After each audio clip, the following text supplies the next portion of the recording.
Check, check, check. Test, test, test.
Ursäkta,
Yes. Muszę odejść.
Oh, hello, Mr. Badel.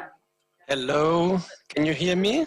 Yes, I can, and I think we can also hear you on the stage. Wait a moment, I will move a little bit closer to the technicians, but I will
so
Hello.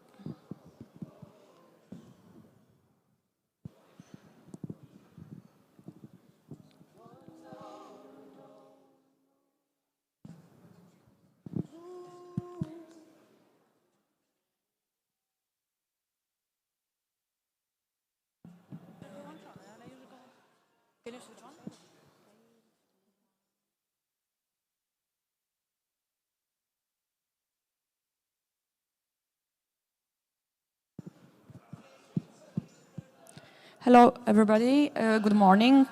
With the second day of the symposium, please take your seats.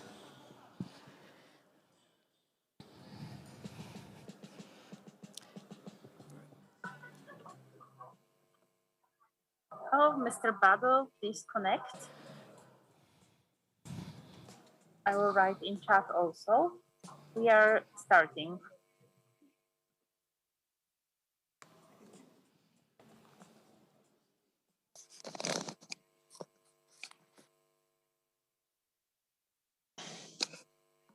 Okay, so I will leave you with our technicians and leave the Zoom. So good luck. Have a good speech.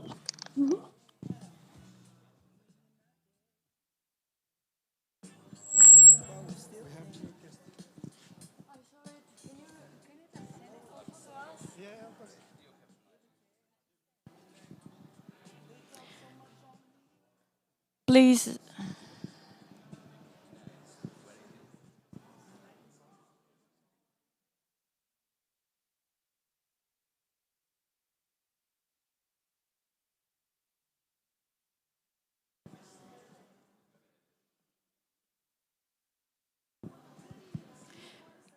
Please take your seats.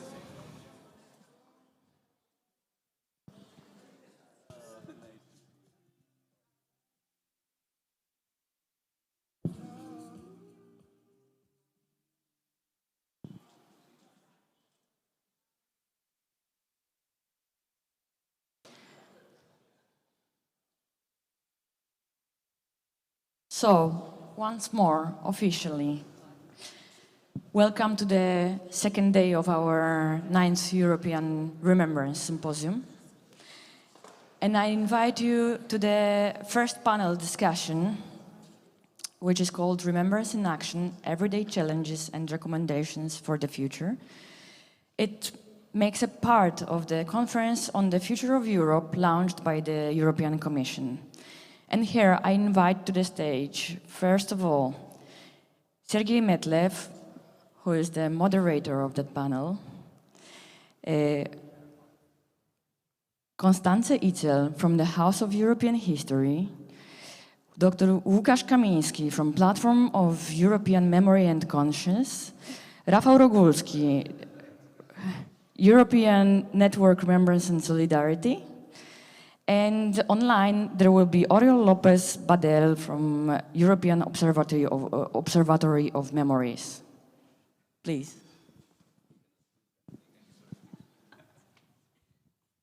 We have a friend here, Birdie.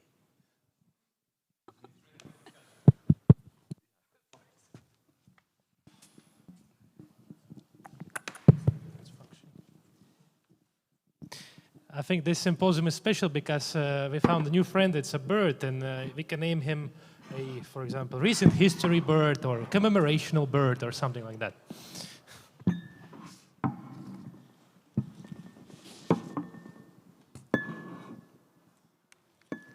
Good morning, dear friends.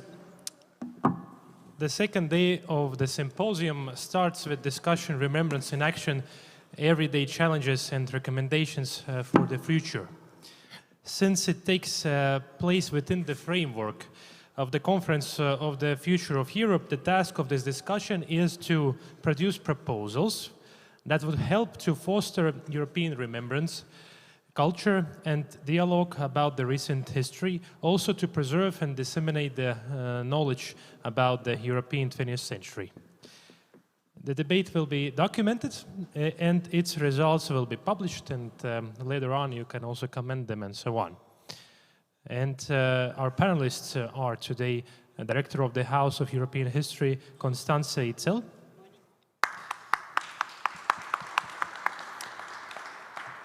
Via Zoom, we have coordinator of the EU-Rome European Observatory on Memories, Oriol Lopez-Badel. Somewhere in the sphere. Director of the European Network Remembrance and Solidarity, Rafał Rogulski. President of the Platform of European Memory and Consciousness, Lukasz Kaminski. And with me, you have already met yesterday, Sergei Metlev, the member of board of the Estonian Institute of Historical Memory. Our distinguished panelists, as representatives of their organizations, have produced a list of proposals. In the beginning, I would like to give about 5 minutes to each of them to present the proposals. After each short presentation, I will ask a blitz question, and I will be waiting for a short answer. The questions might be a bit sharp, but they are not actually planned as a provocation. They are planned to make this discussion a bit more dynamic and interesting for the people who are at the moment looking at us at their devices or physically here. And the public will be warmly welcomed to comment on the postulates of the organizations, express their own opinions, and so on. I would like to give floor to Mrs. Itzel first. Yes, good morning. Is this already on? Yes, okay. Good morning, everybody. Thank you so much for having invited us. I am representing the House of European History Museum in Brussels. It is a museum that presents the 19th and 20th century history of Europe. It tries to present, I would like to say, because there are quite some people that contest its content, but there are also very happy visitors. I would like to stress from the beginning that it is a museum that was made by a team of historians and art historians that we recruited from across Europe. It is owned and financed by the European Parliament, but it's not a political outlet of the Parliament. It's a museum. So what I'm going to say is not a political statement. It's a museum team statement based on our experience.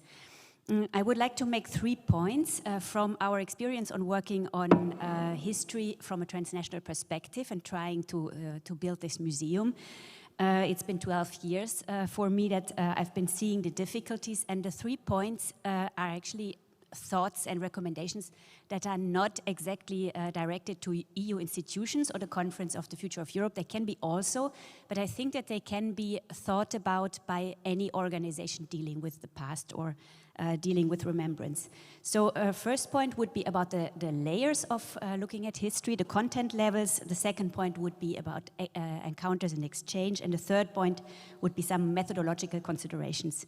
And very short, so what we have realized from working with objects from 200 lending institutions, and some lenders might be here, which I would like to thank because we try to bring together objects from across Europe, is that any object, any material remain, any document speaking about history can speak about different layers. It can illustrate family history, it can illustrate national history, it can illustrate a European way of looking at history, or it could be representative for global history.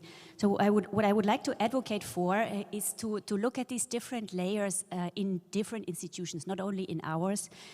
For example, in a city, you could see the city's history as part of European history or global history, and you could interpret the heritage like that. And I think that these layers, they are not mutually exclusive, and they can be combined with each other. The second point is engaging actors into encounters and exchange. So what we have realized, we studied our visitor profiles, and as we are unfortunately, I might say, located in the west of Europe, we had, prior to COVID, mainly southern and western European visitors, and this is very regrettable. It is a unique chance to inform Western Europeans about the rest of the continent, but we miss out on half of the continent. And as Timothy Garton-Ash, for example, has stressed, the most important thing today in Europe is to listen to each other's narratives and to get to know each other's narratives.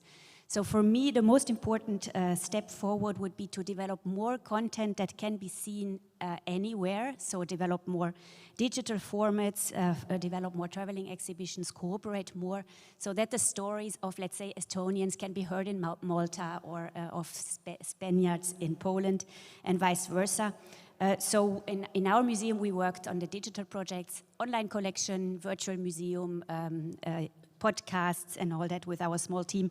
We do what we can, but I think we should all work on fostering these formats that can be seen anywhere in Europe, so that we know more about each other's points of view on history. And the third point, finally, the methodological considerations.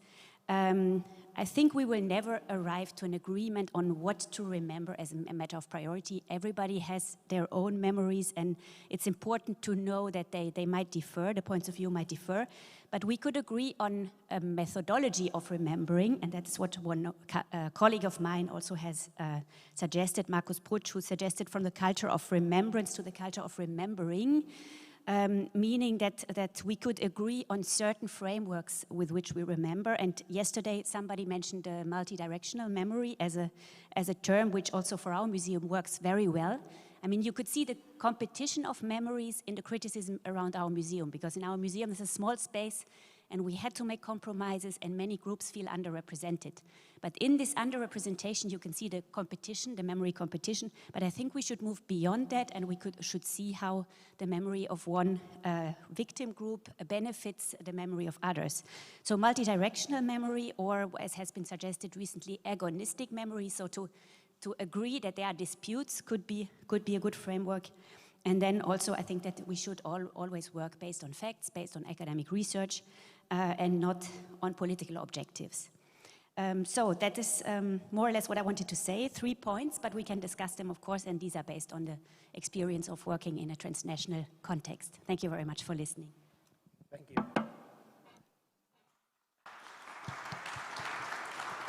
Thank you. So, a blitz question for you. Of course, it's taken a bit out of the context. Sorry for that, but still.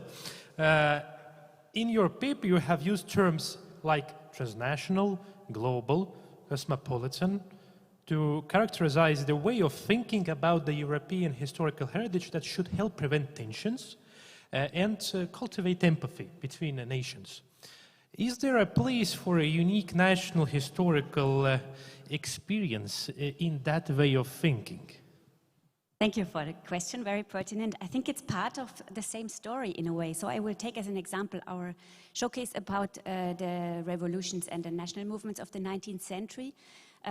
It's about the national history, but about national histories. So it's about new nation states that were born in the 19th century, and the objects are juxtaposed. But this national, how can I say, the history of those nations is part of European history, and even the national movements of that time were a European phenomenon.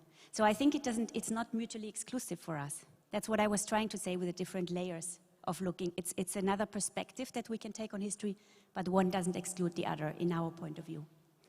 Thank you.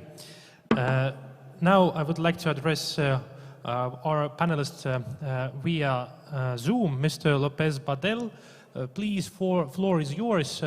Let's make it maximum 5 minutes, please. Good morning to everyone.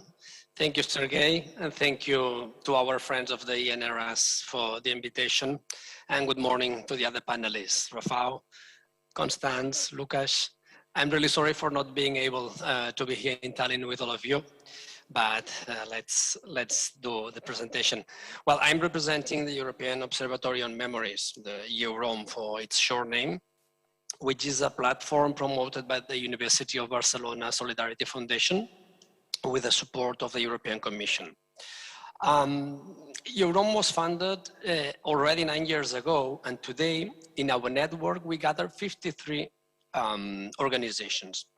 53 partners from universities to museums or memorial sites from different parts of Europe and even beyond Europe that work together with the aim of enhancing, let's say, memory policies. I'm not just telling this for our self-satisfaction, let's say.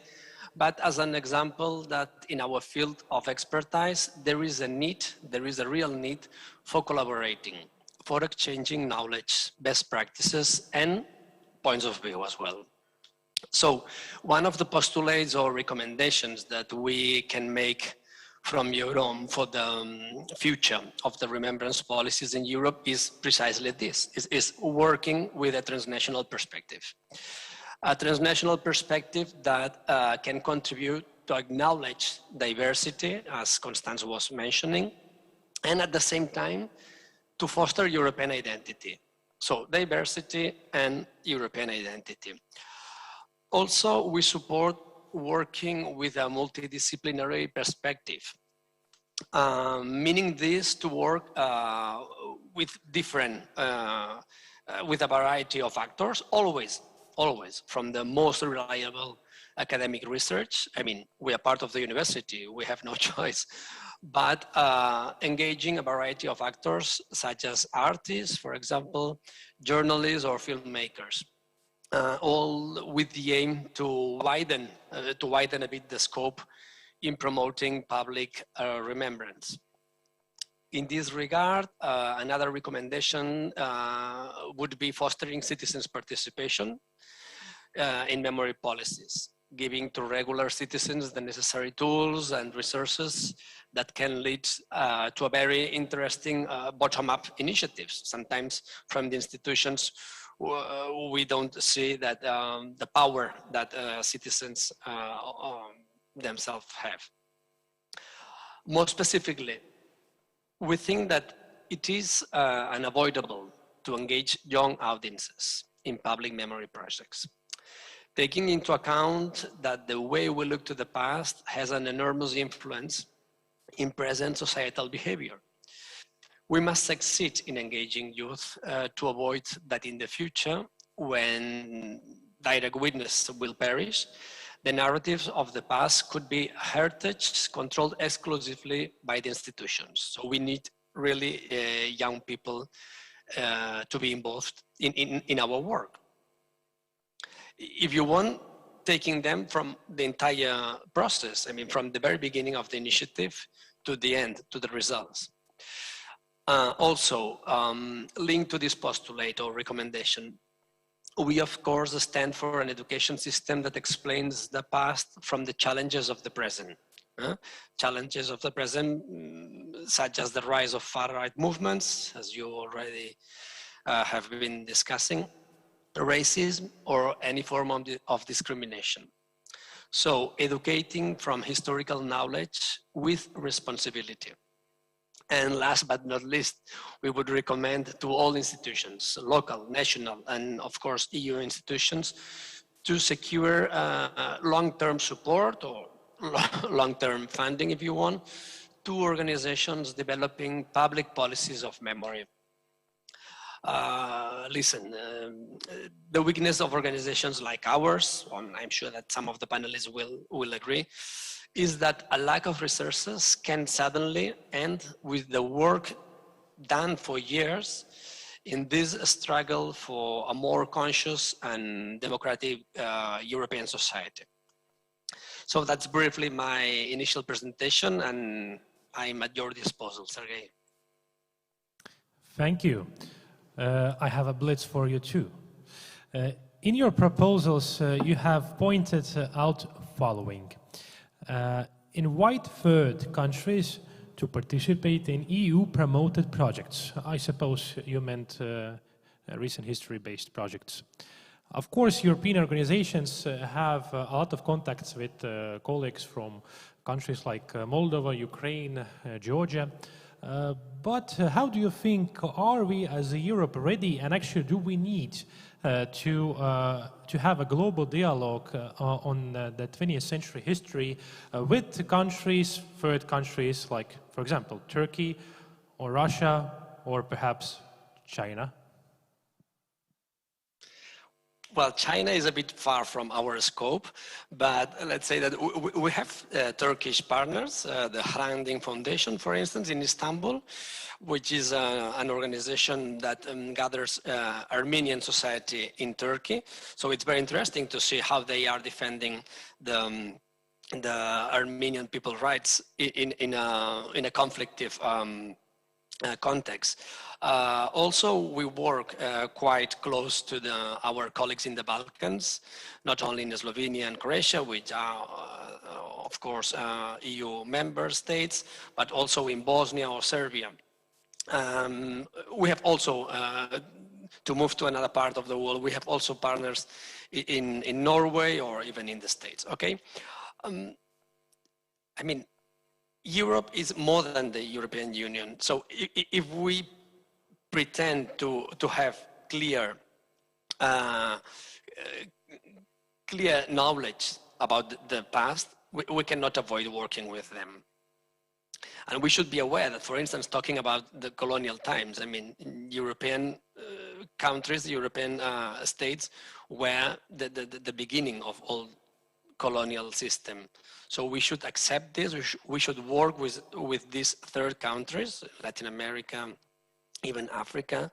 I mean, to acknowledge people about the real past, the real European past. I don't know if I answer your question. Yes, thank you. Now I would like to give floor to Mr. Rogulski. Thank you very much.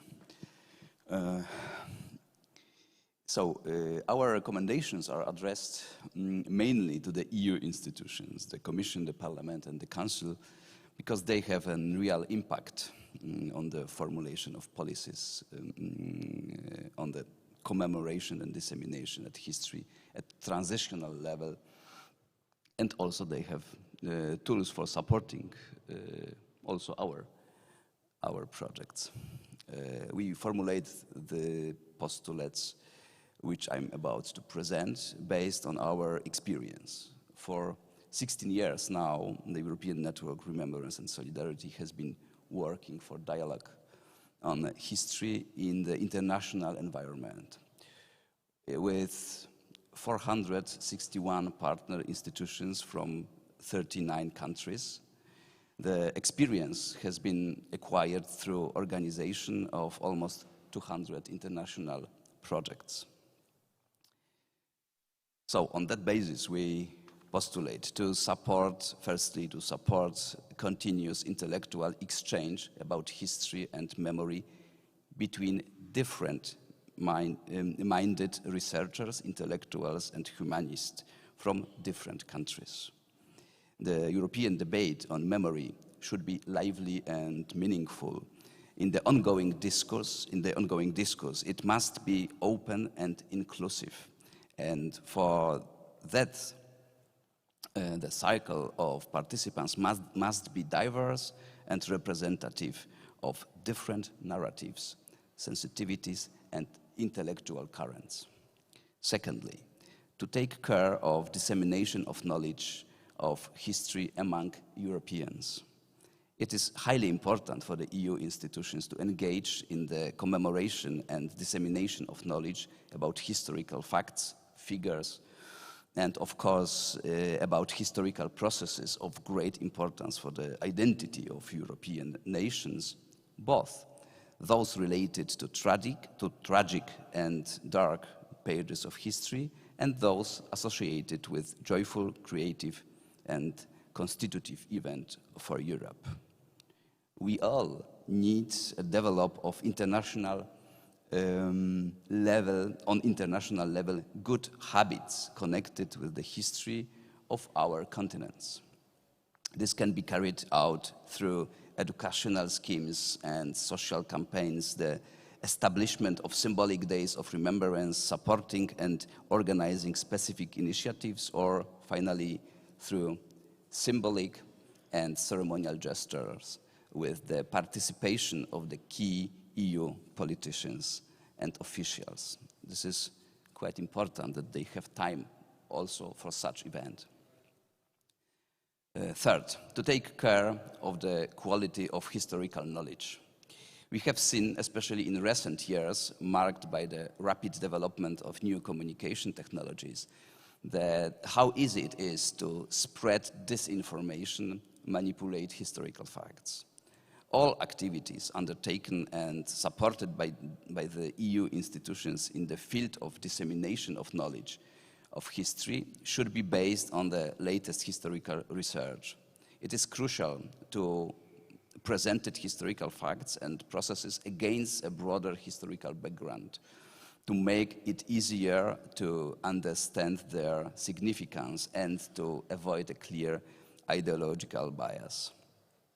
At the same time, the EU institutions should take systematic and coordinated action to counteract lies and manipulation concerning history. Measures for the dissemination of history and care for the quality of information on this subject require substantial and financial outlays and cooperation with a wide range of experts such as historians, educationalists, journalists, and new media specialists. Next, the identify of and monitoring conflicts of memory while supporting dialogue and understanding. The significance of many historical processes, events, and figures is debated and evaluated in different ways. The role of the EU institutions should be to support the identification and monitoring of the existing and potential conflicts of memory, and then to seek to mitigate them, to promote understanding and reconciliation. However, this must be done in a way that involves the various parties to the dispute and respects their different worldviews, of course, opinions and historical experience also. Later, number 5, to provide sustained support for the most effective models of cooperation as regards European remembrance models developed by various organizations. We propose that the European Commission should ensure long-term support for the most effective models of cooperation developed by various organizations, thus creating a coherent, complementary program of activities which would make use of the know-how, experience, and methods of operation, as well as international contacts already developed by those institutions. Then, number 6, to ensure openness and inclusion of new organizations. Having participated for years in the European Commission's grant programs for European remembrance, we can observe that they are becoming more and more complex, setting a high entrance threshold, in particular for young, less experienced organizations. Understanding that high requirements and level of complexity of the application are to guarantee high level of professionalism of organizations provided with the EU funding and hopefully the quality of projects, we wish to highlight the need to ensure access to EU funds also for young and less experienced organizations. And last but not least, to make use of the experience, expertise, and working methods developed by existing organizations active in the field of remembrance. So we invite the European Union's institutions to cooperate and benefit from our experience, contacts, experts, and analysis.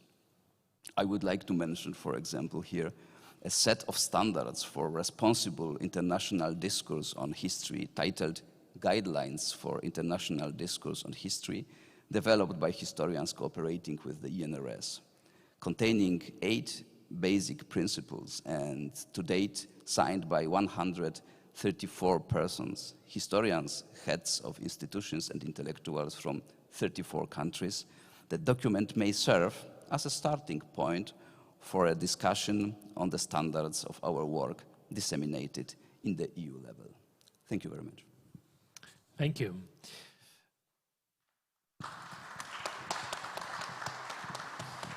In your proposals, you have mentioned that EU institutions should take systematic and coordinated actions to counteract lies, negationism, and manipulation concerning history.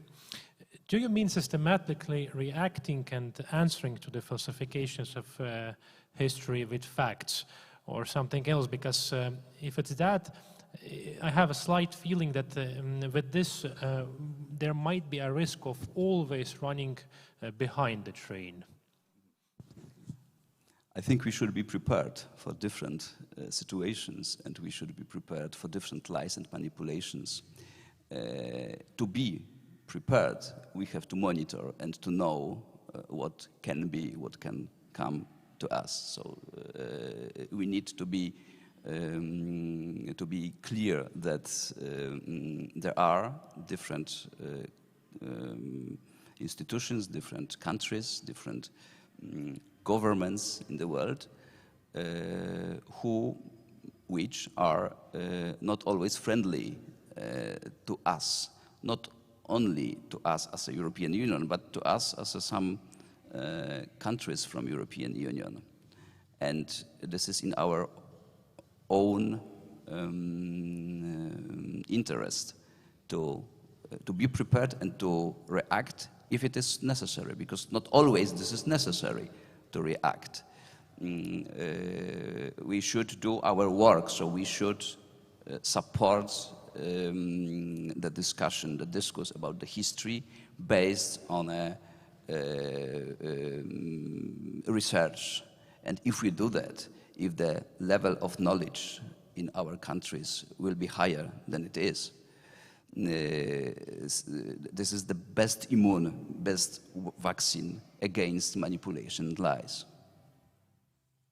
Thank you very much. And please, Mr. Kamiński. Thank you very much. So I represent Platform of European Memory and Conscience, which is a younger sister of ENRS, because 2 weeks ago we turned 10, so we are still not mature, but we are growing. In this moment, there are 68 organizations and institutions present in our network, and I am referring to ENRS not just to start this way my presentation, but it's a kind of formal bond, because ENRS is directly mentioned in our statute, and it's our obligation even to cooperate. And I think it's a good model for other organizations to think, first of all, about the cooperation and common projects. So we are also following the ENRS way in presenting our postulates.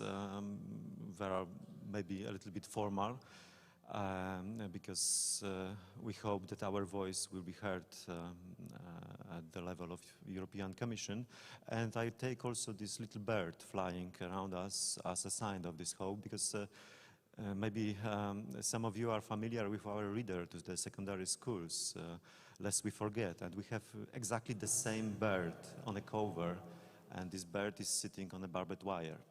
But we treated this picture as a sign of hope, that reconciliation is possible, that we can deal with the past and we can achieve some successes. But coming back to our proposals, I would like to start with a particular request, which is to create on European level an international basis for dialogue.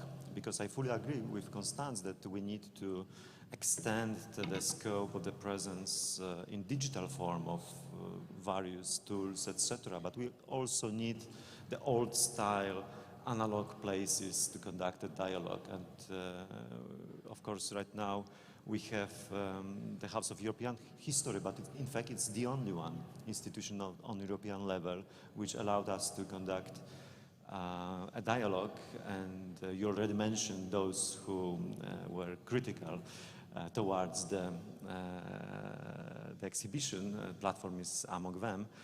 But I think one of the reasons why our criticism was so severe maybe for you was that it was the first and the only vision of European history. And with more plural approach, I think it would be easier to conduct a dialogue. Our second proposal is not ours, in fact. More than 10 years ago, European Parliament, in the important resolution on European conscience and memory, asked us all to build pan-European memorial to all victims of totalitarian regimes. And unfortunately, this demand of European Parliament is still not fulfilled. We, as a platform, we conducted a few years ago a competition for the artists. We selected the proposal, how this memorial could look like, but it's still not done. And I think it's a little bit more than a symbolic gesture, because based on my own experience, but I think it's experience of many of us, common work on commemoration of the victims help us to understand each other. And if we could commonly build such a memorial, such a monument, it would help us to understand our difficult past. Cultural creators were already mentioned, and I think it's also important to find a way to support those of them who are preparing projects connected with problems of our recent past, because their projects usually doesn't fit to the general, for example, competitions for artists which are organized on European level, because they are in some way more complicated. They are conducted different way, and it's our almost daily basis experience that those artists are looking for help in our platform, for example, and unfortunately we don't have such resources to support this kind of projects. To conduct a good quality policy on remembrance, we also need a knowledge. Excuse me, I have a question to the organizers. Could you switch off this music? I don't know if you hear this music, but we still hear the music, and this is not very helpful by concentrating. Yes. And it can make ja võib-olla keegi more meie radical. meeskonnast, I am talking in Estonian, saab rääkida teise ürituse korraldajaga, sest meil on selline vaikust nõudev asi. I think that just somebody is having a repetition of a concert. We'll talk with them immediately. I'm sorry for interrupting you. Yeah, so returning to the good quality politics, it should be based on knowledge, and we don't have any knowledge about the state of European consciences regarding the past. We have a good tool, which is Eurobarometer opinion poll, and it was never used to research in this area, because if we want to discuss, for example, problems connected with the Second World War, it would be good first to know what is the state of art in the sense of European remembrance. Yes, what is the imagination in various regions regarding this part of our common past. And the last, of course, it's just a selection. Our experience is that during those 10 years, we were at least 3 times directed to another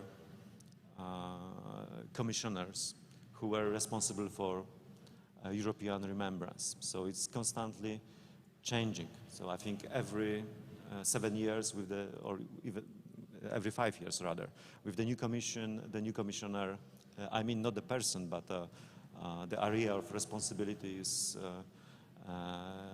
responsible for this task of remembrance. Right now, my impression is that it's in fact divided among 2 commissioners. The majority is under Commissioner of Justice, but I think also this commissioner responsible for European way of life is also somehow connected with those issues.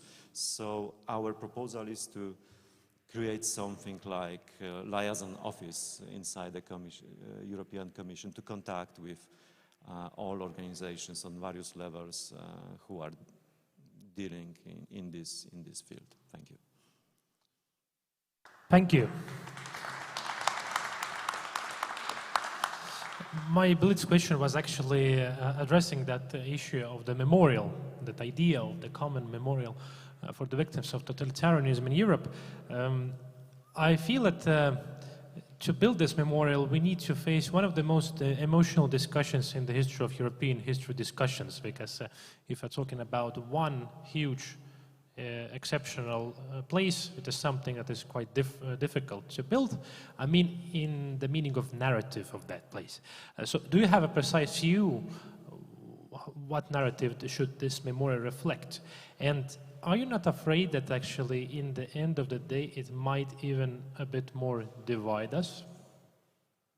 I don't think so, and I think we found a way, and also this winning entry, which we choose, not we, but the jury choose a very good proposal, because of course already this competition of memories was mentioned.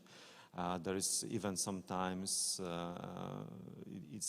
it is called as a race, victimhood race, yes, who was a bigger victim.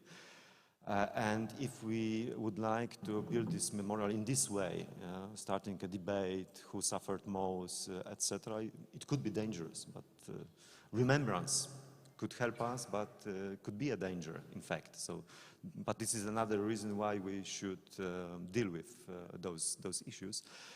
So returning to your question, the winning entry is focusing on persons, on individual victims, because the British artist of Chinese origin who won the competition, he offered a vision of a monument built on original letters of the victims, last letters to the families, victims of various persecutions. And on this field, there is no place for any kind of competition, because it's a very personal level, it's touching our hearts, and it is directing us to think about those victims, not as a numbers on very long lists of victims, but individuals. So, of course, there is a danger, but I think there is a way how to do it for common good. Thank you. Actually, I would like to ask the audience, maybe you have a reaction or a comment immediately before we go to the official part of the discussion between the audience and the panel. Yes, we have a question here. Do we have a microphone in the front? And please also tell us your name and organization. My name is Oliver Reisner. I'm from Ilia State University in Georgia. My question to Constanze Itzel is, means the House of European History European Union history, or is it broader, because how to be inclusive to aspiring countries and societies? Second question to Rafael Regulskis. You were addressing your recommendations to the European Union. For years, the Council of Europe is already dealing with historical affairs and issues. How do you think to include this experience from the Council in Europe in your recommendations? Thank you. Yes, thank you for the question. Indeed, it is a House of European History and not a House of European Union History. So it's basically the Council of Europe that we try to deal with. And I should not hide that this was the biggest issue in the discussions of our team, because you have to imagine creating such an exhibition as a huge negotiation about going on for several years between historians from different parts of the continent. How much European integration history and how much of the continent's history. So we try to build a compromise. The narratives are intertwined. And I invite you to judge for yourself. But it's indeed, it's about the whole continent. Thank you. So I know, of course, that there have been made some steps for years by European Union institutions, but this is a long-term process which never ends. We have to be aware that this is not a work for 10 or 20 years. This is a work for always, because we have, and our children and grandchildren will have to deal with history, with our history and with their own histories. So this is the process without end, and we have to be aware of that.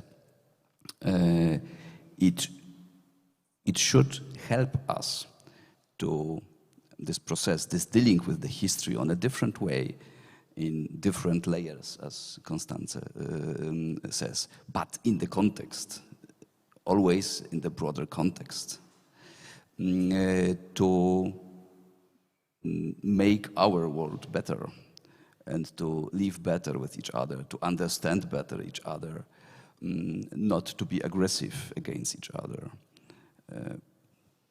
That's all I think. If I may join a discussion in this point, of course, through centuries, there was a natural process of forgetting, yeah, and it was very healthy, in fact. Forgetting, of course, sometimes had bad sides, but in general it's a healthy process because some issues were not so emotional after centuries.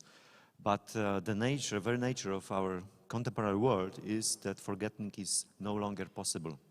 So we cannot count on any natural process of healing wounds, etc. We need to work with it because of internet, of social media, all traumas will stay with us, I would say, forever, in fact, and they can return. And we all probably are familiar with the example of conflict of memory between Greece and North Macedonia.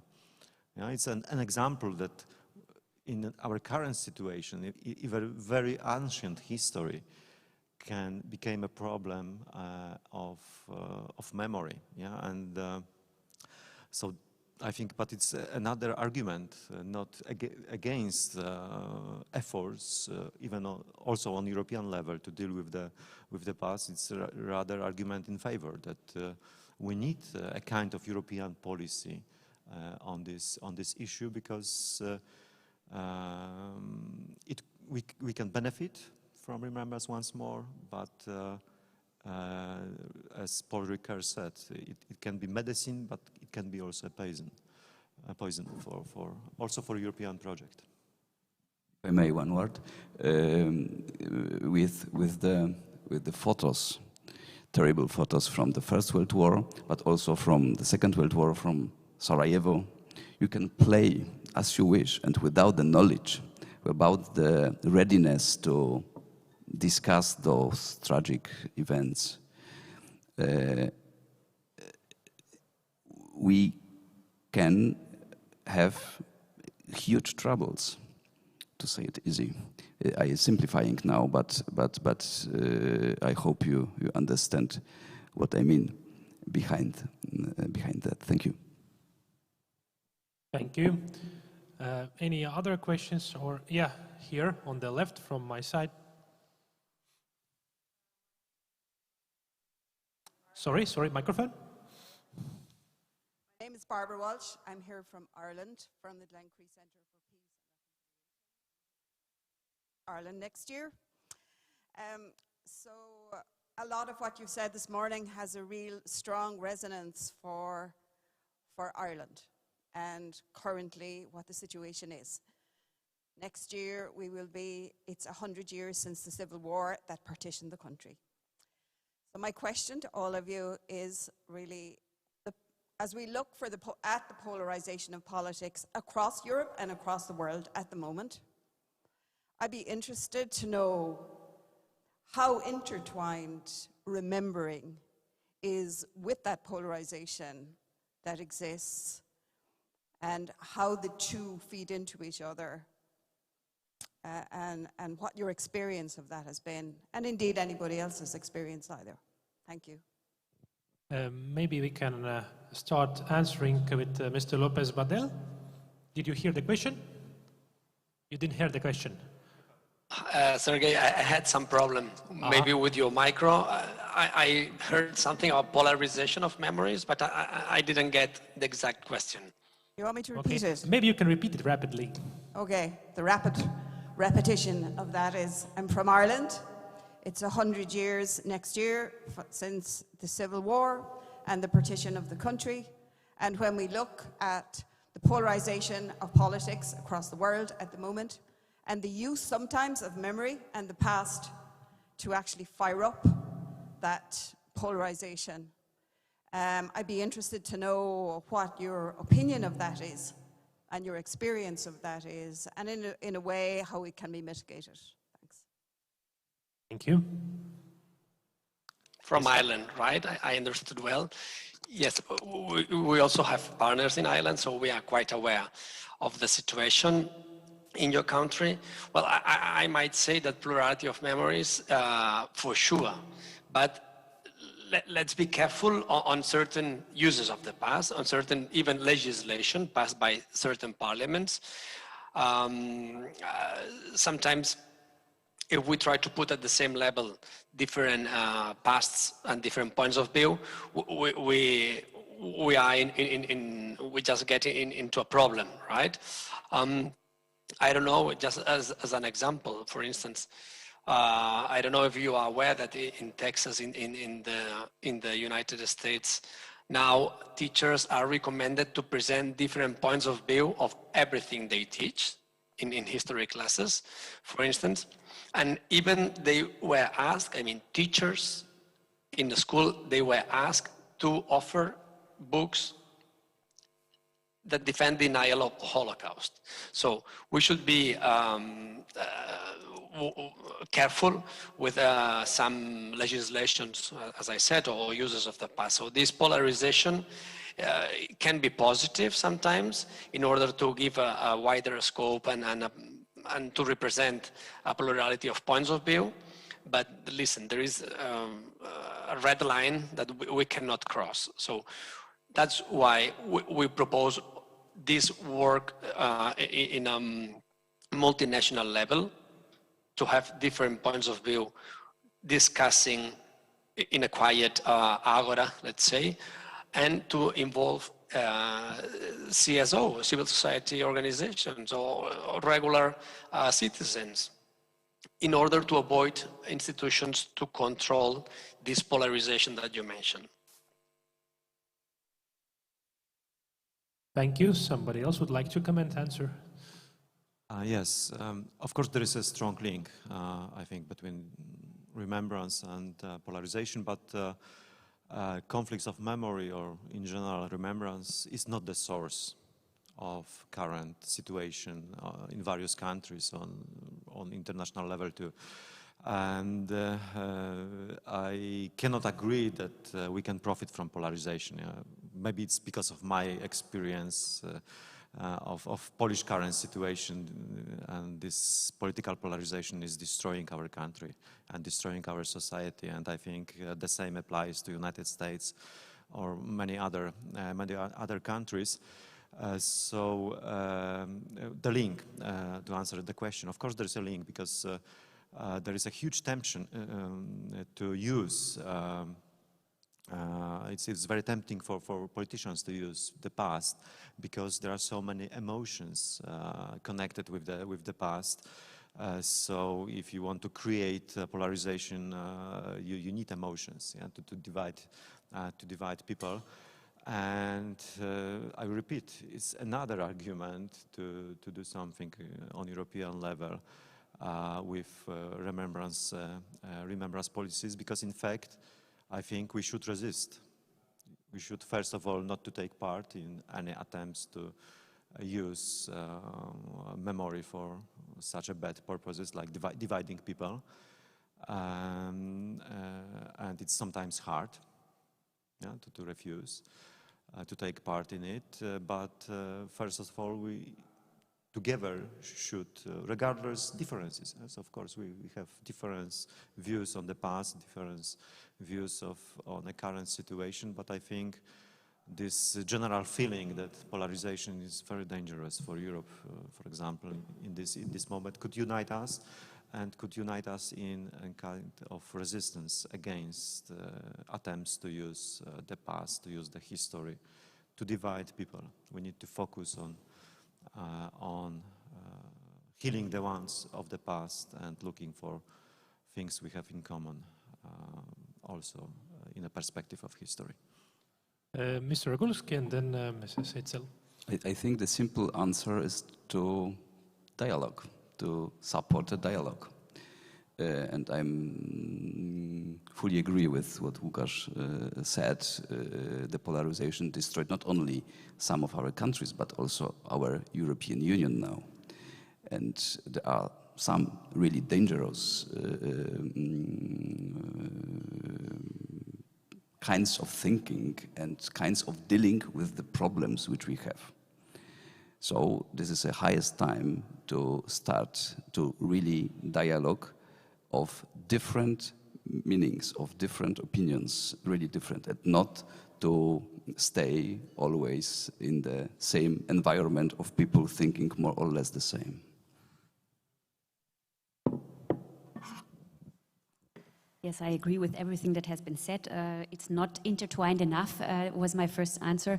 I would just like to add that in our museum we have one showcase where we try to demonstrate the different uses of the past. We try to demonstrate how the past can be used to divide with clear political goals, but how it can also be used for reconciliation. So it's a way of what we want to achieve, of course, in the visitor is critical thinking. So it's a bit like the what you said about this being able to recognize disinformation, being able to recognize when the past is being used with political goals. I don't know how many of our visitors read it like this, but it's an attempt to, in a way, to educate and to deconstruct these narratives that are constructed based on the past. Thank you very much. And one more question on the right. Thank you very much. My name is Marek Mutor. I represent Depot History Center from Wrocław, and I'm also involved in a platform of European Memory and Conscience.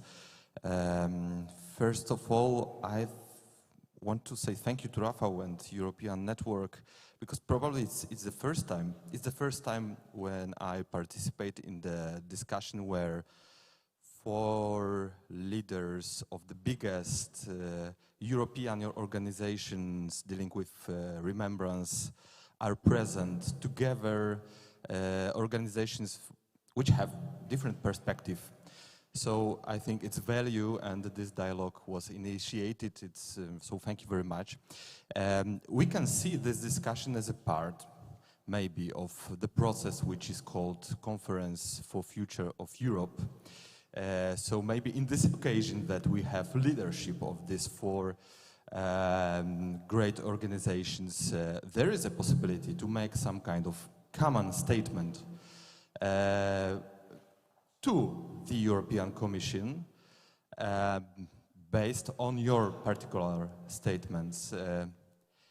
Because maybe it's worth to give a clear address, clear sign, clear call to Commission that remembrance policy should be conducted on the level of European Union. But of course, for me, it makes sense only under one condition, that this policy would be conducted with respect for multi-perspective, especially national perspective. So this is the basic condition for this. It is also answer for the polarization, because real answer is to make a space in European house, in European home, for everybody, not to create some theoretical one pattern of thinking, but to give everybody space to express him, herself. So is it possible? Are you ready for this dialogue? Maybe in effect of this discussion to work on common statement of 4 different organizations which deal with European past on the European level. Thank you, Marek. I don't think we are so different. Of course, we have some different opinions, maybe different way of preparing projects, but this is the plan to make such a statement after our discussion. And this discussion, but this particular discussion during the symposium is a part of the conference about future of Europe. So we will prepare such document, and it will be sending not only to you, but also to you, to all of you, to be a part of that document. Thank you. Thank you. We'll take other questions in the second round of questions. I would like to ask the panel actually about addressing the EU institutions, EU officials, who decide on the resources, who actually have different tools to help them, the common European historical debate and support the projects that are dealing with this. Almost actually all of you, I think all of you have mentioned in your postulates that there is a need for more effective financial and other maybe political tools for the remembrance organizations so they can develop themselves, so new players can come to the ground and manifestate new ideas. Sometimes it's quite hard for an organization with a lot of good ideas to come because they are just a new group and they don't have any recommendations, and so on and so on. So I would like to ask, how do you think, in concrete terms, how to increase the political will of the EU institutions to acknowledge that the recent history debate and all the projects that are connected with this is one of the most important columns of the European unity? I would like to start with Mrs. Itzel. Yes, thank you very much. I've been thinking, without following, we are museum professionals, so a little caveat, without following the political debates very closely, that it would be necessary, in my point of view, you've mentioned this changing responsibility for remembrance, to more intertwine it with the educational and learning programs, because they are in separate responsibilities at the moment. For the debate, I mean, this is a struggle for money in which the national governments are also involved. So I think the lobbying to achieve more funds for these very important programs is a lobbying that has to be done in the European Parliament, but also in the council members, so with the national governments, because the budget is decided together by those two institutions. And sometimes the Parliament asks for more money, but the Council cuts it back. So the Council is the member states and thereby the national governments. So it's very complex, and the lobbying has different targets in a way. Yeah, thank you. Thank you. Mr. Kaminsky. Our experience is connected with close cooperation with the members of European Parliament. In fact, our platform was built on the basis of one of the platform's resolutions I already mentioned, and I think we have a good starting point, which is a resolution of European Parliament on the importance of European remembrance for the future of Europe from September 2019. There are many points in it, very good proposals, and it was accepted by 2/3 of the members of Parliament, or maybe even more. So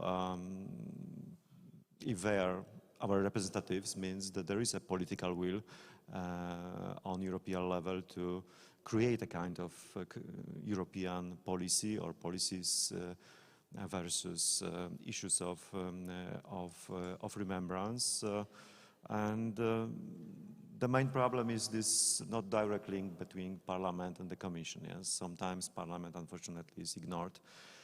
And my feeling is that also in case of this, on this particular resolution, this voice was ignored and not heard.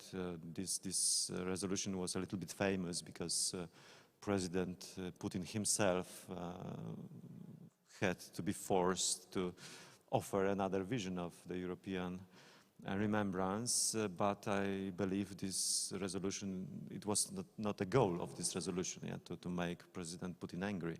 It was a real call representing the need, which is also felt by members of parliament as representative of very constituencies, that it's important issue. Of course, there's a kind of another competition. You know, there are so many appealing questions right now: climate, international crisis, pandemic, etc. But I think we should think on European level in a long perspective. And remembrance is one of those issues which are important now, but they will stay as important issue also in this long perspective.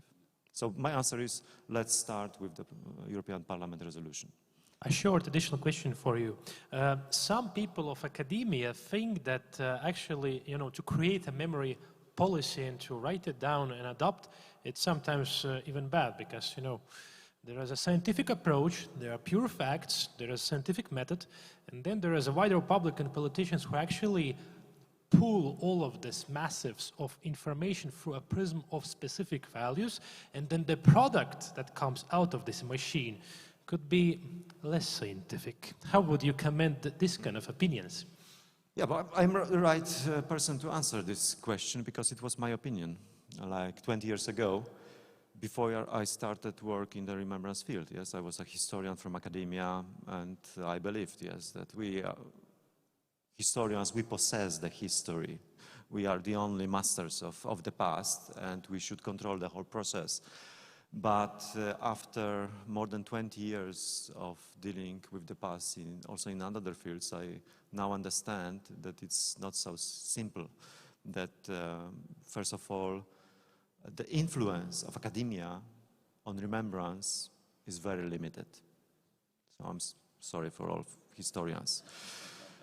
We do not possess history, and our social impact is very limited. The real impact is through culture, through remembrance institutions.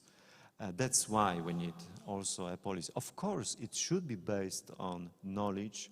It should be created in cooperation with professionals, but also them should be a little bit more open, or us, yes? Right now I'm again working at the university, so we should be much more open for some needs. Yeah? For example, when we choose our scientific research projects, maybe we should sometimes think not what is interesting for us, but maybe what is important for the society or for the Europe.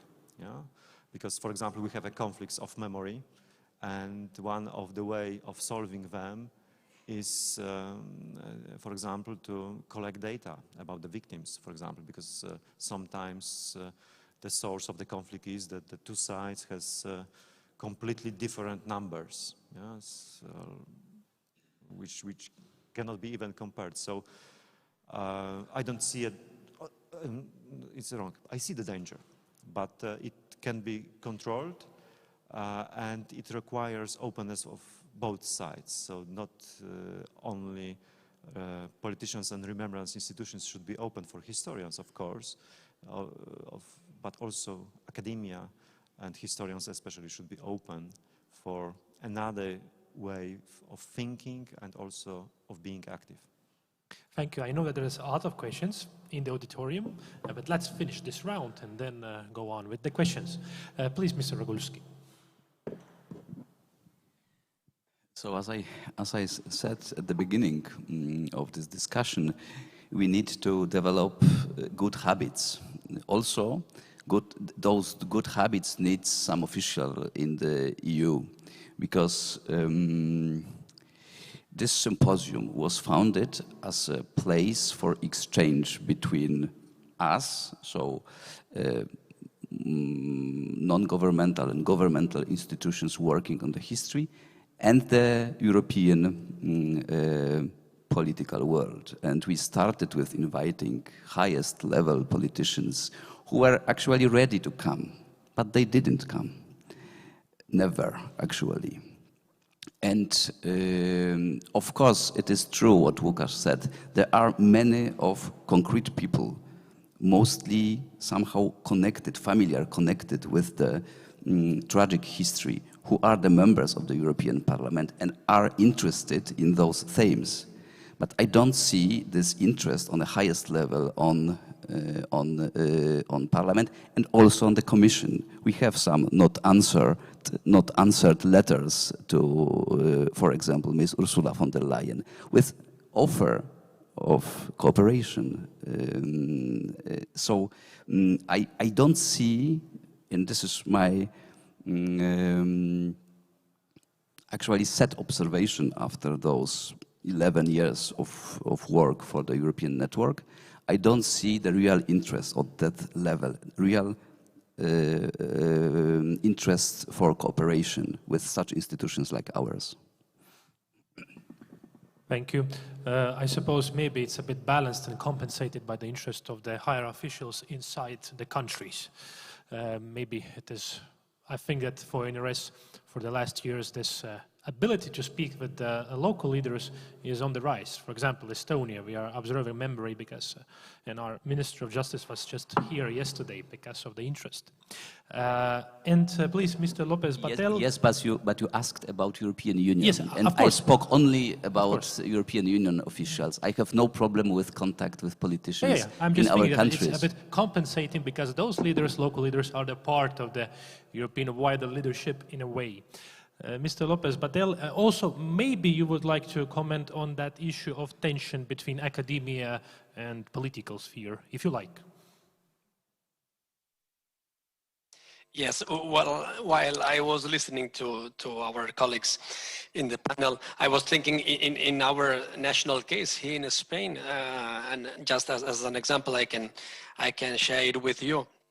When Spain made the transition to democracy in mid-70s,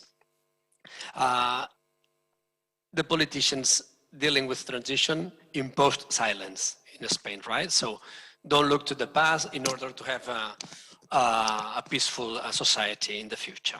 Okay. The academia took it seriously. The academia did a good work. Historians did good research on that time. Even they were facing real difficult problems to access archives. Sometimes research was done through foreign archives in the UK, France, etc. But the academia did a good work. But what happened? This was very, for a minority. Only small associations of former combatants or widows of people who perished during the war were only these people involved in memory issues.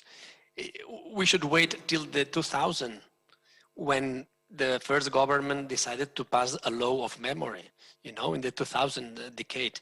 So academia normally is doing right, and we need the support of the institutions as well. If we only have the academia research, we don't reach a big audience, you know? Thank you very much for this comment. I'm quite excited that we have a lot of questions this session. Please raise your hands again and let's take those questions. The first one from here.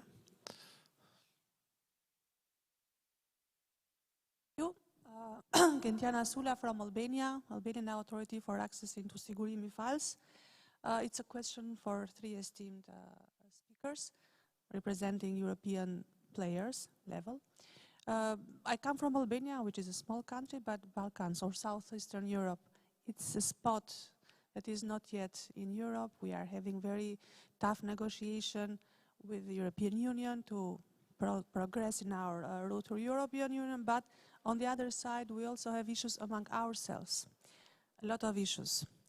European Union on one side have very, very big programs to support us, but it looks like coming to terms with the past among us in the region, it is one of the obstacles. Have you ever thought of tackling, addressing the issues of Balkan region into your institution?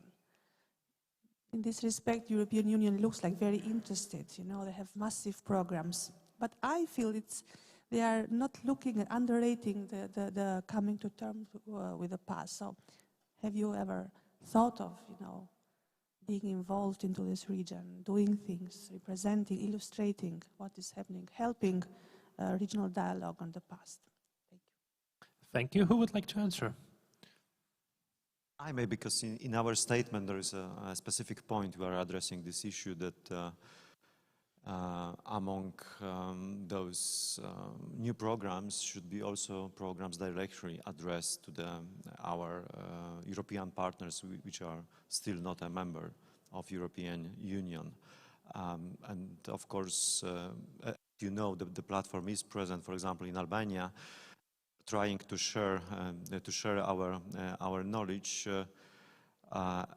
but of course it's not enough, and that there should be specific programs to support your country, other countries in the regions or in the eastern flank of European Union also, which have different problems to solve.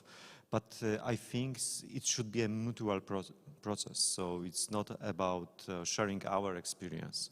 I think it should be also about learning about, for example, Albanian experience and both historical experience, which I think should be present much more on European level, because it's very tragic, very specific one, but also very universal, I believe, and we could somehow profit from learning about Albanian history, but it's also learning from your experience, yes, how to conduct remembrance activities in such difficult circumstances. So I fully agree. When I could add something to that, as you know, we have been in contact with not only with Albanian institutions but also with other Balkan institutions or countries. We organized some project in this region, and we are still, of course, interested in cooperation with every of those countries. And this is true what Łukasz said, that the experiences of that region are on the one hand quite specific because of the wars in the 90s, but also the experiences are very common, I would say, at somehow when it comes to, for example, to behavior of the soldiers from European countries at that moment, but also from the human point of view are very common. So we are really open for cooperation. What we need is the activity from your side, from your institutions, sometimes your governments, and as you know, not every of those governments are interested in working on the history or supporting this dialogue. But as we said already, this is a long-term process, and we have to give all our partners time because it cannot be forced.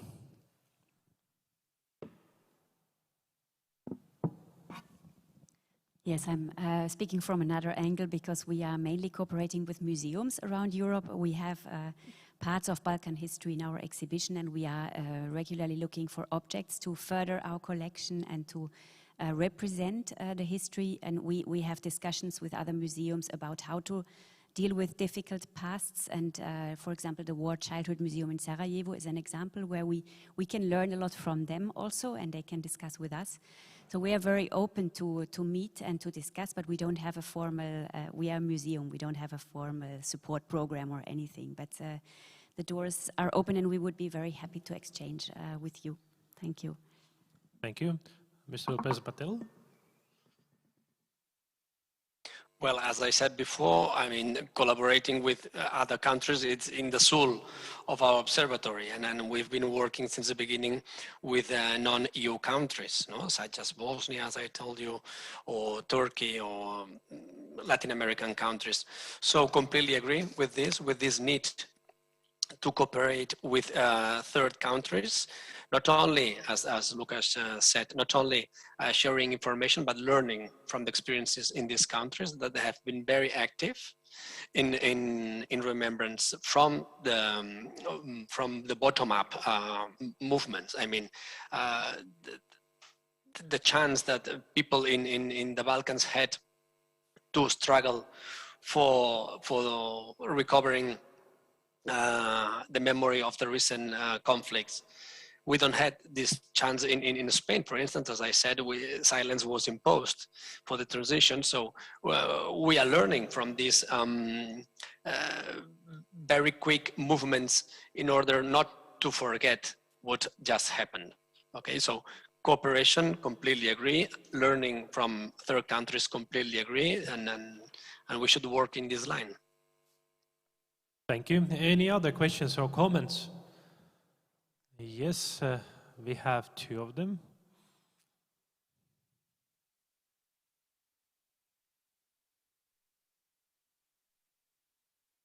Please.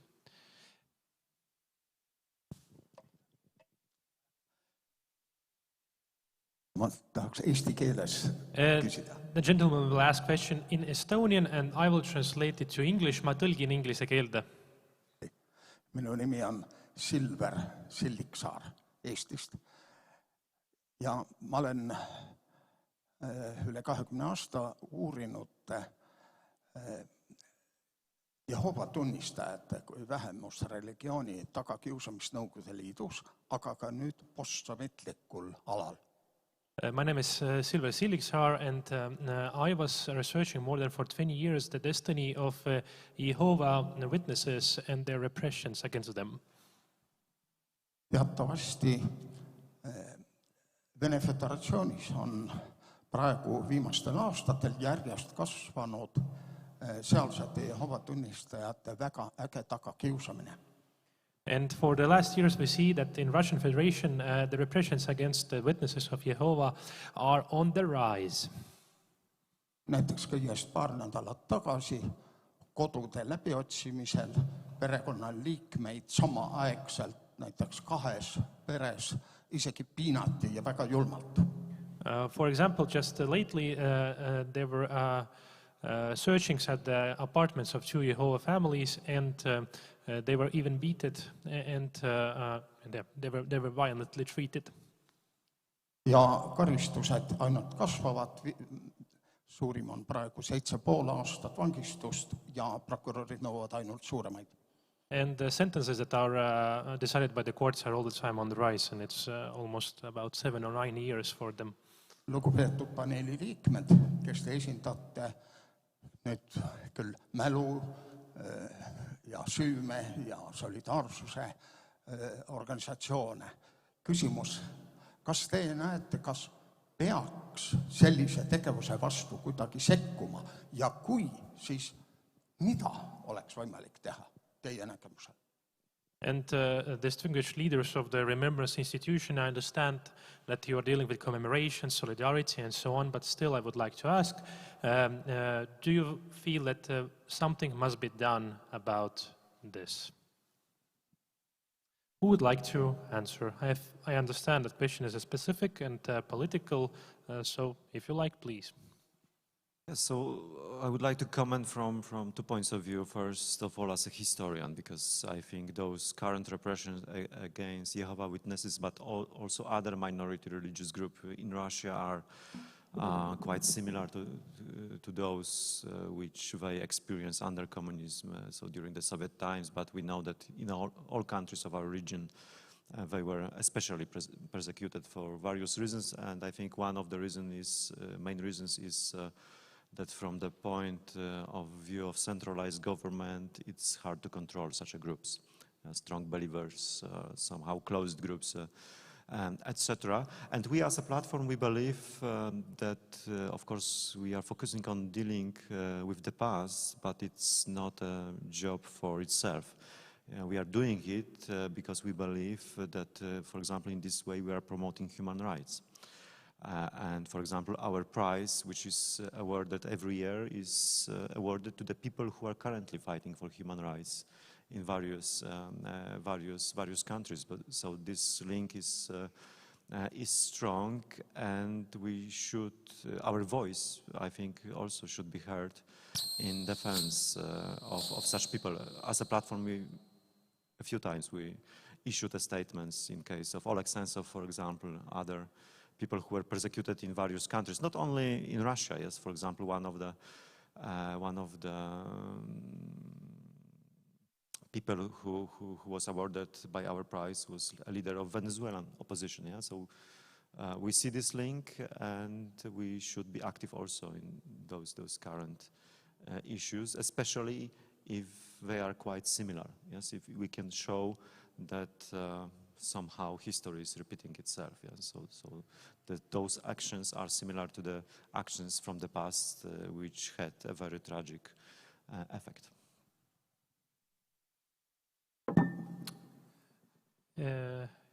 Yes, if there is no comments anymore, then we can go with the next question or comment, please.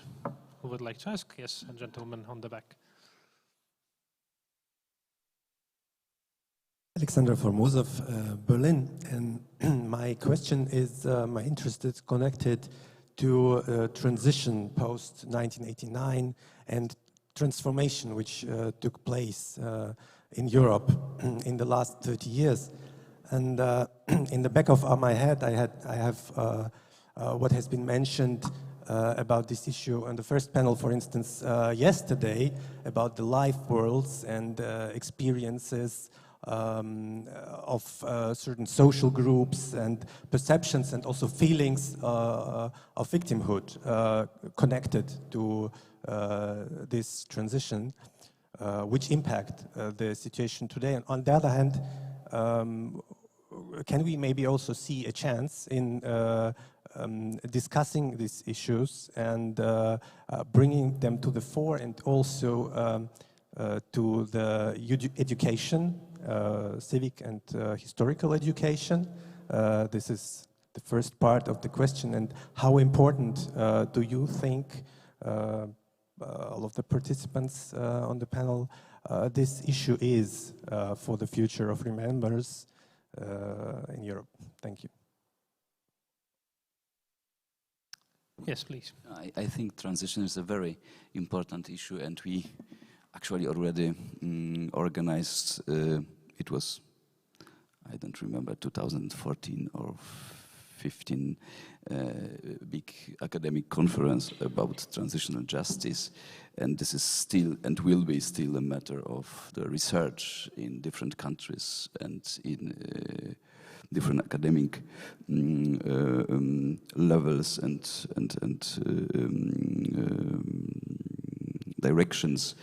And of course, I see here actually stable field of action for our institution, also especially in the educational projects. We have some educational projects in our portfolio, and one of those is a high story lessons project. This is a internet page in 7 languages about the history, with materials to teach the history of the of Europe, or European countries, especially Middle European countries in the 20th century. And there is, of course, a lot about this transition from the communism into democracy. Thank you. Yes, I will start with a personal remark. As a West German who has quite a lot of family from former GDR, I know how this period can be a multi-perspective, can be seen from many different angles, and I would just like to pick up on your plea for education. I think that this multi-perspective views on history, we absolutely have to reinforce it in educational settings, because in a way our thinking is formatted very early on in childhood, in school education, and we also try from our museum team to develop learning resources which can broaden a little bit the perspective from the national or the regional to a more European and transnational level. I would like to perhaps come back to something that the colleague here has said earlier. It is your plea to give everybody a space to express their views, and I think that we should even think about somehow changing the educational format sometimes. In museology, it means allowing for co-creation, allowing for spaces where we bring in community voices from the outside, but in the classroom or other educational settings, I'm sure there are other formats where we can allow for multi-perspectivity and allow for discussion and not just teach top-down. So we are trying to work on this with a small team of museum educators, and I think it's one of the most important, actually, pleas for the future, is to educate more into multi-perspectivity and thinking outside of the usual boxes. Thank you. If I may, first I will answer the question and then two additional comments on this issue. My answer is that this experience of 1989, if we are speaking about the European level, is not used enough. Because we can see the 1989 as a huge victory of European values, as a breaking through moment which allowed us, for example, to unite. In fact, the real unification of Europe started after 1989.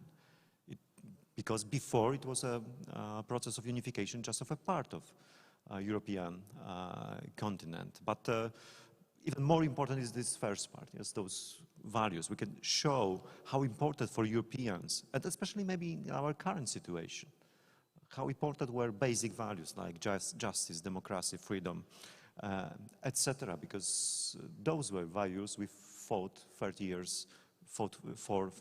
years ago. The second comment, starting from this issue of 1989, because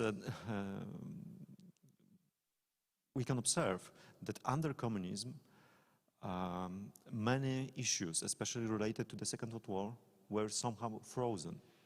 And one of the reasons we are discussing such heavily, and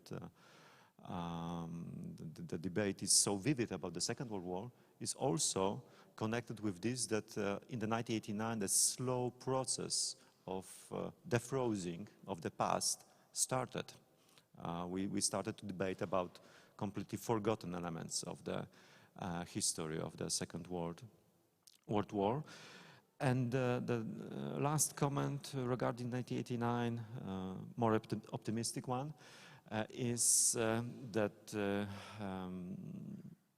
after first group of East Central European countries joined EU in 2004, we could observe a huge tension on European level regarding the remembrance. I don't know if you remember the case of Sandra Kalniete, who said something which is right now completely not controversial, that from the point of view of her family, the experience of two totalitarian systems were more or less the same. Yeah? And she was forced in a few days to resign from her position as a European Commissioner. And after 15, 16 years right now, the situation changed. Yeah? This point of view of East Central Europe, experience of two totalitarian systems, is, I think, more or less accepted. But of course, some differences remain. Like, for example, on the western part of Europe is still more popular, especially on political level, to speak about Stalinism, not a communism, as this second totalitarian system. So there is still work to be done, but anyway, there is a huge progress. Thank you. Mr. Lopez Badil. Yes, in trying to answer the question of the public, In terms of education, I'd like to make a difference between formal and non-formal education. I mean, we are within the university. Some of my colleagues are history professors in our university, but at the same time, from the observatory, with the aim to reach a wider public, especially on youth, as I said before, we promote action, non-formal education action, in order to share this multiplicity of points of view and even multicultural. For instance, one of the initiatives we are running right now is an exchange program with Cyprus, Bosnia, and Spain, and it's nice to see how people from the same country, youth from the same country, they learn from themselves, they learn from different points of view about their common past when foreign youth are visiting them. So I think that with non-formal education, we are approaching a different public, not only people interested in history or the past, but other young people, in this case, that are not, let's say, on the first line of the history education. Thank you. Let's take one more question, if we have it at the moment. At the moment, I don't see here a second one from the representative of Georgia. Yes, one short question. Rafael Rogulski mentioned the guidelines on how to deal with remembrance. Did you also discuss a proposal by Anton de Beitz in his book Responsible History, who as an academic also proposed how current generations should approach the right of past generations to be represented properly? Thank you. Not yet, but we are on the way to that. Okay, a short question, short answer. Okay, any other questions? If no, I would like to ask a question about the possibility to measure results. It's quite important too. The leitmotif of the statements was a call for gathering differences around the table and discussing, searching for common ground, and then reporting the results, and then have them become a part of the way of thinking. I absolutely agree with all of that. But how can we really measure the success of this dialogue? I mean, real change, or maybe some numbers that could indicate it in a way. Maybe you can also bring up some specific experiences from your work, because it's always, there is a slight feeling that not today, not here, but somewhere else, there might be talking because we want to talk, but the bigger, grander scale and aims of that could a bit disappear because of that readiness to talk eternally. It's actually quite easy question to all of us, because we are not only talking, we are dealing with the history. We have a huge amount of projects behind us. So on the one hand. On the other hand, if you if you are asking also about the outcome of this discussion, I hope we will be able to agree with the one document which contains all important things which were said by you and some by us, and to send it to responsible people in the European Union institutions. How will be the response? I cannot predict, but we will do our job still and go in this direction. Sometimes together, sometimes not, but not always. This is not necessary. But with respect to each other, and with mutual respect to the victims and to the themes which we are dealing with. I would like to add that actually I was not addressing with this question specifically the resultativity of a specific organization, but more about like the grander scale. I mean, the whole European discussion with searching for the common ground in the tragedies of the 20th century. Can we measure any success? I mean, a real success, because it is quite complicated question actually, and it could be quite different. I mean, the result in different parts of Europe. Yeah, so I may answer, I try to answer this question, because during another conference co-organized by ENRS, I even presented a model how to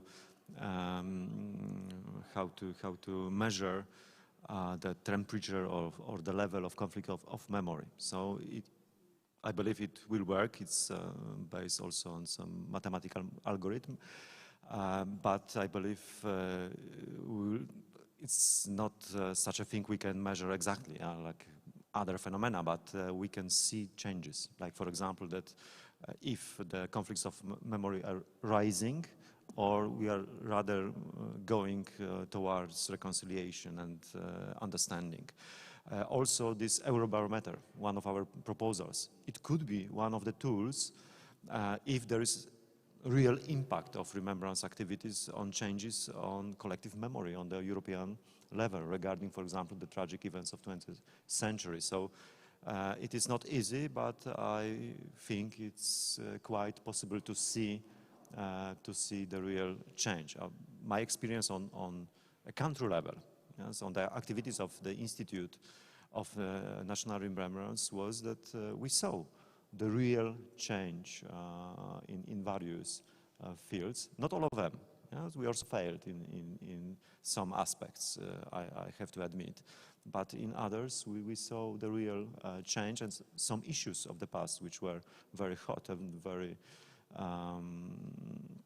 debated in the society start to be considered as discussed, as introduced, for example, in a on the level of common remembrance or common consciousness of the Polish society. Yes, to come back to a key word that has been mentioned quite often by some of you is knowledge. Before we started making the museum, we did focus group surveys about the knowledge about European history, and it was very depressing. About what do people know in Europe about, first of all, the history of their own country, let alone the history of a country in the other parts of Europe. This is why we had decided then for a chronological narrative, which is easier to grasp, scale down the complexity, because in the end we do this for the audiences. So I agree with the Eurobarometer suggestion. It's to study how, if the audiences, if it changes, if the level of knowledge changes, and also if the level of sensitivity changes. And another means on top of the surveys might be to study a new trend, to study the social media patterns, you know, and to conclude from the debates. You can visualize this. So asking the audiences would be, for me, measuring the success. But it's a huge, as we are dealing all the time with a continent, it's a huge undertaking in terms of resources, but probably worthwhile. Thank you. Please, our online panelist. Yes, Sergey. I mean, your question, I put your question to myself every day. How can we measure the success of our daily work? I mean, but it's very, very difficult in our field to put numbers, exact numbers of the resulting policies. What I can say is that we are optimistic on our work. We are optimistic that all the organizations represented in this panel are doing a very good work. Every publication, every exhibition, every conference that we can organize in our own organizations are planting seeds for the future, for future citizens more conscious of their past, more conscious about the European identity. Again, it's also one of the key words, European identity. What is this? I mean, this is accepting that we have a common past, but very diverse past. So these seeds that we are planting will have results in the future, but it's very hard to tell you today, you know. What else? Yes, for sure. Count on us for this proposition to include remembrance questions in the Eurobarometer. Completely agree with our colleagues. So it's something that can help us maybe to know what is the level of knowledge and what is the level of involvement of European citizens in remembrance policies. Thank you. Rafael, you would like to add something because I specified my question. Yeah. I'm sorry. I wanted only to add that of course Eurobarometer would be a very good idea and useful tool, but on the particular level, it is a simple tool which we use almost always. We ask participants of our projects what they feel, which opinion they have about the project and about the usefulness of the project. And this is really sometimes very useful tool to develop project, to change some projects. And I must say that for sure one of the numbers and indicators is that despite that Tallinn is a small city with a small airport and there is a pandemic all around the world, there's a lot of people here from all parts of Europe and also North America, and this is also a great indicator. But from my side, I would like to add also that I think that one of the indicators, and of course it requires a survey or a search, you cannot really get the whole knowledge about this just Googling, is the number of European museums, institutes, different civic organizations that are dealing with the 20th century, but who have tendency to search for a partnership actively and use a part of their sometimes quite small resources to make something in cooperation with other countries.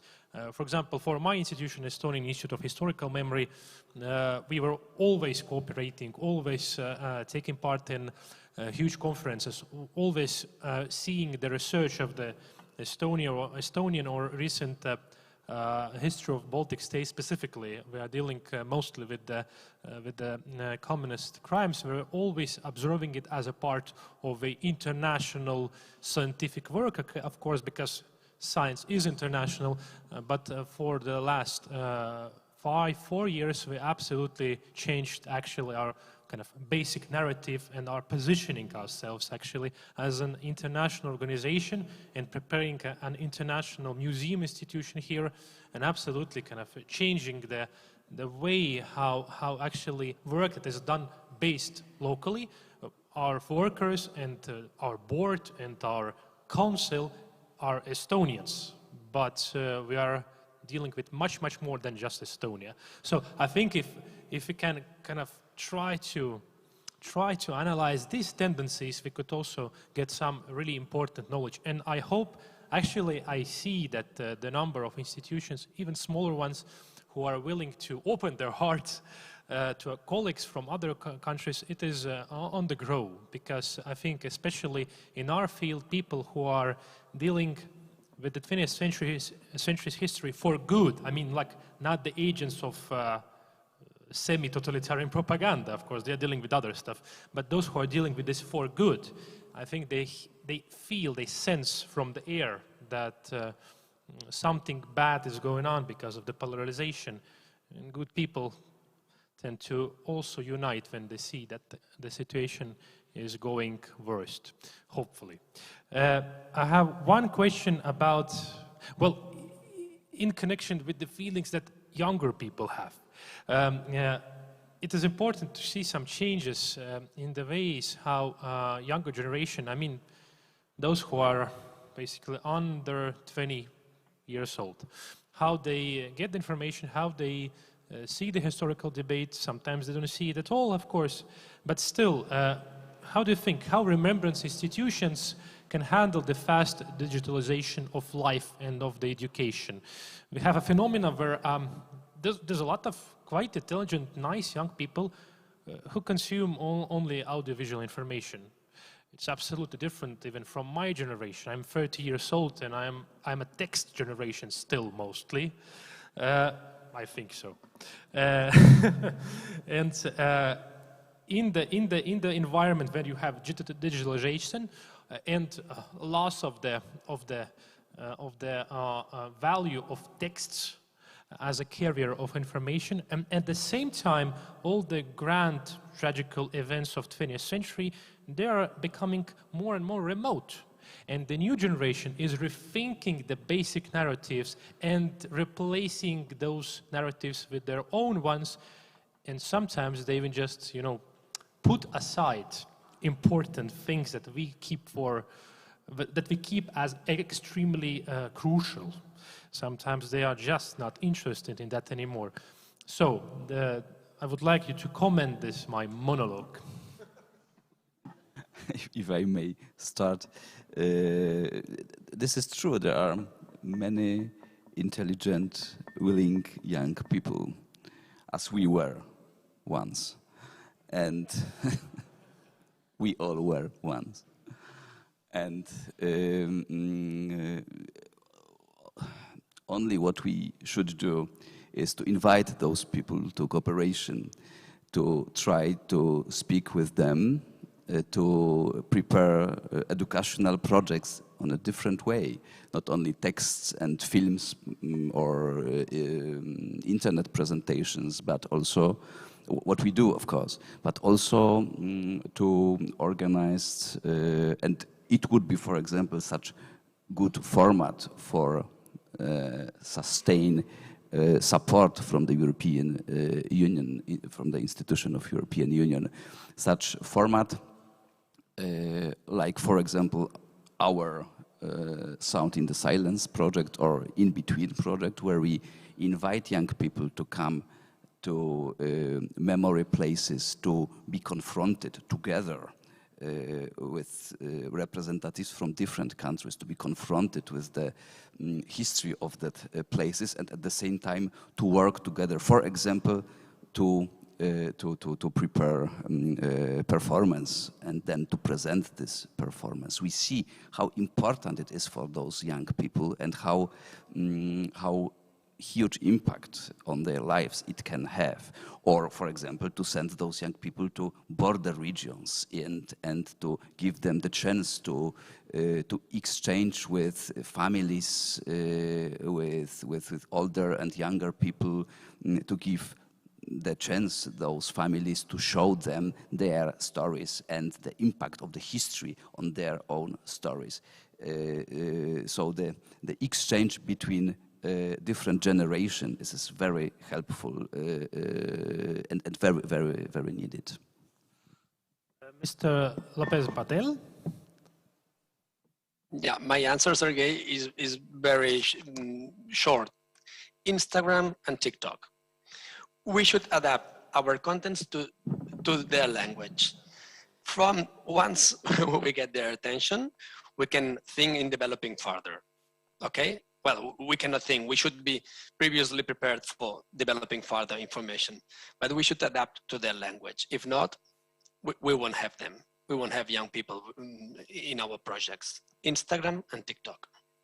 Do you have any really successful examples? And this is the question additionally. Another one is that I sense that Facebook is dead in that meaning. Completely. Facebook is for all people. I mean, yes, what I heard from my son. My father is using Facebook, I mean, to get in touch with his colleagues from the office 100 years ago, you know? But Oriel, you will have the same situation with TikTok and Instagram in 5 years. I know. It will be the same situation. But do you have like any success stories with those new channels? Mm-hmm. Yes, for instance, now we are trying to get young people's opinion through a short survey that we are sharing it through Instagram. It's a survey to know how available are young people, to engage memorial processes in their countries and in a European scope. And we are only using Instagram for this purpose. And we are having good results. I mean, at the end of this year, we will have the final results, but you know, it is the way to reach young people. Thank you. Mr. Kaminski?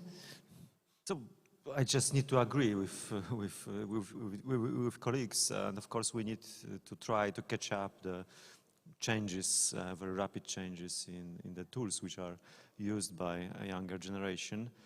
But I think what you both said is important, that it's just a beginning.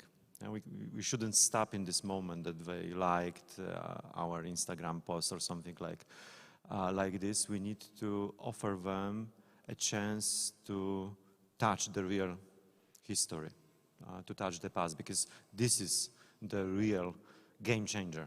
Also from the personal perspective, I saw so many young people who were changed by just a visit in a memorial place, and of course with a good educational problem, by the meeting with the victims or the relatives, the families.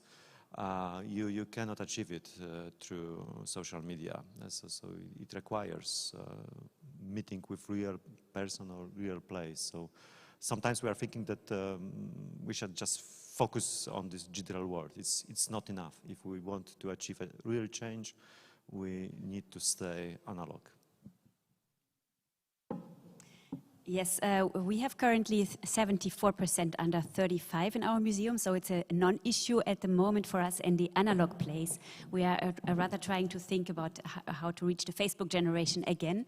But on the other side, I would like to say to involve young people in the creation, so co-creation projects, and to recruit some of them, of course, and that make us think digitally and that help us transform our texts into ever shorter texts that can be tweeted, or ever shorter to-the-point videos that can go on Instagram Reels, etc. It's a challenge for the curators, but we are doing it. And in terms of success stories, it's encouraging that we enlarge the reach, both geographically, so that's what I said in the beginning of our of the talk. We reach other audiences through digital means, and we reach wider, more numerous audiences. So we can have one event that is afterwards viewed on YouTube 24,000 times, and if they were in our museum, we would have a room of 100 people capacity. So we try to complement the analog and the digital. But I think involving young people is the most important, so that the products that we create then also reach the audiences. Thank you. Thank you. Unfortunately, time is ticking, time is cruel to us, always. That's why we need to wrap up this discussion. The thing is that this discussion will be documented, and also we have those postulates that were prepared for this discussion, and after the results of the discussion will be published, of course they will be edited and so on. The leaders of the organizations will have a chance to look at them and maybe even to present them as something that they have in common towards the institutions or towards the wider public. You will decide, you will see. I felt a really, kind of person. I enjoyed this discussion, and not only because I am a moderator and I must enjoy this discussion, but also because we had a really good energy here, and you as a public were really active, and we have such a lot in common, and I feel that we have an atmosphere of tolerance here, because we all know that there is something national and specific on our shoulders always when we talk about history, but we are able to see the wider context. And it means that there is a lot of hope when such capable, intelligent people are working at the institutions and leading them. Thank you very much for this debate here and also online, and huge applause to our panelists.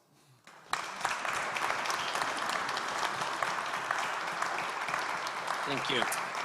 Before we go for a coffee break, one notice from the organizers. The weather forecast is 50-60. It means that the rain could come after 4 o'clock. Almost all of you have planned to visit cultural tours. They are all okay. They will take place. We will instruct you after the second panel before the lunch. But if you don't have umbrella or raincoat with you here, just use the lunchtime or the coffee break time to get them, because those who are going to the memorial or for the walking excursion, it will be quite a lot under the sky. Those who are going to Patteri prison, they will be inside the building, so it's a bit different. And we also expect that the list, so your will that is registered, the place that you are going is still valid. Thank you.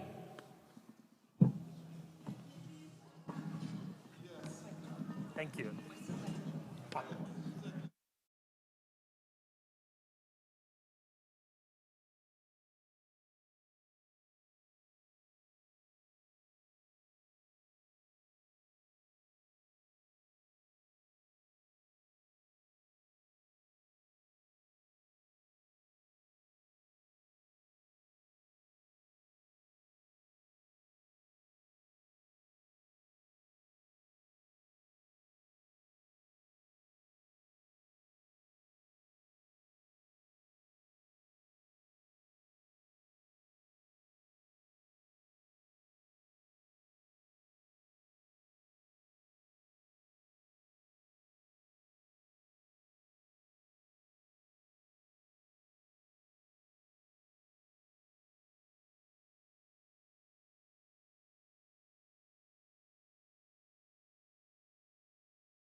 Albanian woman.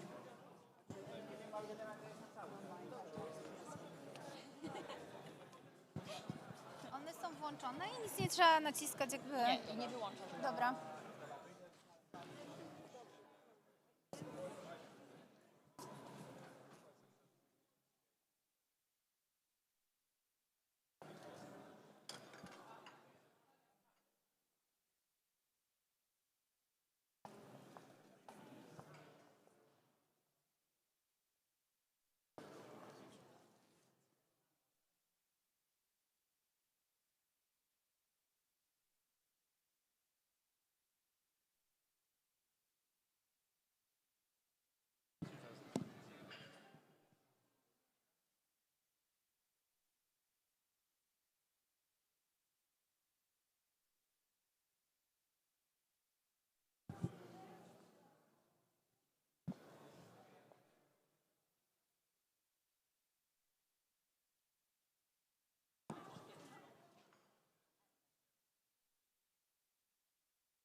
I'm running after you. I just wanted to show you the clicker. Okay. It's super easy. Just next and back. You can point to the screen here or towards the technical. Okay. And it will be placed in one of the tables, so there will be one clicker for all of you. Yeah. Okay. At first there will be two presentations, so you and KU, Telve. Then there will be two films. Yes, you start. Then there will be two films and then presentations again. So.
Please take your seats. We are about to start our case studies panel.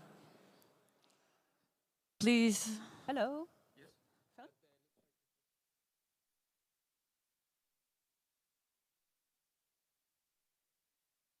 Yeah, it's fine.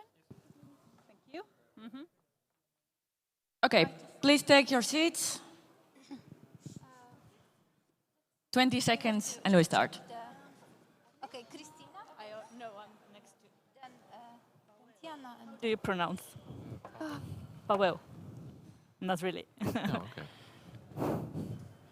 Is the accent on the first syllable, so Paweł. Paweł.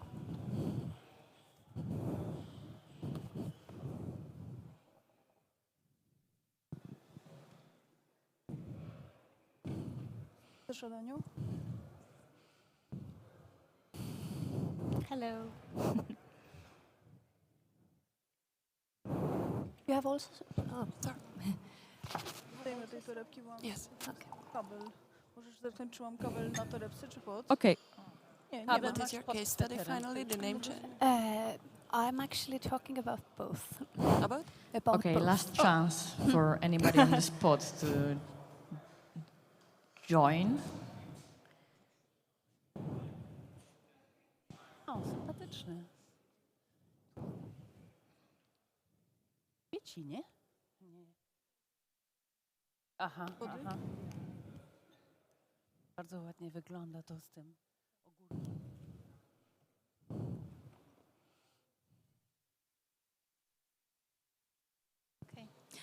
Ladies and gentlemen, welcome to our next panel. It will be titled Case Studies Project Practices. And before I give the floor to our excellent panelists to introduce themselves, I would like to provide you with a brief structure of how the panel will look like, because it will be a bit different to all the other symposium panels. The panel will be divided into 3 sessions, and each session will last for around 30 minutes and will be devoted to a different topic. At first, the panelists will present the brief case studies, and then the discussion will follow. As we've gathered 7 practitioners associated with quite varied and diverse projects and institutions, we want to use this wonderful opportunity to focus on their hands-on experiences and practical side of the day-to-day job, including both challenges as well as best practices. We are also eagerly waiting for your questions and your comments, asked both here in the audience as well as asked via YouTube and Facebook channels. Now let's get down to the point and start the round of introductions with Ania. Hello, Anna Wachowiak, European Network Remembrance and Solidarity. Annemarie Franke, European Network Remembrance and Solidarity, and at the same time Bundesinstitut für Geschichte und Kultur der Deutschen im östlichen Europa, which is the German partner of the European Network. My name is Dorothea Bazzoni. I'm from Hungary, from Budapest, and I represent the House of Terror Museum.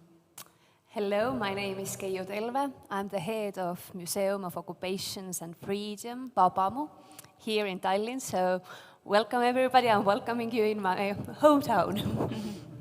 Thank you. I am Gentiana Sula. I am the head of the Authority for Information into Sigurimi Files of Albania. Good morning, everyone. My name is Kristina Ranki. I'm from Helsinki, from the Mannerheim Museum, which is a little but important biographical museum. Good morning, Paweł Sawicki from Poland, from the Auschwitz-Birkenau State Museum. And my name is Beata Drzeska, and together with Maria Naimska, we'll moderate the session today. Hello. And here we are. I'm with the first round of the questions, which are for everybody. Please answer very briefly. So how the pandemic changed the activities of your institutions, and how have the project changed themselves? Anna-Marie and I will speak about it a little bit more later, because actually we are speaking about the project, not about the institutions, but just wanted to briefly say that last 3 editions of our project in between, one was before the pandemic, were slightly different than classical version of the project. Thank you. Yeah, actually we realized one edition completely online, engaging students to work in their own city, their own area. And though we were happy to get this experience, we were even more happy to come back to analog encounters this year in 2021. For a museum, certainly it was a very challenging time because the museum had to close for a month. We lost our visitors, and the majority of our visitors are tourists and student groups. So it was really challenging to figure out how to give our content to those who would be interested in it. We tried to help the students who were homeschooling, so we made online many contents, and we had to move to the online space with our events, roundtable discussions, and we had to be more strategic about our online communication, so we improved and developed this skill. Thank you. I think crisis made us more innovative. It brought us closer to people. Daily basis, we had to figure out how we can do things. Traditional methods didn't work anymore, and one of our success stories is Nova.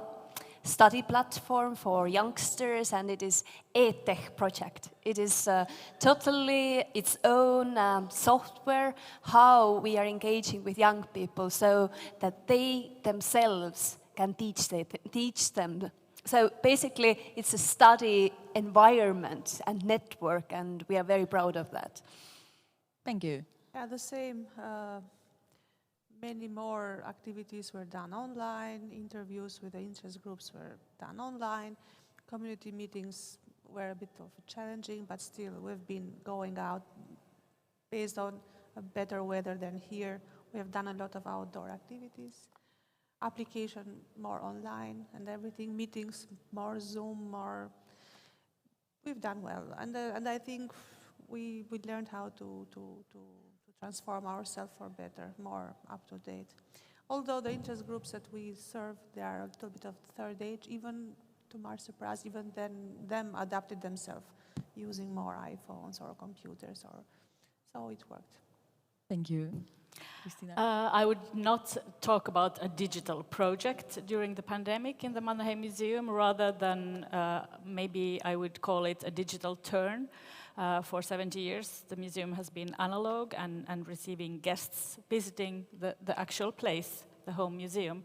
And now, before the pandemic, we started to ask ourselves, of course, the obvious question, how to go digital. And we had some plans, but it didn't really work out. So I will agree on this good side of the pandemic. Unfortunately, it happened. But then, fortunate for the museum, we could have more. We closed the museum as well, and we have more resources to put on this project. Thank you. The most important aspect of the Auschwitz Memorial experience is visiting at the site, and unfortunately the pandemic forced us to close last year for over 170 days, this year over 3 months, so the memorial empty is something very difficult. So we use our online presence that we had already had in order to keep what we're doing, but some new projects emerge in terms of switching some of the workshops or educational activities online. We are now working on several other online projects, as I think for many the pandemics was the time where you quickly had to do something, but in the process of education some ideas need to have time to develop. So we are working on some projects. So this was a difficult time. Many of our activity completely froze because of lack of funds involved with the lockdown. But one thing is crucial. The key is to enter the authentic site, and despite the difficulties, the conservation and the preservation of the authentic site didn't stop at all during the pandemic. So we preserve the site, which will be useful now when we are reopened and in the future. Okay, thank you very much. That was a great teaser for our further discussions. And let's get back to the point, to the first session of this meeting. And it will be focusing on how to deal with difficult past. Dorothea, let's start with the example from Hungary, from House of Terror. Thank you very much, and first of all, thank you very much for the opportunity. And in my presentation, I will try to focus on some aspects of how a museum can play an important role in dealing with our difficult past, very briefly, because we have just a few minutes. So the House of Terror Museum in Budapest was opened in 2002, so only 12 years after the collapse of communism and after the success of anti-communist revolutions in 1989-1990. So it meant a real milestone in the sense that it was the manifestation of the fact that we gained back the right to tell our own story instead of the communist narrative that was the dominant for decades.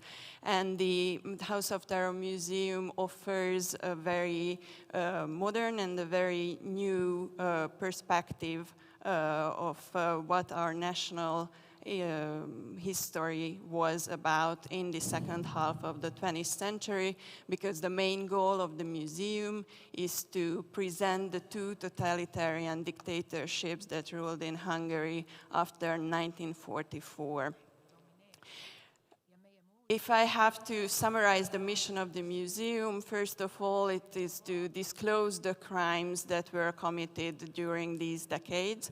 And by doing that, we also want to render justice to those who suffered from these crimes. And most importantly, we want to uphold their memory, and we wanted to raise a monument to the victims.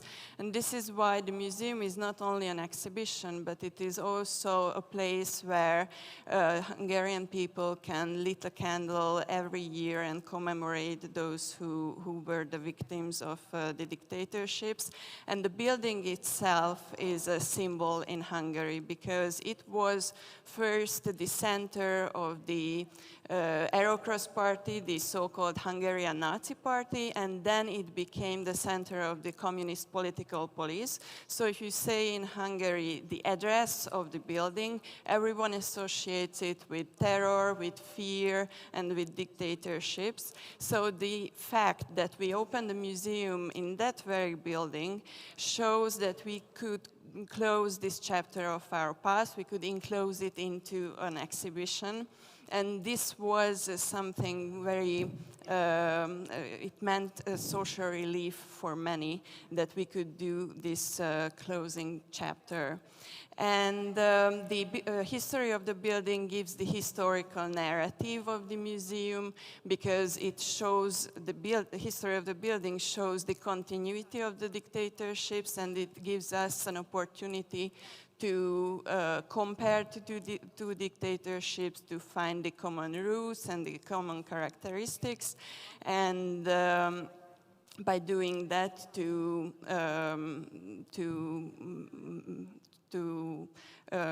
raise a monument to the victims. You can see some footages from the museum. The main target group of the exhibition is the younger generation, those who have not survived, those who have not experienced personally the period of dictatorships. And we want to give a very simple message to them. We wanted this place to be a never again institute.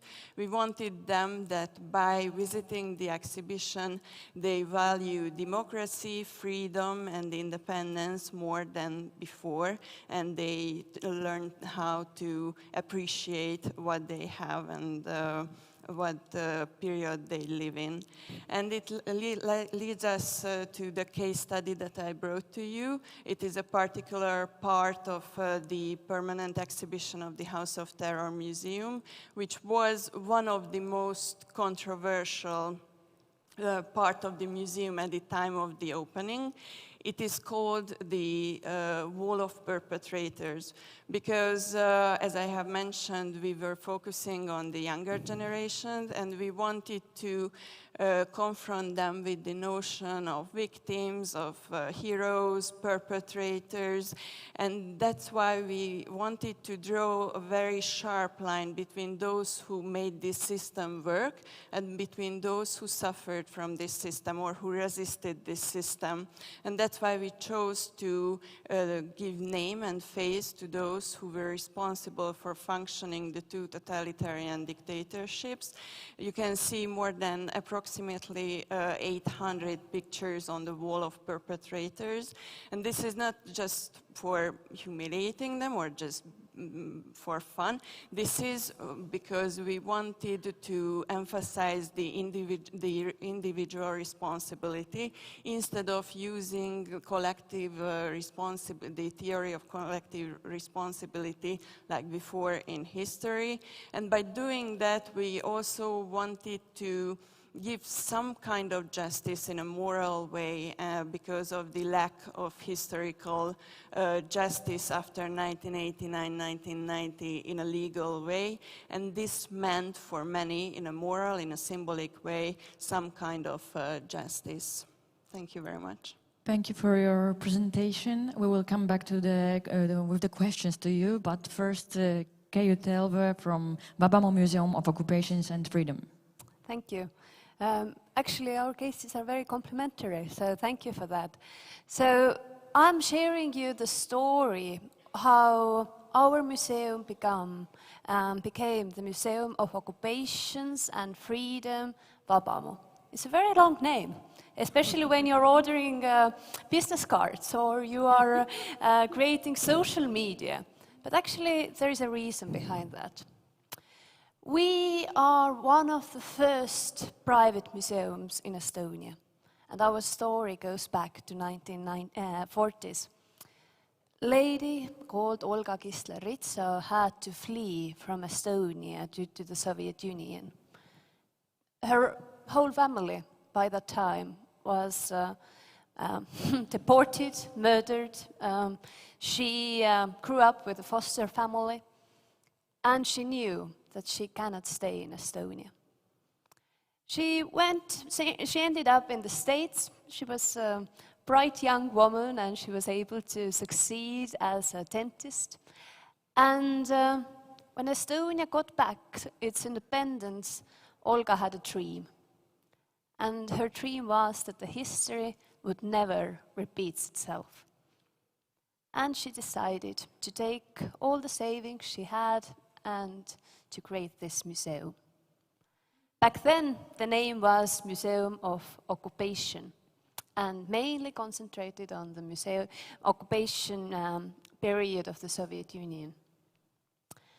Soon, it was changed to the Museum of Occupations to represent all the eras of occupation, both first Soviet occupation, Nazi occupation, as well as the second occupation. And it was opened 2003, but by the time of 2016, we saw that 90% of our people, visitors who are coming in, are foreigners. Local school groups are coming in and asking, what's that? And pointing to the typing machine. They had no idea of the history, what had happened before them. And it is really difficult to encourage somebody to listen when they don't know what is a deportation car, or why these things happen, or even our own youngsters were asking, why didn't they call the police? And we understood that there is a gap. 15 years ago, this museum was, when it first started, it was important place for people to remember, to get together, to be the place where this history can be discussed again. But 2016, we also had to engage younger people who didn't have this idea of occupation period anymore. And we started to work towards new concept of a memorial museum, how we are able to talk about occupation periods with younger generations. And we ended up with the concept of Museum of Freedom. Freedom is something, it's very important even for teenagers. Probably many of you as parents know that. They are really eager to fight for their freedom. To be able to create these parallels, what freedom means now, what freedom meant 50 years ago, how we are able to build bridges, what are these compelling stories that really touches people nowadays. And of course, to talk about the history, to talk about these awful periods, crimes against all humanity. And in every family in Estonia, we have our own story, how our families were touched, separated, destroyed by these awful times. The idea was noble, or we really had all the good intentions and thoughts, and some of our team members are actually sitting in the audience who helped to create Vabamu. But when we announced the change of the name, and back then we thought that the name would be Museum of Freedom. Third name for the very representative institution that we are continuing to do the same work as we did. But actually the press backfired right away. A lot of people were very angry, disappointed, sad. And I think as a younger generation, the team who was behind the museum was also quite young. And right away, people were asking, why you're doing it? You are forgetting the past. You are not caring what our families had to go through. You are just skipping the name of occupation. You're probably on the side of Russia because they don't agree on occupation as well. It was awful. All our friends, people the museum has worked together basically 15 years already, they felt let down. And I think it was the biggest mistake. In a way, to be, whenever, I think what is a learning, not a mistake, but a learning point. I think we didn't understood even ourselves how fragile this topic in the society is and how many different opinions there are about the topic. And how the concept of Museum of Freedom, for many people, it hurt. It felt that something is taken away for them. Starting from 2017, when we announced the new name, we had approximately a year-long discussion with different target groups, friends, supporters, those people who we had hurt. And we made a compromise. Now the museum is called Museum of Occupations and Freedom, Vabamu. Long name, but it has its reasons, and there is definitely need for that. There are two parts. In every society there are different generations, and they are staying side by side. And luckily, all these people who wrote articles against us, who protested, who visited the museum, who were really angry, the moment they visited the new permanent exhibition, they understood that anything isn't lost. There is something new gained, something new added. We are still talking about crimes against humanity, about all occupation periods, and also about recovery, how Estonia got back its independence, and how we have to work daily basis to protect that freedom. We have used a lot of technology to be able to engage young people. This is our e-guide on the right and on the left, sorry. And you can see that, and thanks to that technology, we are able to tell these stories in 9 different languages. So 9 different nation groups can come to the museum and visit it as locals. It is in their native tongue. But at the same time, we have more than 200 items in exhibition, and every item has a touching story connected with real people. Now, 3 years later, we have found these bridges. Here is one of our case studies about how Hilda Sikkut, when COVID started, we took her diary and letters from Kazakhstan prison camp. And when we are experiencing these difficult times, as we are doing now, we were brave to look back to the future, back to the past, and we read these letters to the people of Estonia, and to be able to make sense how suffering, sadness, being alone, being afar from a family member, these are these empathic topics we can connect past and the present. And just a couple of days ago, we received a package. Thank you for the author's family, that they were really touched and they were really happy that these letters and these diaries are in new form, but still so important for people all around Estonia. So it was definitely a learning point. And I think different generations have to work together. And when we are talking, I think we should have done more talking. When we have, because when we're talking and sharing ideas, learning from each other, then actually it is exactly the way how to keep this difficult past topic in the present, as well as a learning point for future. Thank you. Thank you, Kayo. Dorothea, Kayo, both of your institutions deal with some really difficult topics, but also very recent ones.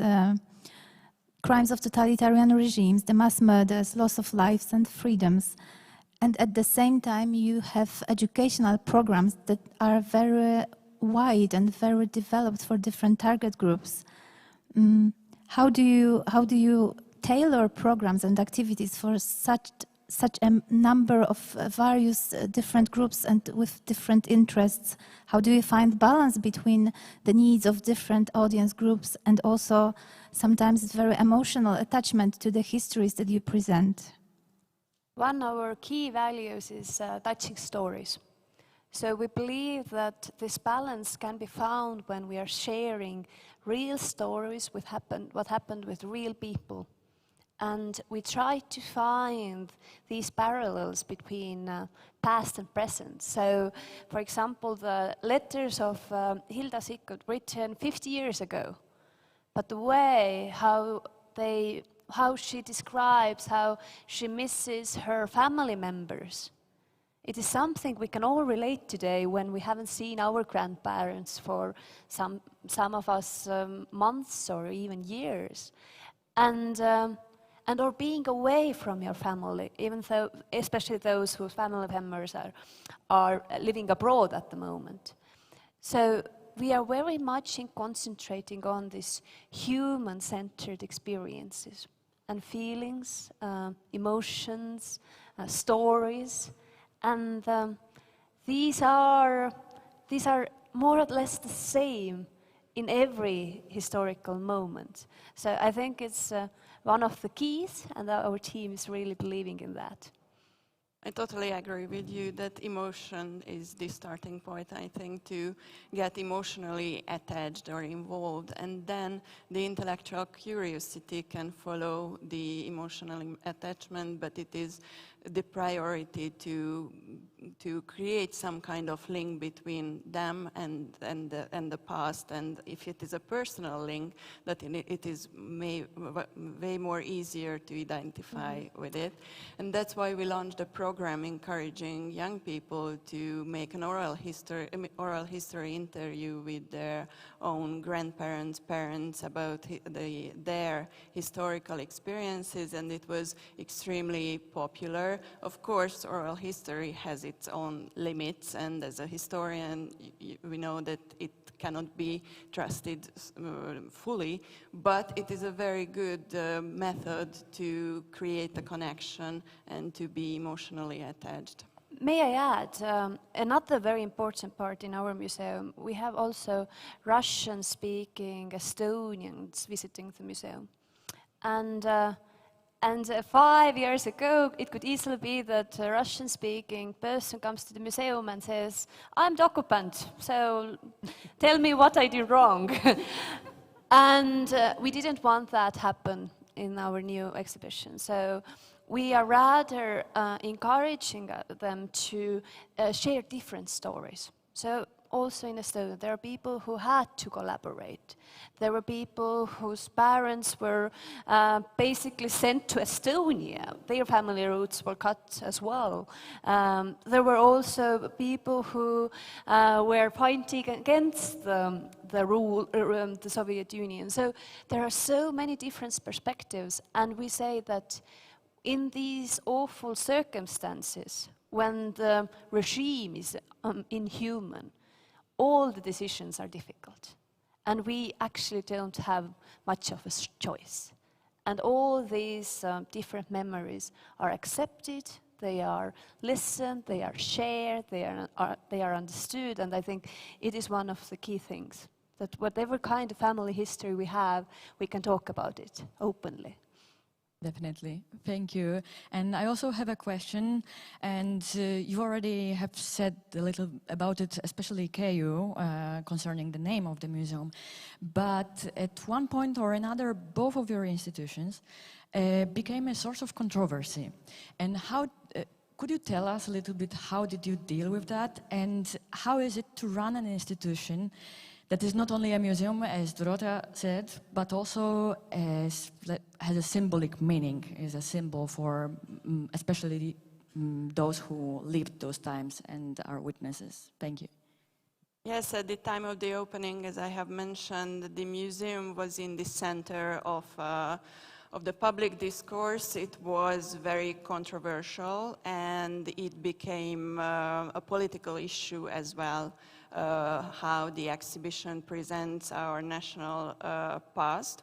And I have to add that that was the best PR that we could get, because everyone was attacking the museum, so everyone knew that something was happening. What is this House of Terror museum? I have to go and see it. So even those who hated it, even those who loved it, but everyone came and watched the exhibition and had an opinion. I think that the fact that it was controversial, it was natural, because we had to start to discuss what happened with us. And also it was something very different from the previous narratives. It questioned the whole previous historical point of view of the mainstream historians and ideologists in Hungary.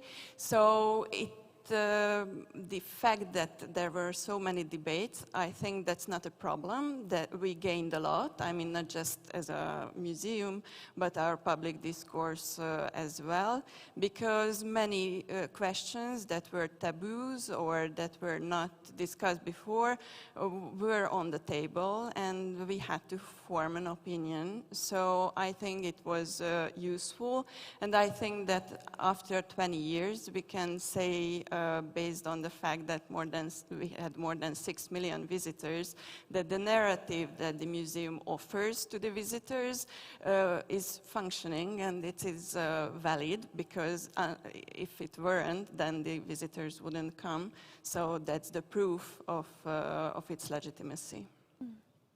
I agree.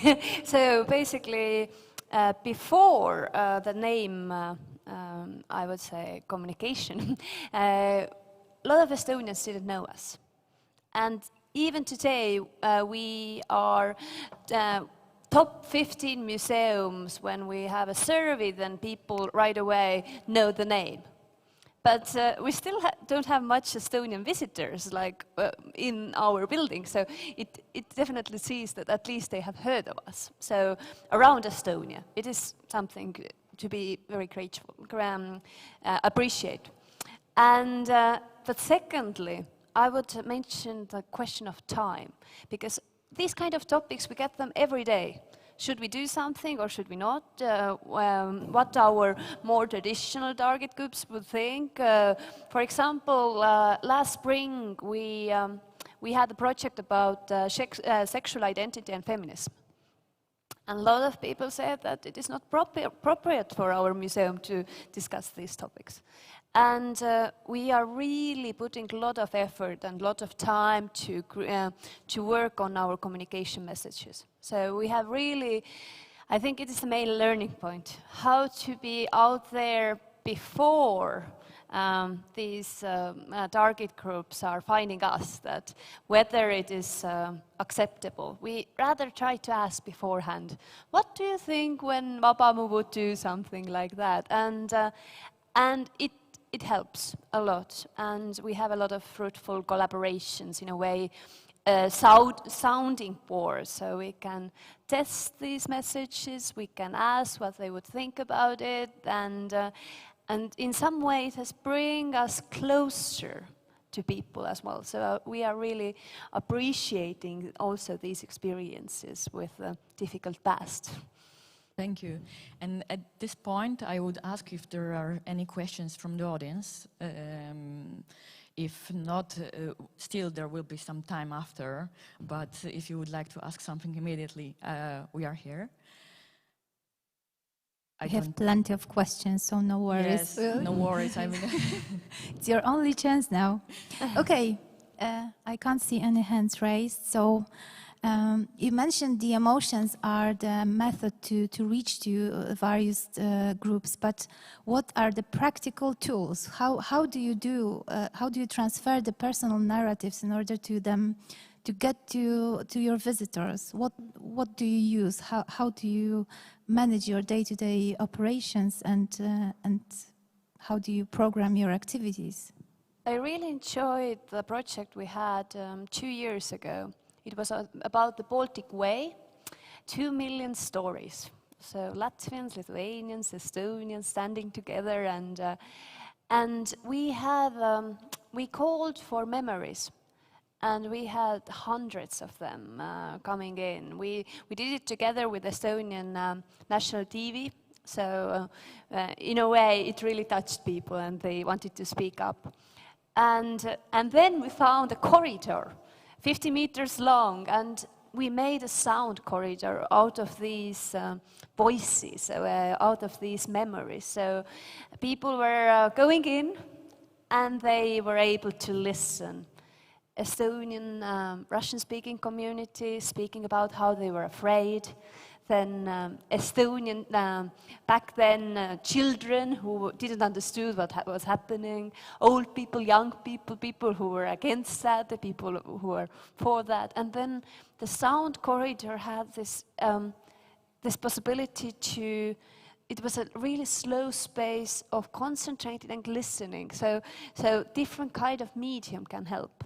But we can also say that people nowadays are getting more and more impatient. They want to get things fast. So videos, animations, and also, as our education team says, like 1 minute. You have to squeeze everything within 1 minute. And when they have already some interest, then they can spend maybe an hour in the museum. But this is a second step. So fast, we are really first developing fast methods to be able to attract their attention later on. Well, first of all, the permanent and the temporary exhibitions as well are based on personal testimonies and remembrance. So I think it is one of the main tools that we are using. And also, I wanted to give an example of how we try to, not on TikTok, but we try to use the technologies that could attain that could gain the attention of the younger people. On the 60th anniversary of the Revolution of 1956, we created a temporary exhibition with the help of virtual reality glasses. So you put on the glass and you became the participant of a scene. You are a revolutionary, or you are under interrogation, or you are being persecuted. So this was something that was very enjoyable for the teenagers as well, and you could identify yourself with the participants of the revolution. Can I have just a fast question? Did it remain as a part of the permanent exhibition, or? No, unfortunately not, but it is available on internet. Okay.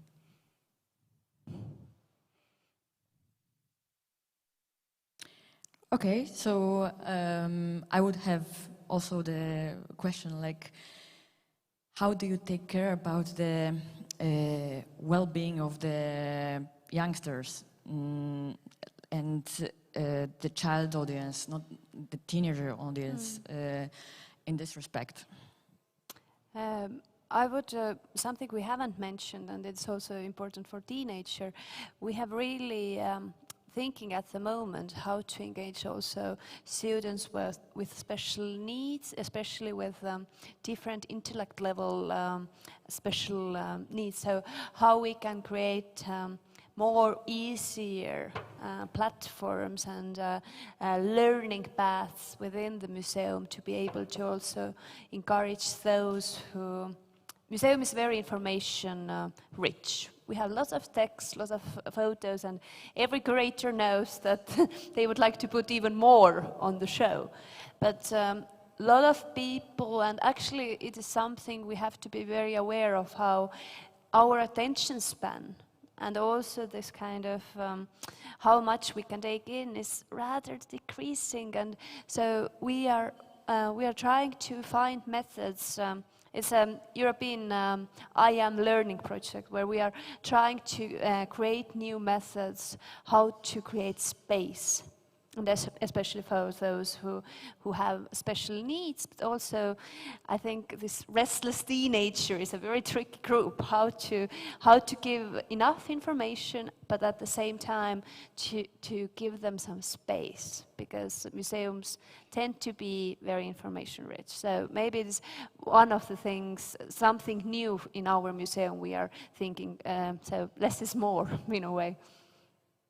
I totally agree. I would add just one more aspect, because we have a program that is training teachers, because the exhibition is a tool to educate the younger generations, but the teachers are crucial when we are talking about teaching and talking about history.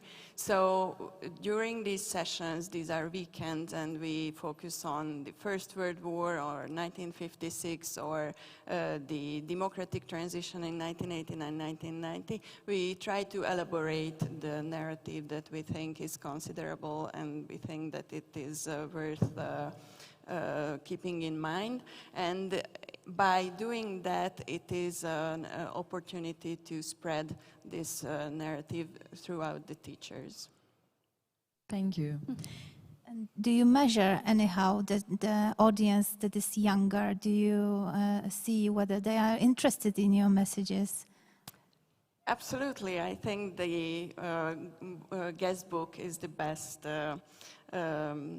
accomplishment many times, what they write after a school visit to the after the exhibition. So we get great reviews, and I think that young people are interested in history and are interested in their own political and public discourse, and without knowing the history you cannot really understand what's going on in your country. So I think they are open when you apply a good method. A very good thing we just discovered, we have a student board in our museum, so a group of students who actually reflects how the things or ideas are working, and we're especially using it for NOVA, the study platform.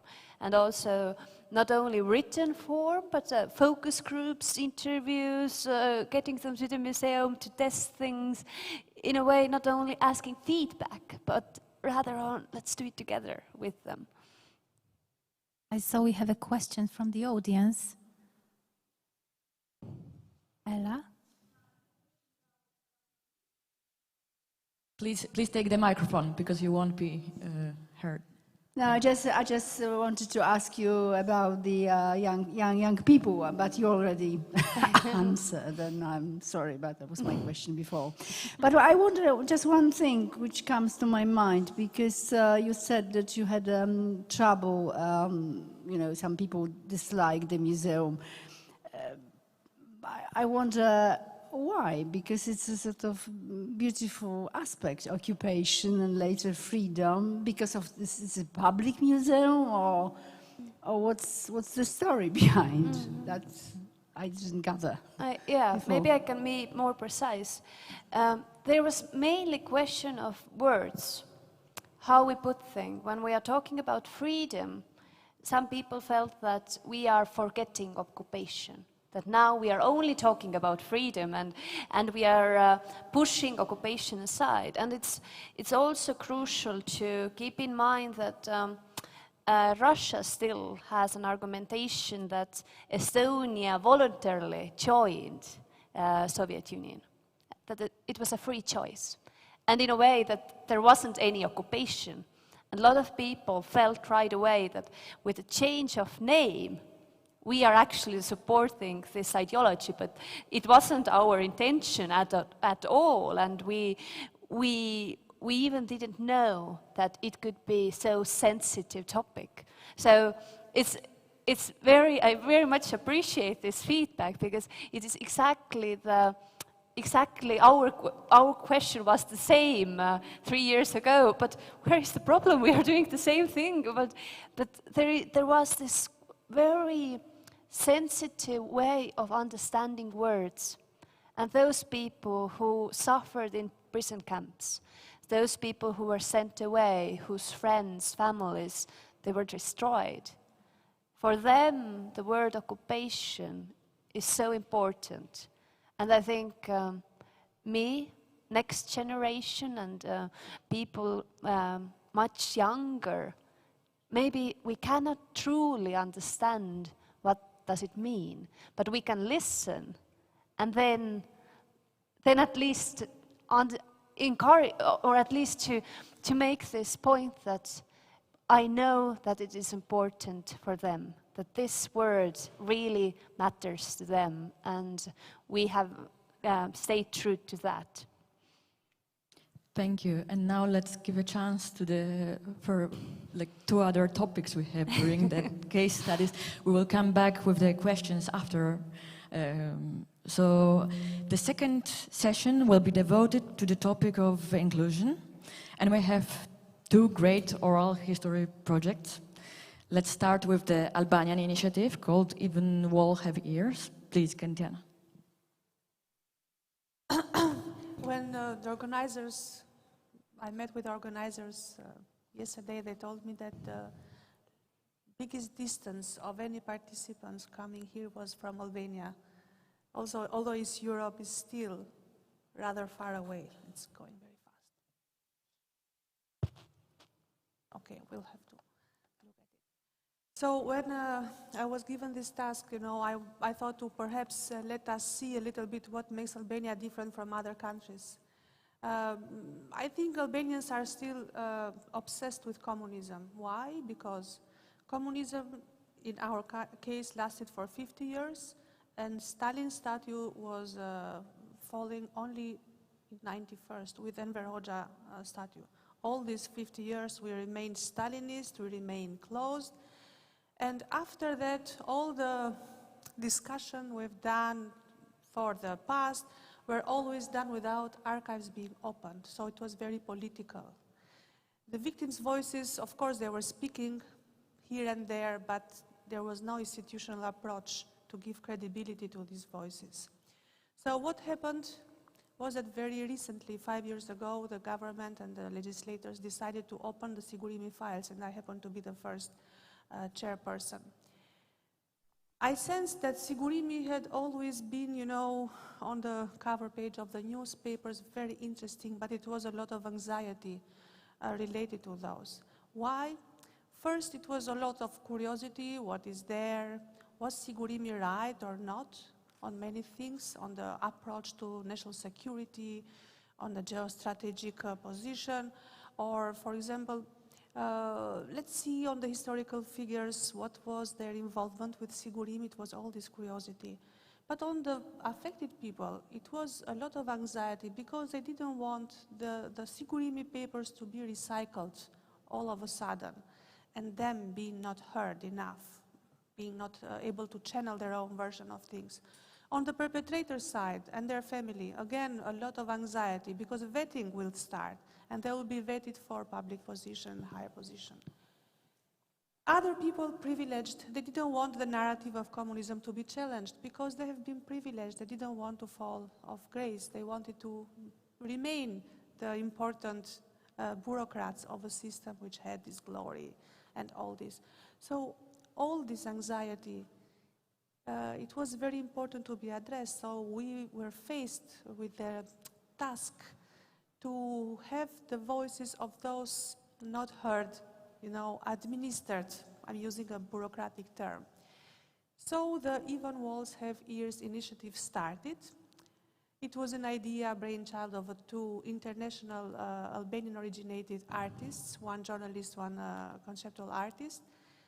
And they came with this idea to not only hear the voices of the victims, but create another narrative out of them, So all this, it was made an artistic installation in main cities of Albania with quotes from different testimonials that they collected in the houses of the people.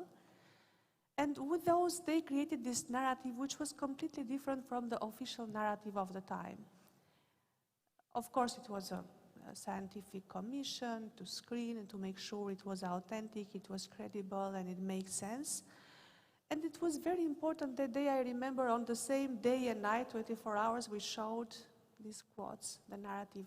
You know, we have shared with you English version. You may look, it was so powerful because for the first time it was not a philosopher or historians, but there were voices of people.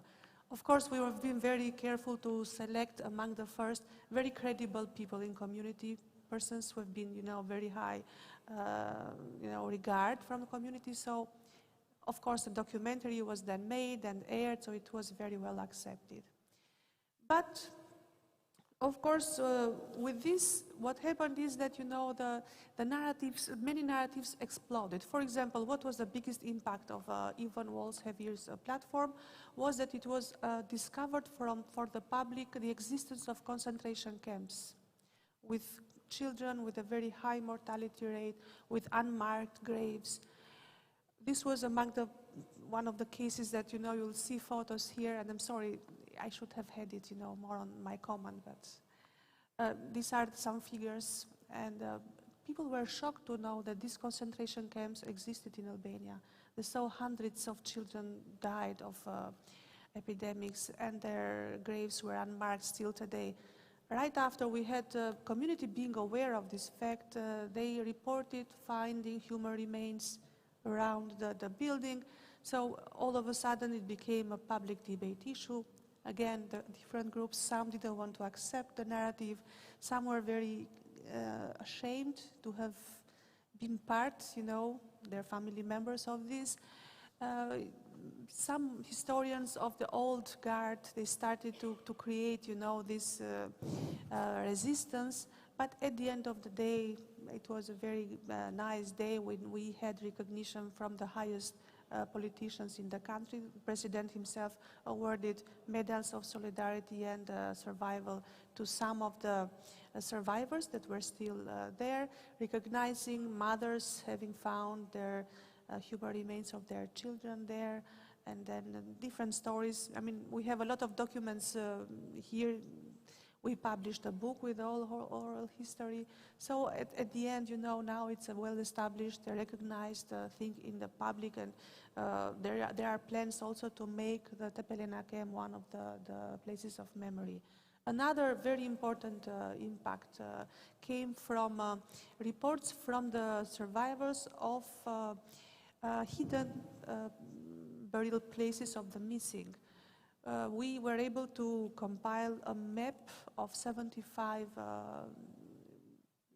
hidden graves, places, and showed it to the public and to the institution. And we are starting now a campaign, perhaps going after the Polish model of IPN, to make sure that, you know, every request of families that are still obsessed with finding, they want to find the places where their relatives are hidden, to make sure that those are addressed, that we make absolute efforts as a society to clear their whereabouts, their fate, and why not, you know, make sure that all the necessary steps are taken on a technological point of view and also in the rule of law, that cases, you know, are solved, although we know that this is at the beginning. But it's important that through oral history we had this great impact that now society is aware that communism killed, Sigurimi killed, and there are thousands of the best people of this country, of our country, that they are not yet found, as a responsibility of each one to do something. A third impact, it's important also, is that we organize a local dialogue on Sigurimi files. We always, this is not a typical oral history, because oral history many organizations do, but in our case it's linked with Sigurimi files. So all the fears and anxiety of people that Sigurimi files may recycle the old stereotypes, bad stereotypes of Sigurimi, are mitigated because we ask them to give their accounts related to Sigurimi files. So when we later on put in the use of historians, researchers, young people, whoever wants to see them, we serve them both, the file and the account, especially for the historical figures which have more impact in society. So in this regard, also the local dialogue in every city is taking its own local flavor, is being more authentic, is focused on the events that each city has. For example, in one of the cities, when you have, we have 13 labor camps. It is the propaganda of communism was showing the best successful cooperative of the time. So we are putting now the contrast, the cooperative, the so-called successful, and the 13 forced labor camps with narrative from oral history collected. And you know, it immediately, you know, make sure that all the indoctrination of the past, which is still there, is challenged by files, but also by the life of people. Talking about emotions that the two colleagues said, it also brings an element of a human dimension of it. For example, Lucia, again, we brought voices of children who have been interned there and found interesting photos of children interned to show exactly to children of today, because that is easier for them to relate, young people to young people. The right to education, which was denied, for example, we have testimonials of that. So it's very much telling to young people who are now free to do whatever they want, that it was a time that this was denied. So all in all, it has resulted positive, and it had a great impact. It was not easy. I mean, we have a collection of newspapers, different newspapers really pressuring us, talking about controversies. If there were interests of different groups, of course, clashing into the public eye. But at the end of the day, now, it's changing completely. When it comes to your question of before, how you measure. 5 years ago, they measured the public perception, and 50% of respondents said that communism was good, that country was better.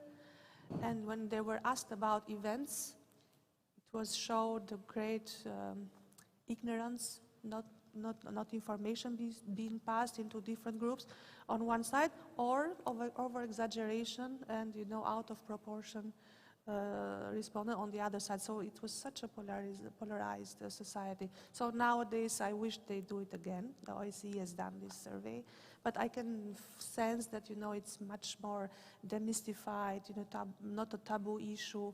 And I see from requests from the public, you know, thousands that we process every year. Now it's a large number of files being exposed. So it's helping, especially also paired with the people's voices. Challenges, of course, credibility of oral history. I mean, you know better than me. I'm a bureaucrat, you are researchers. There is an issue of credibility. But we try to do, I mean, to better every day our methodology. One thing is the challenge at time. Every other day we lose political prisoners, important actors of the memory. So we also are a little bit in a hurry. But I think it's working well. Thank you, Gentiana. And now my colleagues from the NRS will present the In-Between project. Thank you very much, Beata. We have the pleasure, together with Anja Wachowiak, to introduce to you as a case studies of the different projects of ENRS, the educational project In Between. This is a project addressed to students aged 18-26.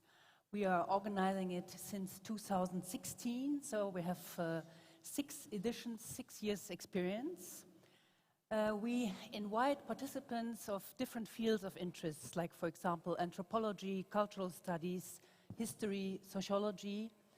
And the participants are given an opportunity to conduct oral history research in the European borderlands. So our main topics, it's oral history and borderland regions. Gaining theoretical knowledge and practical skills the participants collect audio and video recordings of individual historical narrations. They scan private photographs or documents to share them with local museums and archives. Before traveling to the different European borderlands for their fieldwork, the participants take part in interdisciplinary workshops, learning the basics of conducting interviews, basics of visual documentation, and the necessary historic context. Later on, they split into smaller groups and travel to the different borderlands in order to speak with representatives of local communities and minorities. The history of our project is quite long. We have a quite long list of locations that we already visited. So let me please tell just a few cities and countries that our participants already visited. It was the borderlands Czech Republic, Germany, Poland, Austria, Slovenia, Hungary, Slovakia, Ukraine, Polish-Lithuanian borderland, Prespa Lakes region, Albanian-Montenegrin borderland, Hungarian-Romanian borderland, and Catalonia. What I would like to underline, and it was aforementioned before, the last 3 editions were slightly different than typical classical version of In Between, and some details more later. Now we would like to show you a short example of our project results, and you will figure out that we practice in this project the so-called exemplarisches Lernen, as we say in German, which means learning on a micro scale, but reflecting the global context. Please, this is also my request to our technical support. We would like to show a short piece of one of the videos. It's running already. I will comment it afterwards. I think identity is overrated. You know, like I said, it's limiting. I mean, if you think, that these nation states, the idea that France is, just for the French, and Italy's for the Italians, and Hungary's for the Hungarians. It's crazy. I mean, it's never been the case. There's always been movement. People have always moved from one country to another, or one part of the world to another part of the world.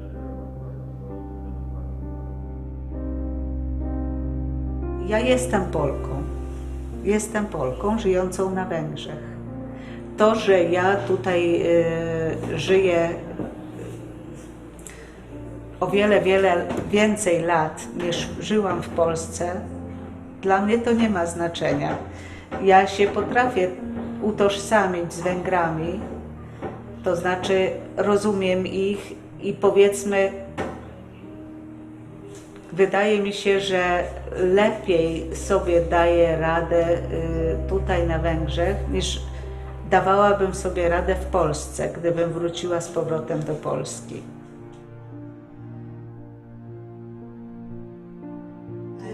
Egyszer egy egyesületi tagunk mondta, hogy engem mindig lenéznek, mert hogy én nem tudok németül.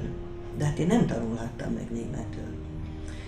Azt mondja, de német vagyok, és büszke vagyok arra, és az identitásomat is őrzöm. Azt mondja, a lányom egyetemre jár, perfekt német. De ő benne már nincs meg az identitás, hiába próbálom én neki közvetíteni.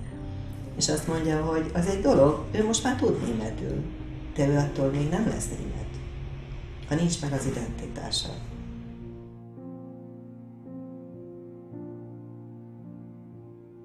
And to me, what's important in identity is history. Is your history. It's important that you know your history, that you know what your parents went through, what your grandparents went through, and try to understand them, because all that somehow subconsciously has gone into your makeup, right?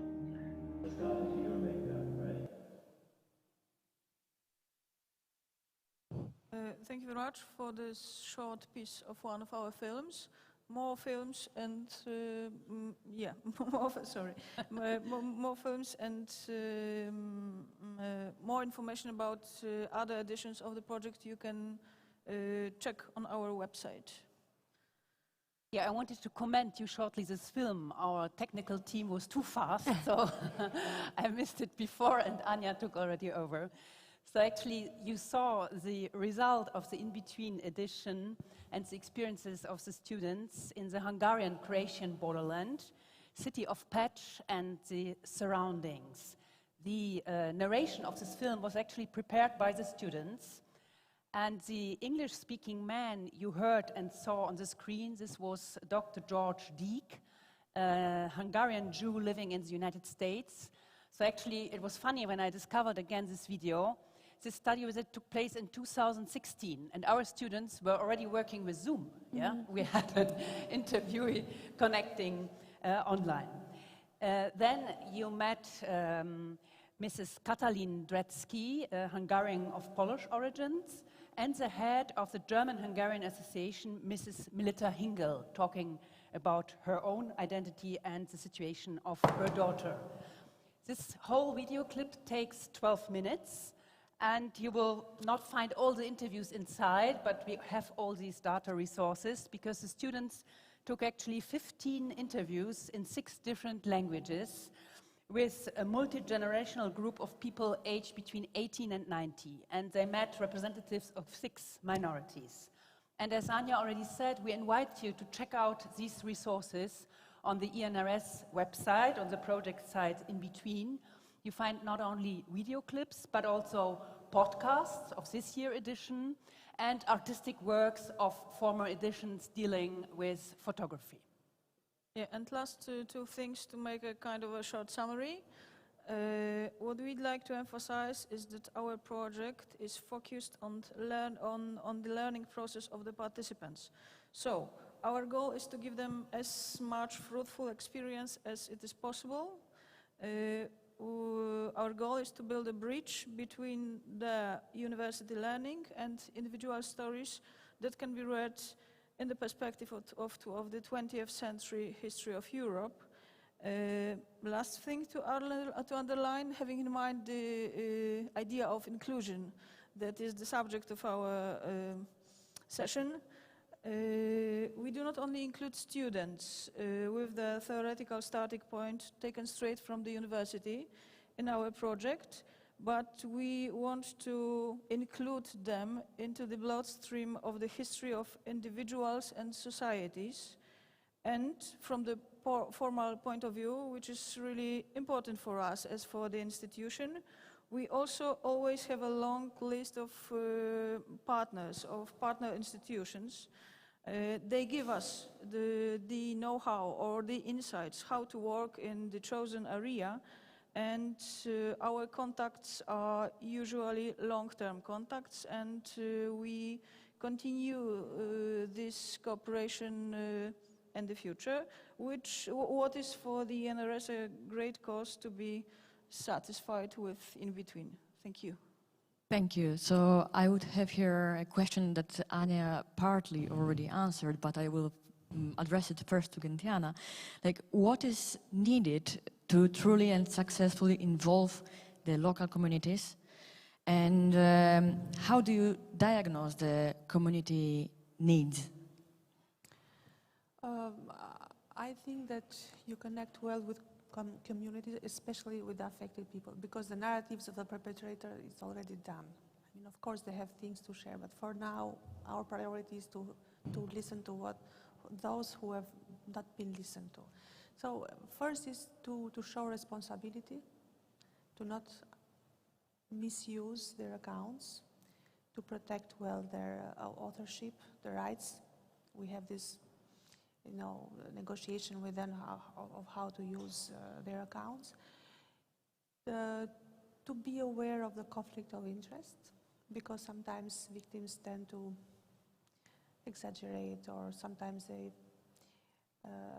use others' perception and they think it's also theirs. We've had case in a concentration camp of Tepelena of children 3 years old then telling stories perhaps come from the family, and they think it is their memory, but professionals are needed to be there to evaluate always the accounts. It's not automatic.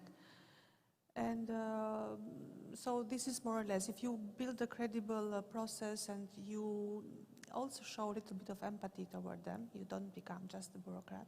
Of course, we don't want to take sides, but a little bit of side, it's always there. When it comes to human rights violation, killings and everything, of course, you need to show your empathy and you understand their pain, and you are humble because, of course, you don't give solution to every problem. There are redressing mechanisms that we try to address, to report, to refer to a governmental institution always. We try to be of help, although we are modest enough. And I always start with, I understand we are very late. We understand government has been really dragging feet. You deserve much more. What you lost, you are never being given back with all this that we are doing, but let us try. So always being humble, because it's so much that they need to compensate what they lost: life, youth, possession, education, profession, and many things. They are very deep wounds. So all this, to show human side, human face of all this, not me, but all staff, I said, please treat them like they are your family members. Be there for them. And then when it comes to diagnosis of communities, Albania is a small country but very diverse. When colleagues speak about occupation, being of foreigners against the local population, perhaps this is controversial but easier, but in case of Albania, it was Albanians against Albanians. It's very painful. Small community, and they know each other, and they've been there. So it's very often, how to also keep the equilibrium, give time to people, but also have a ear for all perspectives. As example, for example, we broke the story of the missing, 3,000 plus stories that we discovered in Sigurimi files. And the way we exhibited the stories was we used cubes, but we left faces empty. So we used, for example, 2 faces, leaving other faces empty, saying that we found this evidence, but whoever has another perspective, it's welcome to use it. Just to convey the messages that everybody's voices are important, that memory is pluralistic, that people are allowed to be changed. They can. Many people say that indoctrination is also a coercion. They said we didn't know. We've been deprived of key information. I've had Sigurimi guys telling me that they didn't know about many facts because the society was very much atomized. So everyone was given a version. This is the enemy, and go against him. So all these aspects are very delicate. Cooperation with local universities, with local historians, with the local government, always important. And families. It starts from bottom up. Of course, with researchers and professionals, not imposing, but making sure that subjectivism and dilettantism and sometimes hidden interests are there. But yeah. Thank you. It was very interesting. And please, Anna or Anne-Marie? Same question. Well, as we try to point out, showing you this short film, we include local communities because actually we have local partners, and throughout our local partners we figure out who we should talk to, who we should meet during the study visit. So this is our key to get into contact, and then we gather the sources and the narratives, and we spread them throughout our website, throughout our information channels. Thank you. And now, if you, at this point you have any questions, we are ready. I can see here in the first row. Thank you. Yeah, I have a question to the in-between, because you are working with students. So how do you select the students? Is there a big competition, or is it not that much interest because probably they come from other countries?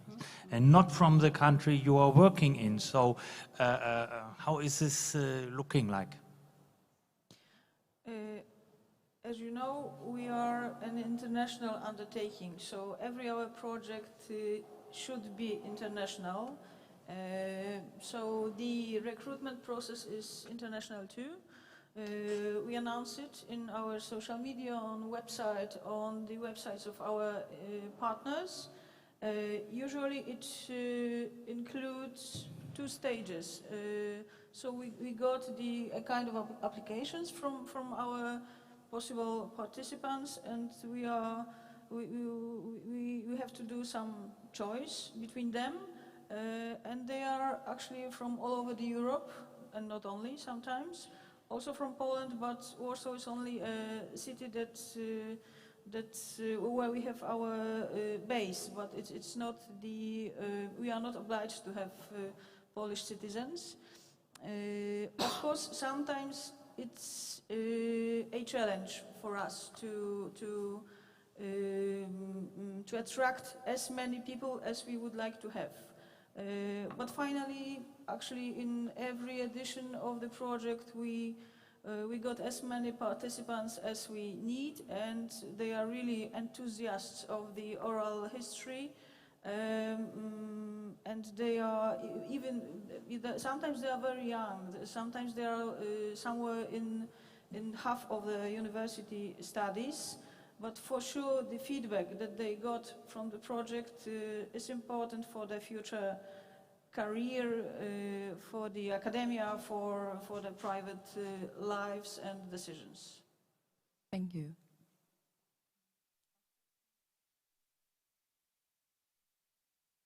I have a question for Albania and for Anne-Marie. It's a small country like Ireland, yes. And I was interested in what you said about the problem was, and the tension and the difference was between Albanians themselves. And in some way, how did you manage that? I think the delayed opening of the debate helped a little, because many characters are not active politically. So it was, you know, the balance in society. Because I see young people are completely deprived of emotional baggage, you know. The affected families, the young people remain emotional, while the rest of the population, young people have also this historical interest. They are more, I'll see also staff, our staff, if they are young, they work more professionally, they are more free of emotions. I think it was this. Second, it was that when we opened up the dialogue and the Authority of Files was created, we were lucky to get the best advice from the German colleagues. So it was an already tested approach after 25 years old of them opening files and having also international experience with other offices that they have helped across. So it was a very good law that created us, very good law. And also the oral history connected with the Sigurimi files is provided by the law. So one of the most projects that had resistance from the public was this. Many people would say, it's not credible, now what do you think, why you trust so much, so many subjects, you know, telling their own stories, but it was in the law, so we have been protected. After, you know, testimonials were confronted with the archive, collection, and all this and that, so they gained more credibility, but at the beginning it helped us, the law, so it was the time, the biology, and a little bit of, I think, credible and professionalism also. We had also, UNDP measured the credibility of institutions, and we were among the highest rated ones. So it helped also this very careful approach and human approach for people to trust and then to be a partner. Thank you very much. Now I can see, I think that we will pass through to the third session. Yeah, sure. So we'll start with the third session. We finally reached the topic that we finished with the last panel discussion, so digital transformation. And let's start with Paweł Sawicki from the Auschwitz Museum and Memorial. Yes. Thank you very much.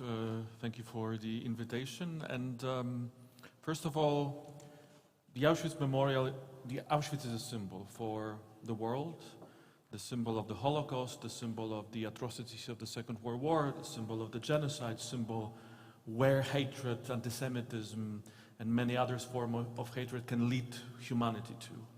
And in 1947, the Auschwitz Memorial was established.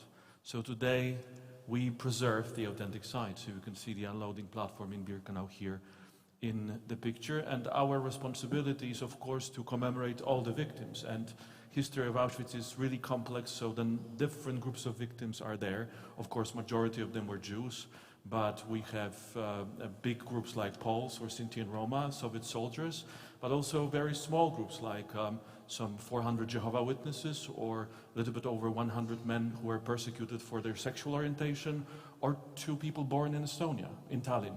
There were also prisoners of Auschwitz. One of them perished in Auschwitz, another in the Bay of Lubeck. So it's our responsibility, of course, to commemorate all the victims. It's our responsibility to preserve all the authentic remains, whether it's a document, a building, or a prosthetic of a victim. And of course, the core of our educational work are visits to the authentic site. And there was a lot of said of how to build this narration, how can you address different groups.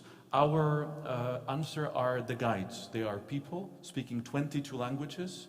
So first of all, we can talk to many people in their own language, but a guide who is a person can always find or try to shape the narration that addresses the needs of the people. So we can use a little bit different language when we talk to young people, a little bit different language when you guide a group of judges and persecutors, because we have also projects directed to many people. And last year was a challenge, because the site, for the first time in history, was closed, and we were empty, and that was, when you look at this graph, you can see this change. This is the attendance to the memorial for the last 20 years, and we started this century with 500,000 visitors, and 2019 was the record year of 2.3 million people, and we could have the whole session about why these numbers increase. And then you have 2020, and most of these 500,000 people came before the pandemic started. And then we were closed, and after the first reopening, we, for example, had days with 100 visitors at the site. So of course, we were present online before, but the emptiness of the site and the fact that people couldn't come triggered different ways of thinking of how we can use our online presence in our daily work. As I said, the only untouched part of this activity was conservation, because while most of our educational projects, research, publication are based on our budget, and it suffered enormously because of the lack of the visitors, conservation is financed by the Auschwitz-Birkenau Foundation, and so the security of preservation of the authenticity was still there. And also, of course, we have a website where you can find auschwitz.org, for those of you who haven't been there yet. So you can find a lot of materials there, educational, historical documents, collections, and so on and so on. But we were also, when the social media started in 2008-9, we were in the fields of our institutions. I mean, the memorial sites of former concentration camp, extermination camps, Holocaust museums. We were pioneers. We were basically the first one that started a Facebook page, and we had to go through all this discussion whether institution like the Auschwitz Memorial should be even on Facebook. Today it's like an anecdote because everyone is there, and we've already heard that Facebook is a tool for old people, and but we are there, and here you can see the numbers, which is substantial. I mean, over 1.5 million people follow the memorial, mainly on Twitter. Twitter is, and I'm going to speak about Twitter in a moment, but then we have Facebook, Instagram. We're not on TikTok. I don't know if I should add yet, or we'll see how it goes. But this is something that this is a group that we call the virtual community of remembrance. That people decide to join us, and through our online presence, we can direct them either just to engage them because they will click like or they will see our post, or we can lead them to something else. And so Twitter, with over 1.1 million followers, when we had this whole campaign to get to 1 million, and many people helped us, and this engagement was something very important to see. It's where Twitter is important because on one hand we can have this contact with the audience, but Twitter allows us to work with media, with also sometimes celebrities. We can correct things on Twitter or through Twitter, issuing statements, but the core of our activity is always to commemorate the victims and try to show the complexity of the story of Auschwitz and the different tones of this, not black and white, but everything which is between it, and to explain the complexity. And this is something that is worth fighting for, because on one hand we can say 2 million visitors a year, it's a huge number and a huge effort, but it means that there are billions of people, I mean literally billions of people, who will never come. Whether there's pandemic or not, they simply are not able to come. And here you can just see one statistics, 1 month of this year, January 2021, and all the tweets, 215 million impressions in a month. The one tweet, 6.6 million impressions, 32,000 retweets. I mean, this is, if you follow Twitter, I should ask how many people follow Auschwitz Memorial on Twitter. I hope we'll have more followers after this session. But this is something very important. And then some of these people can reach to our online educational tools and get more. Some just will look at it and then continue. And I'd like to, as a case study, because there's plenty of things I could talk to, but when we were getting to the 75th anniversary of liberation and we were putting things on Twitter and social media, something that is very universal for people is the birthday. Because of course when we talk about Auschwitz we talk about death and tragedy and suffering, but death in Auschwitz is completely unnatural. It is something inhuman when we talk about this experience. But all these people who became victims were born, and this is something that we all share. So I started putting tweets like this online with a birthday, and right now this project is that we published a tweet every 2 hours, from 1 a.m. in the morning till 11 p.m. in the evening, every single day.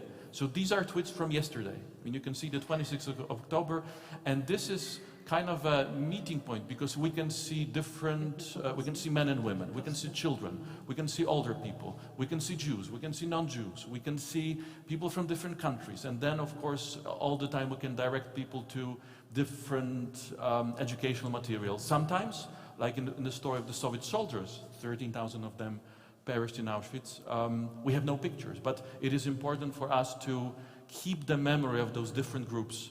And so they are also mentioned. People can see, and these are short messages. It's just the name, the date of birth, date of incarceration, the date of sometimes liberation. Sometimes it's interesting when we have the occupation of these people, but people can look at the faces and the feedback that we get, that some people try to read the names and they are in different languages, so they have problems, or they are of different ages. So for grandparents to see faces that remind them of their grandchildren is very emotional, or lawyers, here is a case of lawyers, and so these are many different tiny lines that we can use to engage with the audience that is online, and they see it. And Sinti and Roma, of course, another group, again no photographs, but we decided that we're going to publish those. So these are 12 people that were commemorated yesterday, and if you follow us on Twitter, you will see all these people that we chose today. And so this is a very interesting way of going from something that also was mentioned, going from individual story, individual name, individual face, to show the complexity of the story of Auschwitz. And here is just one case study, and I could again bring many. I posted this picture. This was July, 21st July, the birthday of Jiří Popper, a Czech Jewish boy.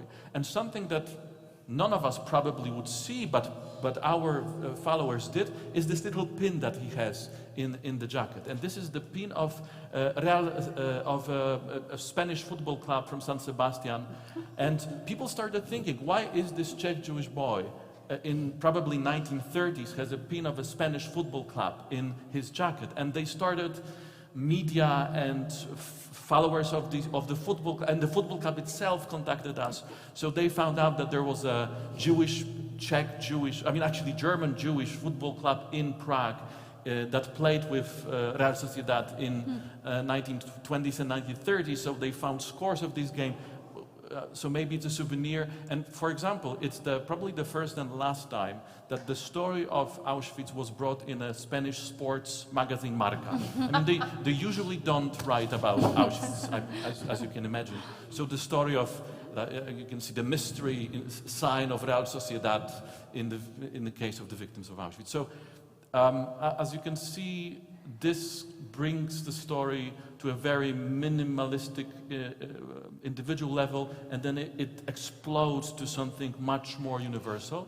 And just to end this, as I said, the pandemic forced us to think differently about many things, but we are taking it slow. We want to be ready, not to just rush immediately and just opening Zooms and things like that, but we need to know why we are doing it. So when the pandemic started, an Israeli company reached us and they offered that they are going to help us with, the company name is AppsFlyer, that they want to help us build some kind of a new virtual tool to engage with the audience, which will combine many things, but it will give our educators, this will not be recorded, this will not be video, this will be live tours using the new technology, but this is just a teaser, maybe next conference, because we are going to launch it probably early next year, so I'll be able to tell more. And since we're talking about new technology, just to direct you to a few of our online resources, many online lessons, lesson.auschwitz.org, almost 30 lessons, all of them in English, but also many languages, covering different topics of the story of Auschwitz. Our monthly magazine, where we talk about memory as a universal topic, and institutions are invited to publish, and memoria.auschwitz.org, where you'll find this, and podcast, auschwitz.org/podcast. I invite you to listen. So this is it. I know you were fast. I know we are running out of time. Thank you very much. Thank you very much. That was impressive. And now we would like to ask Christina Ranki from the Mannerheim Museum to tell us a little bit about it, and after we will have a few questions. Thank you for the kind invitation. It is a pleasure to be here. And what is the Mannerheim Museum? It is basically a biographical museum, which main product is the visit to the very authentic home of this man. But I have to, of course, start to tell you who this man is, because it's not always evident, even though it's a great hero for some and an opposant to some others. Gustav Mannerheim is the most famous and the most commemorated person in the Finnish history, and also has a wonderful, should I say, amazing ubiquity in our country, but also in other countries such as Russia, Poland, Switzerland, Sweden, and so on. He was born in 1867 and died in 1951 when the museum was created the same year. As an anecdote, I can say about his ubiquity is that when I went to the doctor ill and the doctor saw where I worked, then he started to ask me, "Oh, how is Mannerheim?" And he forgot about my illness. So that is something that's a little bit annoying. You try to talk about some chosen themes, but you always come to the main product, the man himself, and this shows how much people are interested in the humor interest factor. But so now I've been working 9 years almost in this house, and what you can see here is some of our achievements. We are, of course, on Facebook. We are on Instagram. We have a new, renewed website and a 3D model with a not interactive, but a little bit active 3D tour. And then what we did during the pandemic was to launch YouTube channel and videos there. So this is a whole new field to this very traditionalist museum, and I would say that the most important thing is that we took this step and went through this threshold. And also maybe if we talk about the outcome, which is a little bit early to say, but also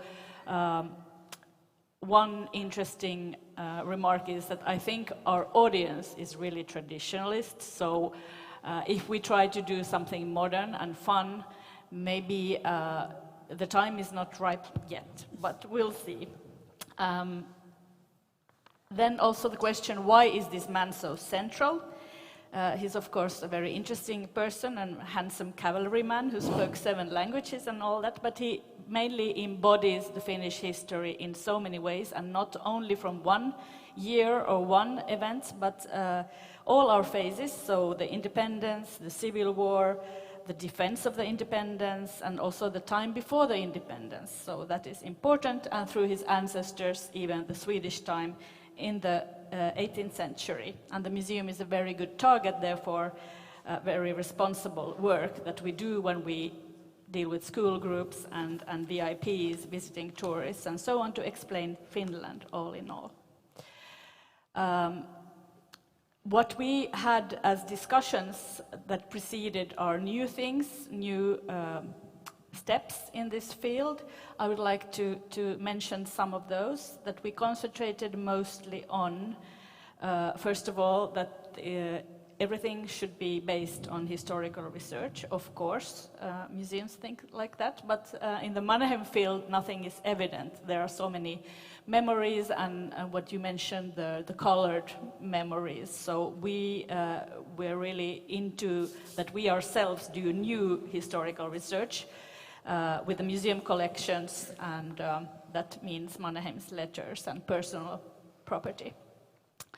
So this is the most important, and then we wanted to, what history? They wanted to concentrate on the more unknown sides. So on one end of the scale you have the military errors, the military strategies, the war memories, and then on the other end of the scale you have vodka, Mannerheim drinks, you have food, and Mannerheim's escapades with women. So something in the middle used to interest me mostly when I was working here, and that is social, cultural history, and so on. So there's a lot of different history. We were very keen on Mannerheim's and the museum's brand, good taste. We chose a very classic approach in themes of colors and tempo and all that. And we decided to be gatekeepers, not like they used to be, but open to humor and different views. But of course the team who has done this is really small. You can see us there talking to each other. So basically it has been three persons responsible for this work mainly. But the humor aspect is quite difficult. And first of all, you would think that there would be so many people opposing that, and I think my most opposition came from my 2 colleagues and not from the old veterans. So as a museum director, I think it was me standing for the wildest ideas quite often. We quickly also saw a limit for the historian's favorite thing, deconstruction. We saw that all products will have to include respect for Mannerheim. We are in his house, and also for his time and different groups of people. And we decided not going to engage in the cancel culture movement, of course. This is also evident for historians, not to take down hunting trophies and so on. If we would start with that, then nothing would be left. And also concentrate on the main issues, what is Mannerheim specific and Mannerheim Museum specific. I think our most popular video at the moment should be the decorations, the order system explaining YouTube video, which is quite interesting. So these are the frames, and then if we have time we can discuss more of the details, but you'll see here some of the looping stuff, the website, the 3D model, and they all have their main purpose, and also some questions they rise. So one of the things I can immediately see, having a little bit of a distance, is that the history is not specifically difficult in these products. It's mostly beautiful things, informative things like there, but if there is one message that we emphasize, it is the international cosmopolitan national hero. So this is something that is a tool at the moment, but we'll see what you're going to ask about this. Thank you. Thank you so much, Christina. As we saw, the digital transformation in museums can have a very different form. How do you think that digital affects the museum experience? Is it becoming like a digital first experience, or how does it extend to the museum visit itself? Shall I continue? Maybe we were a little bit afraid of that question before, and when all comes down to post-pandemic world, I would agree with somebody who said that it's not enough to have this in the digital world. The most important is to have a human guide talking to another human in this specific, authentic setting. But it still means that we have to have all this digital world. It's self-evident today, and also have to be accessible to the world that cannot visit physically in the house. And also, of course, a great means of coming out with material, a longer material than in the 1 short hour.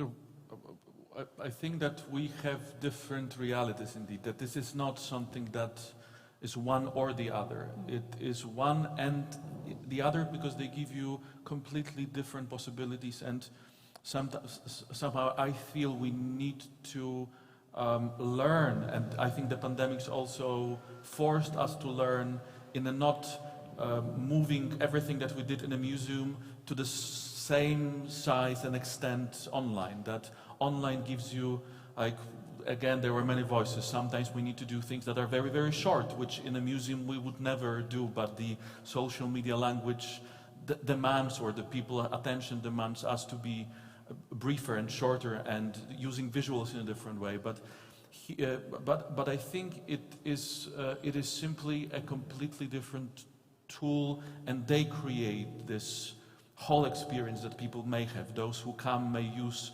to the Auschwitz Memorial, people may use the online, everything that we put online to learn more, because during the tour it is never possible to have everything. They can use it to prepare. This is why we train teachers how to use all these materials that they can later transfer it, as this experience. And I think something that we need to remember is that people will be drawn by authenticity. I mean, always this being able to be with another human being, being able to see the side, is always be the goal of the people, and the online presence can only draw people and make them maybe decide that they will want to come. I remember when we started the first virtual tour, there were lots of discussions, I mean, and then people will stop coming. I mean, they'll see everything, and why should they come? And then we saw that it's not the case. And you know, I always say, if you saw a beautiful historical memorials, I don't know, Machu Picchu, for example. The fact that you saw it online with even the best 360 degrees video, drone, whatever possibilities, will it discourage you to go there? I mean, I think quite the opposite. So people may use it, but we can really tailor the online projects to use the possibilities that is online. So like in a typical tour of the memorial, we cannot switch between Auschwitz I and Birkenau, the two parts of the museum, because we simply need to physically get there. And when we talk about this very complex chronology of the two places, you should be in those different places to be able to explain the story better.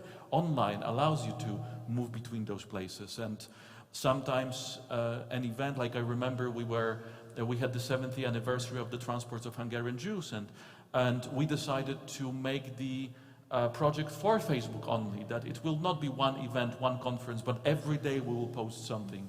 and to create this narration only for this audience, using the tools that this audience can get. So it just opens a completely new level of creativity and challenge for us who curate the places and the story.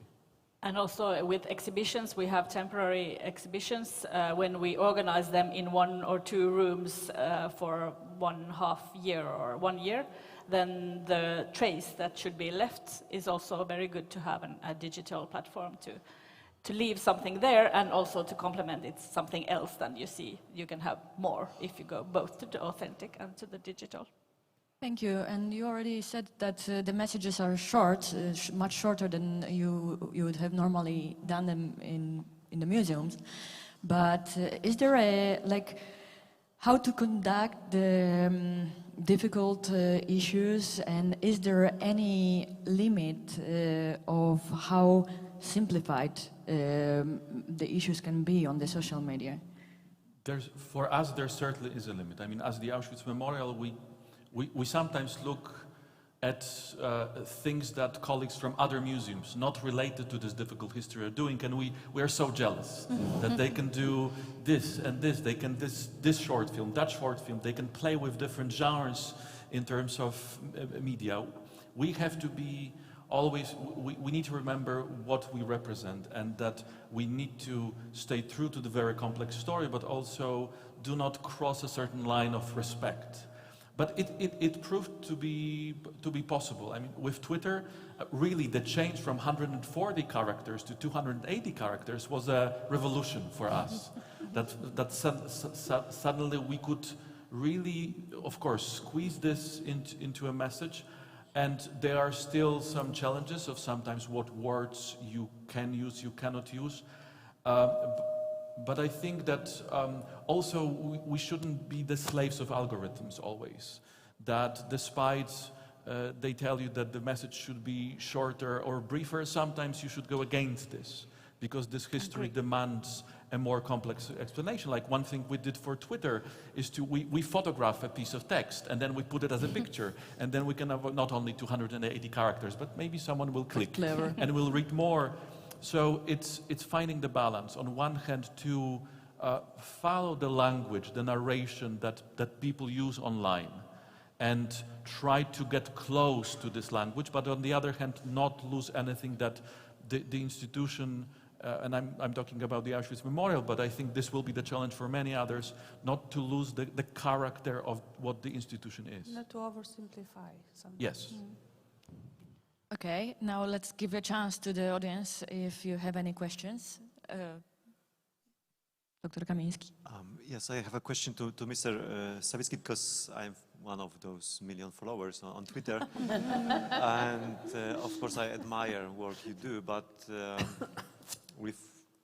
I cannot understand one aspect of it, because you are using also your Twitter account to correct some people who are promoting some mistakes on history of Auschwitz, which is fine.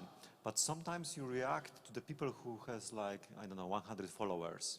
And don't you feel that you are in fact promoting a kind of historical errors, or even a smooth negationism or something like this, by reacting to such marginal voices?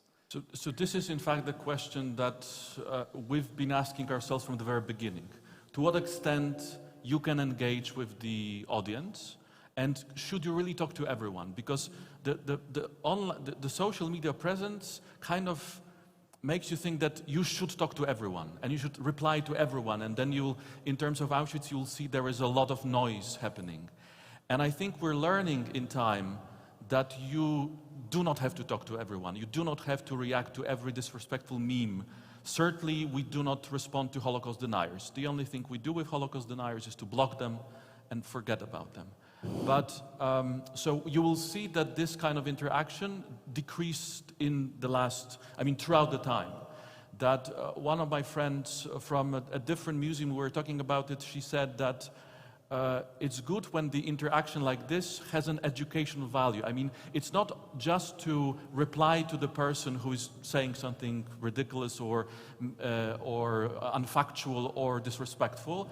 It's the fact that the people who will see this interaction will get something from it. So I think we try right now more and more, we are into this, that whenever we engage, when this can raise a public discourse and more people, thanks to this interaction, will learn something. So I think you are very right, and I think we constantly learn it. In social media, you cannot plan everything from A to Z, how to respond. We're learning. And I think one of each social media administrator should learn is sometimes less and more. And despite you know, sometimes I'm sitting at the keyboard and I really want to answer, but then maybe I don't have to. Maybe really sometimes silence is, so it's again different when we talk to, when we, for example, talk to journalists who write articles that have mistakes. Our policy is that we will not share any article, video, material that has factual mistakes. So then we address them, because if they correct it, then our followers can learn the story. And so we have to find different levels, and it's always, sometimes probably we make mistakes, because it's an live, it's something that is alive, it's the social platform. But certainly you're right, we shouldn't talk to everyone. There is another question. Okay, second and third, and then we will end. Yes, I would. Sorry, I would also have a question for the two participants about the digital products. In our case, we are a museum that exists in 24 languages, and we have had long discussions about the language of our social media communication. We are aware from the Belgian context in which we are located that we miss out on large parts of the audiences because we don't communicate, because we cannot staff communication in French or Dutch or German. So we do it in English, but we miss out on large part of the audiences. So I wanted to ask you if you had any discussions about this, and how could we address this issue, because multilingual communication will be even more complex and very resource intense. Many thanks. Shall I? Yes. We have a personality who spoke 7 languages, so basically we should have all those languages. We have a website on 4 languages, which are Finnish, Swedish, English, and Russian. Social media-wise, we decided not to have output in Russian, because we cannot communicate. It's a little small museum, and we cannot go into the Facebook discussion in Russian. So this is quite of a problem, I think, what we're missing, as you formulated it. But then again, I think it's really important to have it not only in 1 or 2, but this is a Finnish feature. Anyhow, we have always many languages present, and we are very aware of that. And certainly, most of all, Finnish and Swedish. We think that Swedish was the mother tongue of Mannerheim, so that is something that is important to continue that tradition, and then to a little bit fight the overall English dominance, and would need to have more French, which we do in other communication forms like speeches and so on, participation. But very good question. So in our case, we basically do Polish-English. In Twitter, at some point, we decided to make a separate account for Polish and English, because most people and most of our followers are foreigners, not Polish, so it really created a mess for them when they saw these messages that they couldn't understand. And this is one of the challenges, because as Facebook, for example, allows you to publish posts in different languages, and then people from one group will not see, and it will not distort. And I think on Twitter right now it's not possible. But our choice right now is basically English and Polish. Sometimes when there is a necessity, we communicate in a different language. We just, like right now, we published a book in Italian, so we decided that, okay, we'll make an exception and we'll write something in Italian. But I think that the future, and we talk about technology, is the automatic translation that is getting better and better. There are already AI technologies that are learning. There are already software that can start translating subtitles, either based on Google technology or others. And while it's not, of course, anytime 100% accurate, it is getting closer and closer. And while, of course, we need to be very careful about the language that we use, especially when we talk about very difficult and sensitive topics. Sometimes probably we'll get to this decision that the choice of not telling people at all, or telling them with this 80–90% accuracy that this automated system can do, will be probably something that we will all be doing in the future, because right now it's really that the context is right, sometimes the words are, but then it's a question whether someone will read this 80% of the message or not read it at all. So, but certainly we wouldn't be able to have, like we have guides at the memorial speaking 22 languages. Creating this kind of a social media presence would be very difficult unless you want to have separate accounts, but then, as we all know, having so many separate accounts create lots of other challenges. Thank you. And the last question of Oscar. Hi, Oskar Gruzinj from the Occupation Museum of Latvia. I was wondering, for those of us who are dealing with very sensitive issues, I was wondering if the panel could share some experiences and better practices in using social media to engage with young people, especially if we take into account that Facebook's for old people. So this was also my last question for you. Everybody? Would anyone else? Because well, I could just share that this year we strengthened our Instagram account as ENRS because we realized this meets also your question, Mr. Reisner, about reaching out for students for our in-between project, that to get into touch with our future participants we need these new social media accounts. But it's a long way to build it up if you are not already in contact with these young people who may follow you. So throughout our youth projects, we find new participants, they share our account, and we continue to enlarge this community. So I'm not able to give you good advice, but for us it was obvious that we also have to change from Facebook to Twitter and Instagram. We have made a lot of fun about TikTok, but actually we are launching TikTok next week. So, and we decided to give the TikTok account to different persons. So we don't know what's going to happen, but trying to stay with young people when they are there. And they're not only dancing there, you should go and look it up, but definitely there are different channels as well. So we try that platform, and let's hope that young people are accepting us. I can share with you our experience with a young Wikipedian of Albanian language, a young group who know how to edit. And we have a series of activity with them. They come and we share our resources and they write whatever they like. But you know, they have this young perception, the way and so the entries into Albanian language according to our characters or events are multiplying every time we do these editatron activities. And they also become our social influencers. They are all very bright. Another example was one of the social influencers, a model or something that I didn't know, but I knew after. She was the niece of one of the victims of torture, and the moment she shared the testimonies of her grandfather, oh my God, you know, it was like massively followed. And my daughter then told me, now I understand what you are doing. It was through a young person that she understood it, not through me, although I was talking at home very often. So a social influencer I would suggest. Thank you. Young artists also, you know, their audience is, we have a case of Tepelina Camp. We do all this research work and we have some followers. And then an actress come and she joined the movement, and her tweets or her social media posts, you know, immediately gets 10 times higher audience. So.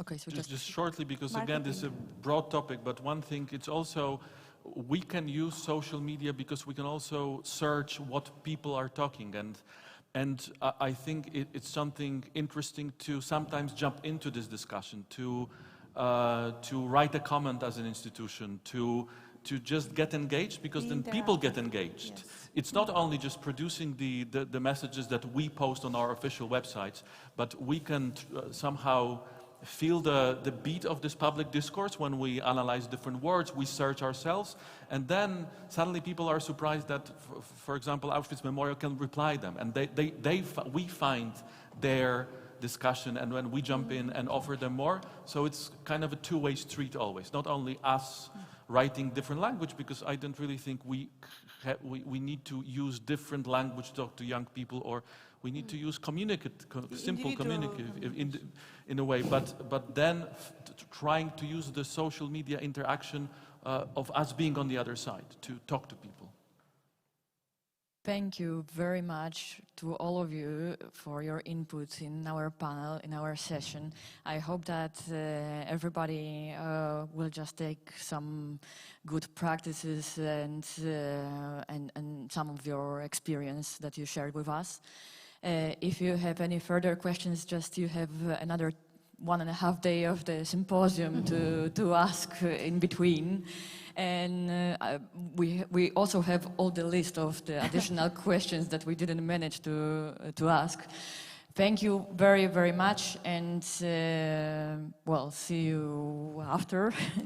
And now I would like all of you to invite 2:45 to come here, so we will present you all the guides for the cultural visits, and we will have all the list of if you forgot in which group you are. Thank you. Thank you very much.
to give Yeah, every person. and then do you have any additional ones for us to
time.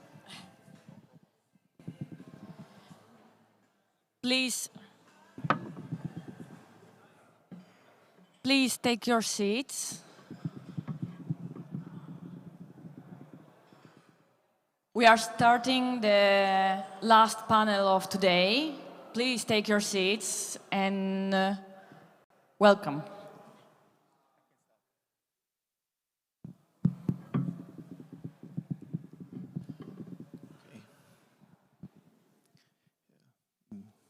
Dear guests here in the audience, dear colleagues who are looking to us through the platform like the YouTube channel or the Facebook, let me once again welcome you at this second panel discussion of the second day of the European Remembrance Symposium here in the Tallinn. This panel is named 1989 Revisited and will be devoted to recent research on various political, cultural and economic changes related to the years 1989 in Eastern Central Europe. Well, generally, when we speak about 1989, we could mention the Annus Mirabilis, the year of the miracles, the year which brought the fall of the communist regimes in the Central Eastern European countries, the year that brought the democratic revolution, the fall of the Iron Curtain, the end of the division of the Europe into the East and West. And we can see this as a transition from the totalitarianism to the democracy. There is, of course, a lot of topics which could be discussed, and I am really very glad that the invitation to today's discussion were accepted by three very well-known researchers who are dealing with the 1989 and the fall of the communism. First of all, my name is Peter Jašek. I am from Slovakia, from the Nations Memory Institute. I work there as a historian, and I am also, as a historian, dealing with these topics. I'm in the fall of the communism and democratic transition in the Slovakia. But before I will ask my guests the first questions, let me introduce them. The first of our panelists is Dr. Tobias Ruprecht. He's a global historian with a specific interest in the history of socialism and neoliberalism, focusing on Soviet and Eastern European countries' relations with the global South. He is head of the research group named Peripheral Liberalism, Market Economist and Globalization in the Soviet Union, Russia and China. At the Berlin Cluster of Excellence Condensations of the Liberal Script.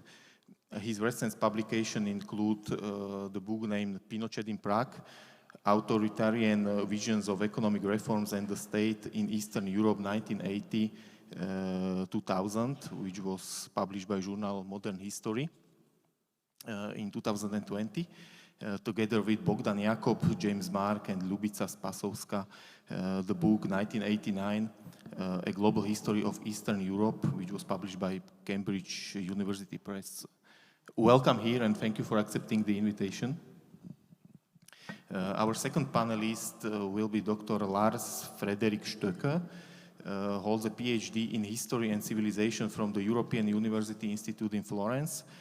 Following postdoctoral positions at the universities of Tallinn and Uppsala, he has been working at the University of Vienna since 2015, currently as principal investigator of the bilateral joint project A Breach in the System, the Polonia Firms 1976-1994, together with Jerzy Kochanowski from the University of Warsaw.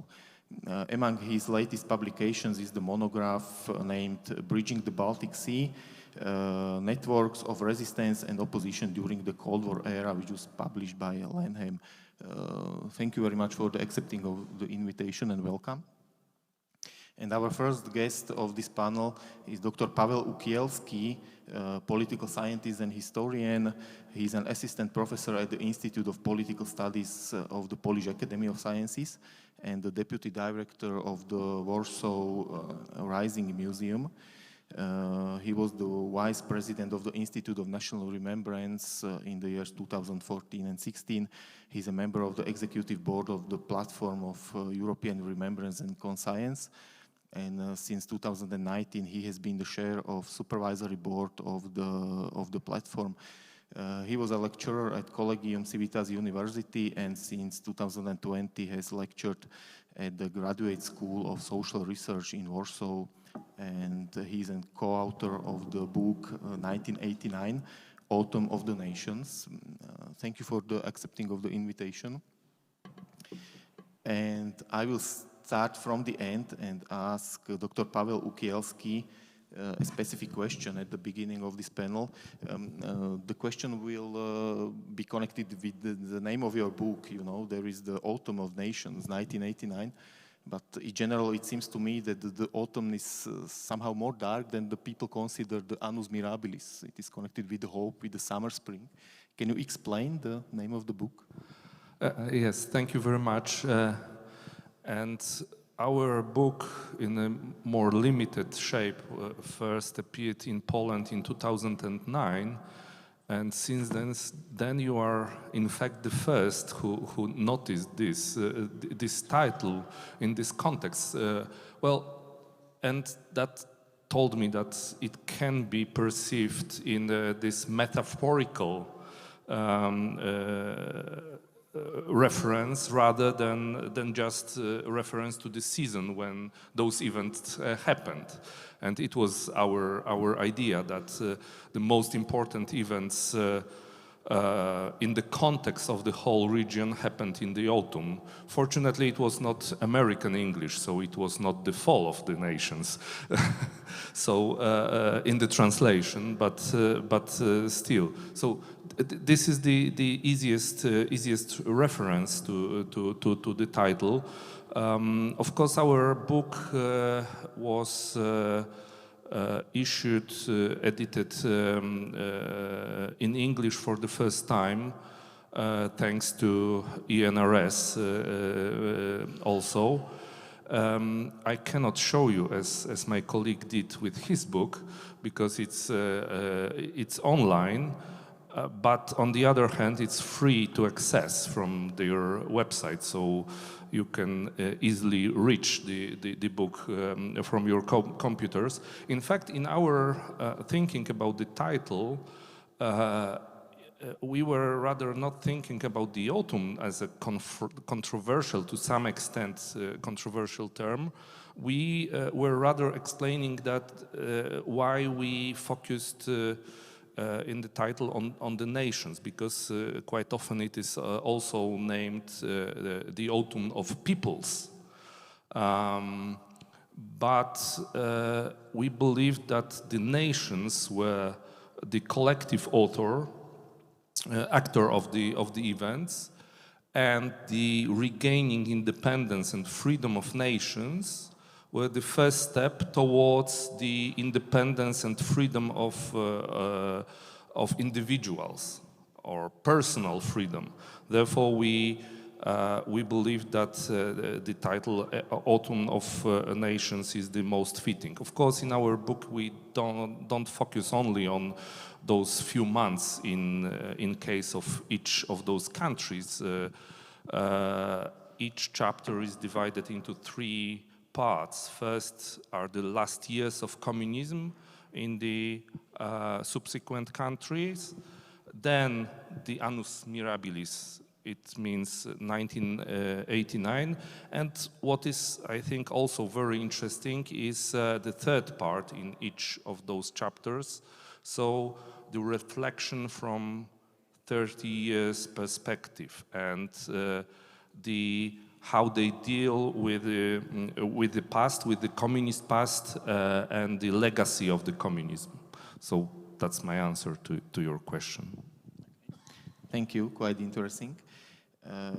I would also like to question, because I introduce you by your academic or professional CV, but of course you are, all of you, or each of you are an author of a very interesting book. So I would also like to ask Dr. Stecker the question regarding his book. If you could explain the way of the cooperation of the opposition movement from various countries in Eastern Europe, because it is, of course, the often discussing topic regarding the fall of the communism and the 1989. The role of the opposition and its cooperation, especially on the international way. Does this work? Yes. You were referring to my book, or? I mean, the bridging the Baltic Sea. Yes. Yes. As is announced here, we are all supposed to be authors of books about 89. I have a slightly larger scope from 39 to 89 and even 91. So it's one of the moments. Yeah, the thing about the story of 1989, of course, we are not able to see this as a kind of separate national histories.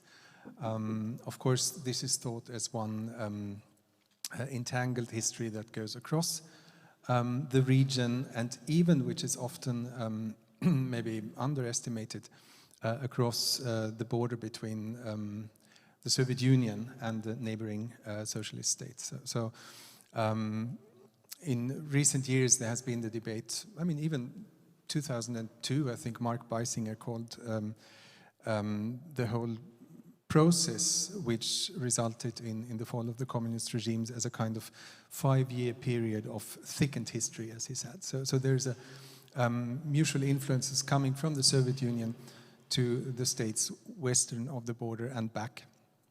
The question of cooperation between the opposition movements. I mean, first of all, the aim or the trajectory was quite similar in most societies. Basically, you can break it down to the will for freedom, to the will for reforms, for dignity, because the reform blocking, first in the Soviet Union and after 85, very tangible also in the satellite states, if you want to call them that, was you had several Brezhnevs sitting in power. You had János Kadar, who was in power for more than 30 years in Hungary. You had Gustav Husak for 20 years. In Bulgaria, Zhivkov even for 35 years. So there was a tendency to placate the Soviet leadership to value the stability of the Soviet bloc larger than the well-being and progress of the own people and the progress of society. So that was a reform blocking that led to an eruption.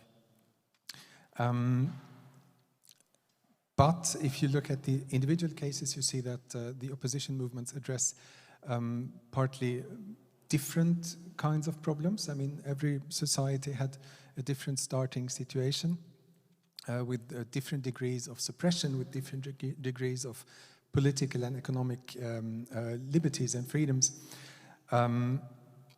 So the question is if we can really see a coordinated cooperation, even also because like the leading forces were quite different. Like in the GDR, you had the Protestant churches, which became a kind of islands of limited freedom from what actually was a police state. You had the very strong grassroots movement in Poland, which came from the factories. Basically, you had the intellectual roots of the opposition in Czechoslovakia. So the question is, maybe there will be more research on the topic, how much they actually influenced each other and supported each other during 1989. What is interesting to note, if we look at concrete support, we can see that Fighting Solidarity, which was a subgroup of the suppressed Solidarity movement in Poland, had a kind of direct support program for Ukraine, for Lithuania, for some of the closer Soviet republics, delivering books in Russian and Ukrainian, which were offered by emigres.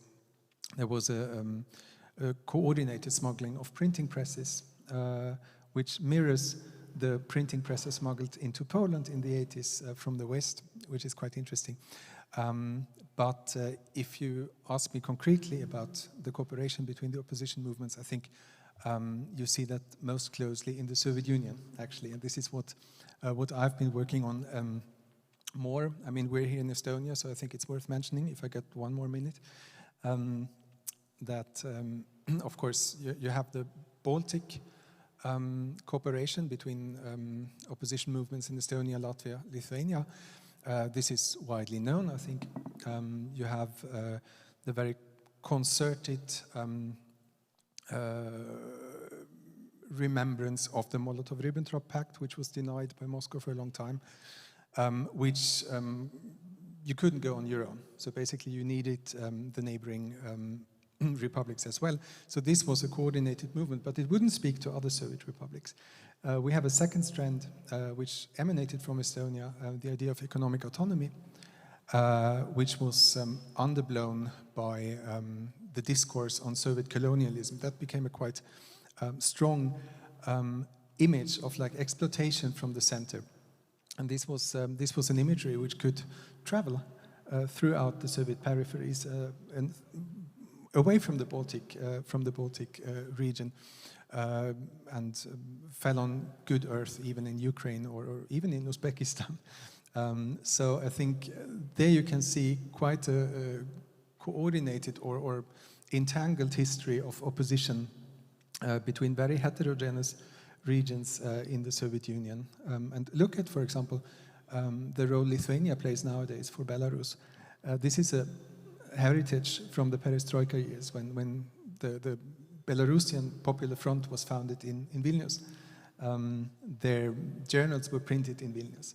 So there has been this big brother kind of heritage which is still alive. Or look at the Estonian government, or Mart Laar, the former prime minister, who became an advisor in Georgia to help guiding the reforms in 2006. This is also a heritage of that time. Thank you. I mean, of course, it's a very complex question because, for example, in the particular case of the, for example, development in the Slovakia or Czechoslovakia, the opposition were really encouraged by what happened in the Poland, for example, and in the Hungary when they saw the development which results in the overcoming of the communist regime. And the question was, I'm sorry? Just a small comment, you know, regarding yes. the questions. No, I think you see that, like by 1988, you really see the Baltics as a kind of avant-garde when it comes to, and then like after '89, the situation changes and they feel like lagging behind. So you have a certain power of influence and mutual encouragement. Okay, thank you, and also the question to you, Mr. Ruprecht.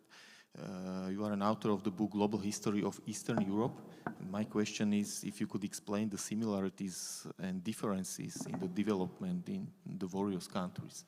I know that it is a very broad question, but some very specifics.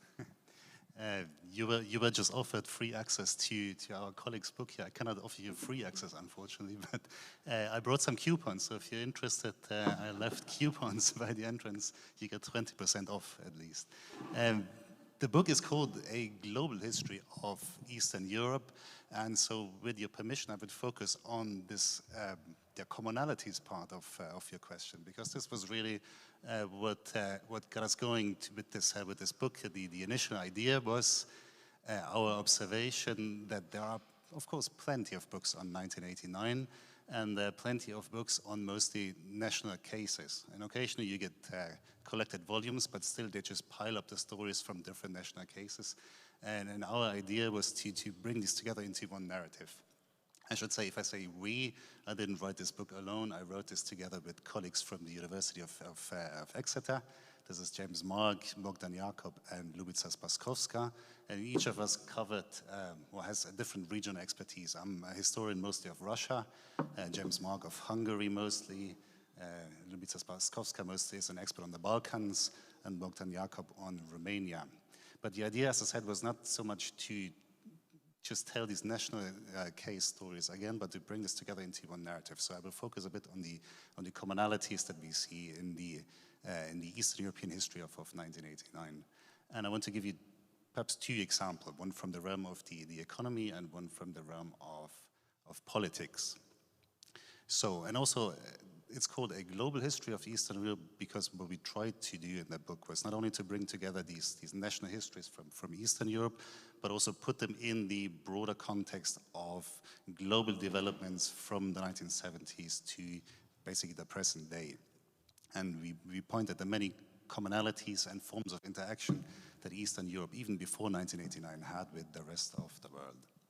So to give you one example, we have one chapter on globalization. And normally, when we think of Eastern Europe and globalization, in much of, almost all of the literature on Eastern Europe and globalization, this is a process that starts in 1989. And we point out in the book that actually across Eastern Europe, in almost all countries of Central and Eastern Europe, certain processes that fed into what eventually became globalization were already taking off from the 1970s. So there were movements towards at least a different way of thinking about the economy. There was a new way of thinking about marketization in most countries. This did not become policy in most countries, but the ideas were already there. So if you look at the development of how economists across the Eastern Bloc thought about markets, there's clearly a change toward a more openness towards marketization.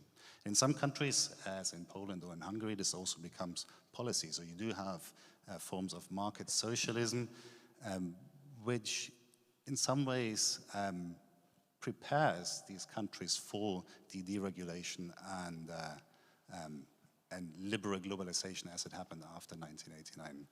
And if you put this in a broader global context, it's very obvious that similar processes were taking place across the world. You see very similar processes taking place, especially in Latin America, to some extent also in East Asia and the Middle East. But especially Latin America is very important, and you can also see a lot of interaction between these two world areas, actually between Eastern Europe and Latin America. The usual story you read is always this of IMF advisors who were active in the 1980s in Latin America, and then they come to Eastern Europe to tell these people how they should reform their economies. And what we focus on much more is actually the perception of Eastern Europeans themselves of Latin America and structural reforms in especially the 1980s, which had an impact on the way in which people thought about the economy in most Eastern European states, even before 1989. And we think this is very important to understand the really fairly quick transition to market economies after 1989, which happened with, you could say, surprisingly little resistance, actually. And then we argue that this is very much to do with this, with changes that were happening in the years, or roughly 2 decades before 1989. So this is the example from the realm of the economy. Perhaps if I have some time left, briefly on the changing political views, we also find out that in terms of political worldviews, changes were happening long before 1989 as well. Changes were important for the way in which 1989 eventually played out. So there's a very strong narrative about 1989 as a transition from totalitarianism to freedom, which is not entirely wrong, obviously, but changes were happening also at the level of political elites long before 1989. And we explore how political elites, again, across Eastern Europe in the 1970s and 1980s actually developed in ways that already prepared the eventually elite-guided transitions of 1989. And we again set this into a global context because we think this is a process that was not only happening in Eastern Europe, but again also in large parts of Latin America and in the Middle East. And we call this a de-radicalization of the left.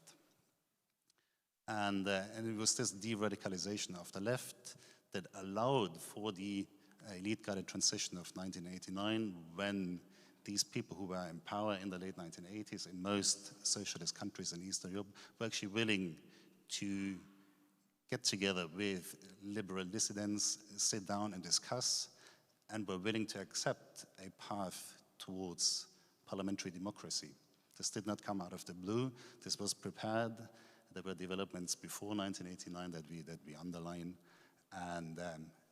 And again, to get back to the theme of commonalities, this is an observation we make basically about all Eastern European countries. Perhaps I stop here for now. Thanks. Thank you for your comments.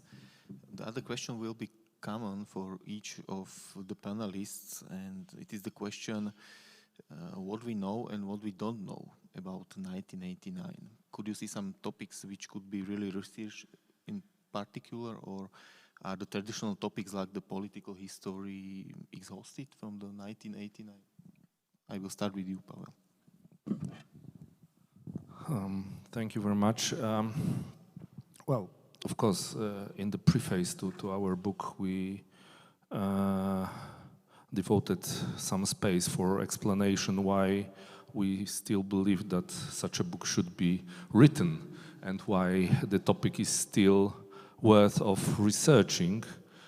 Of course, I can say a lot about the archives, about new facts, about for example, the Soviet archives that are not easy to access, at least today. The analysis of the secret services archives, etc., etc. So there is plenty of topics that still need to be researched in a more detailed way. Second thing is that we have 30 years of perspective, so we can also re-evaluate the events of 1989 from the perspective what happened then. So how did those processes that were developed or ignited in 1989, sometimes, as you mentioned a little bit earlier. But I will answer with my own research that I'm still doing, because I did not stop working with the year 1989. And with my personal attempt to find common interpretation or common pattern to those countries that we described in our book. Because I had the feeling when we were working that since 1990s, no new coherent theory emerged how to name the events of 1989. So we were still moving from the theory of deep reform and to the theory of revolution, with many ways in between, with the famous Garton Ashes revolution, so something with elements of reform and the revolution. And I had also the feeling when I was reading those theoretical approaches that all or almost all authors had some reservations also towards the notions they used. So they were saying, well, it was the revolution, but without some elements of classical revolution. Other, those who were rather on the side that it was the reform or deep reform, well, it was reform, deep transition, but they were rather not referring to the change itself, so this moment of change itself, but rather what happened after that. So then, and in our book, we did not decide to refer to one of those. So we wrote in the end of the book that there were elements of different parts of that. And my idea was, and that could be a little bit controversial here, and this is what I'm working now on the theoretical level at the moment, that what happened in 1989 was a counter-revolution. The communism was imposed in a revolutionary way. Of course, the fundamental revolution happened in Russia, but it was then exported after the Second World War to the other countries.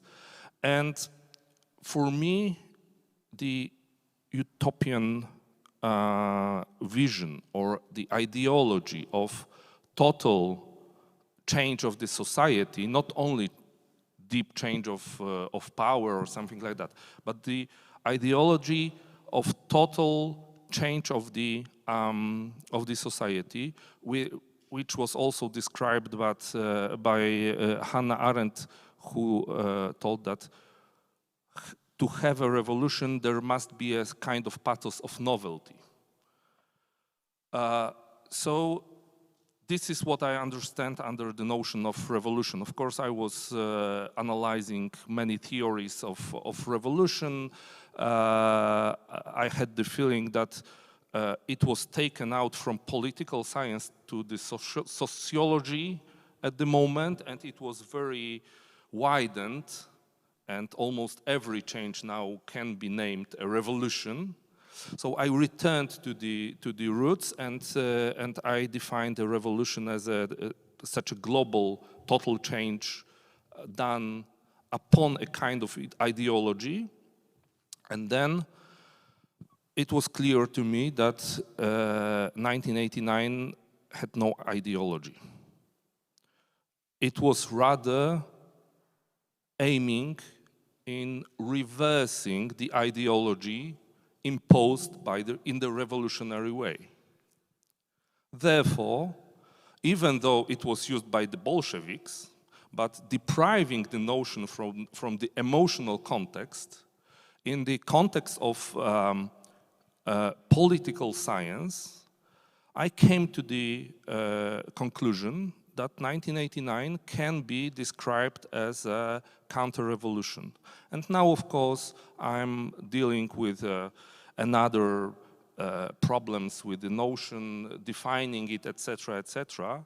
So this is what I'm working on at the moment. But this simple example shows that even on this basic theoretical level, we have a lot to do. Even with the fact, which was quite surprising for me, that when I came to the idea, I tried to find any definition of counter-revolution, and almost no dictionary of political sciences gave me any answer.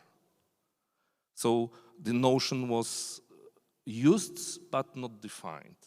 So this shows that the year of 1989 in Central Europe, Central Eastern Europe, can be still researched and deserves a lot of attention.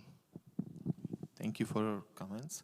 Actually, I would like to encourage you to ask the questions to our guests after the main questions, but I am sure that these comments will encourage you even more. The same question to Dr. Stecker, what we know and what we don't know about 1989. Yeah, I mean, it's hard to say that we have reached a finishing point, even if no sources appear again. You can always reread sources, and we are all, as historians, we are shaped by our own time, and I think our approach to 89 is different than maybe one half generation earlier, 10 years ago, and even more 20 years ago. So we are stuck in our own perspective. So of course, I mean, there is still plenty to think about and to categorize, as you have pointed out. The problem is also because trying to find one narrative that fits all these very different trajectories of as you call them, counter-revolutions, where shots were fired, but also where basically there was a kind of, how do you call it, an anticlimax from, in Poland, for example, where like the huge mass movement from below ends in a quite friendly negotiation compared to what happened in other parts. But thinking about 1989 from the historian's perspective, because this is what we're supposed to do as well, is also how has the narrative of 89 shaped our our perspective on what happened after 1989, what happened before that in the region. And I think that we have, in a way, been prejudiced or influenced by the fact that this image of 1989, which still is often called revolution, right? Because it's also like the element of surprise. And I think this was very much, in the beginning, also a Western perspective, no? This is like this, maybe these nuances have not been realized. Maybe there was a lack of imagination, that something as stable as the post-war order could be altered. That this 89 surprise moment, which the wall fell literally, this is something that happens from one night to another. This is not a long process. And I think this has influenced the way in which we have perceived the history of the region for a long time. In the reforming countries, or the post-socialist countries, whatever you want to call them, this same trick has been applied to have this watershed moment as a kind of legitimation for break with old elites, or for presenting yourself as a clear cut with the ancien regime, as being untainted. So I think this breaking moment has been used very much in the political imagination, on both in the Old West and in the post-socialist countries. It was, of course, also very tempting, because it rhymed so well with 1789 as a kind of European watershed. And it's a ritualized commemoration. We're here in the memory conference, so like this image of 1989 is always reconfirmed. But then there is more sensitivity at the moment, like for breaking what Polish anthropologist Olga Drenda has called political fairy tales. Also political fairy tales of transformation, of what came after that. And here I'm very much in on Tobias' line of thought. I think we are almost the same age, and we have a part of common education at the European University Institute of Florence. So I think we're trained by, or influenced by similar trends in history. That what we can do as historians now is to place this watershed moment into the long flow, into the longer political, economic, cultural processes, to see how this watershed rhetoric fits in with the undercurrents, which are not as dramatically up and down as these very dramatic moments. So we try. Then it's also like a question how long back we want to go. But there is a tendency, as Tobias also has said, to focus on the socialist globalization from the 70s onwards, which is also what I'm doing at the moment. Just to illustrate it for 1 second with this example of the example of the Polonia companies, which might not be a concept most of you who are not from Poland have heard about. This was a kind of getting hard currency for the Polish economy. So from 1976, Poles abroad, or people of Polish origin abroad, were invited to invest their capital in the Polish economy and establish own firms, which actually functioned as capitalist firms who could hire people, fire people, who could export their goods without being constrained in the same way as state companies. And this was a process which then led to even more opening up for foreign capital than even foreigners without Polish capital could invest their money in Poland. And this was a process which continued beyond all these watersheds, martial law and everything. Like business kept going on, and when Poland started its shock therapy, these Polonia company owners were among the richest people in Poland. So they already started the future, so to say. So this is more or less the approach.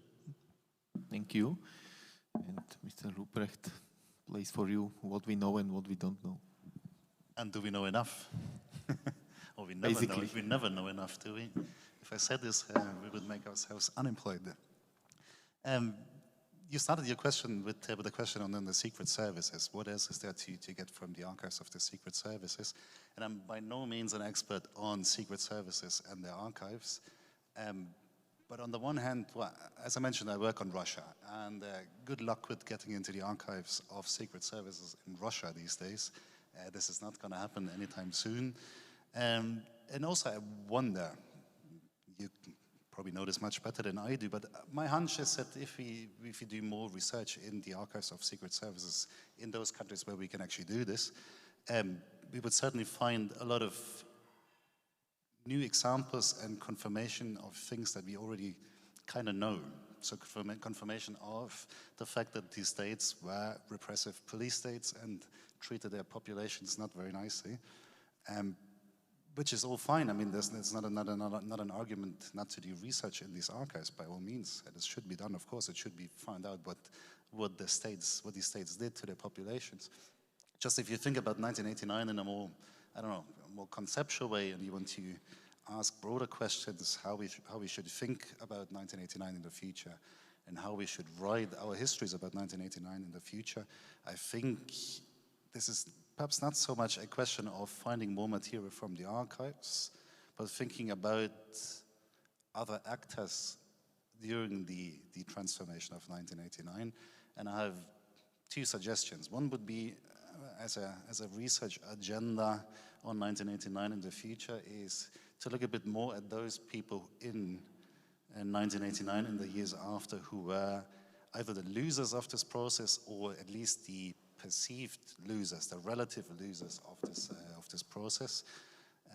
History, as always, is mostly written by those who are the winners of certain historical processes, and there were also, at least subjectively, felt losers of this transformation. And there were other ideas than just the westernization and liberalization of Eastern Europe in the 1980s, which were still there in 1989, but then soon after were sidelined. Now, I'm not saying this because I particularly sympathize with these visions. These are visions from reform socialism on the left to authoritarian development on the right. And I don't think you need to sympathize with these, but there's a very important reason, I think, why one should deal a bit more with these alternative visions around 1989, and that is very much to do with contemporary politics.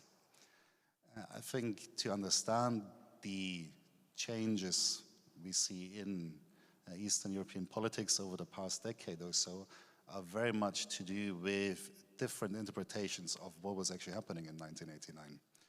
And we'll probably get back to this when we talk about memory culture in Eastern Europe today.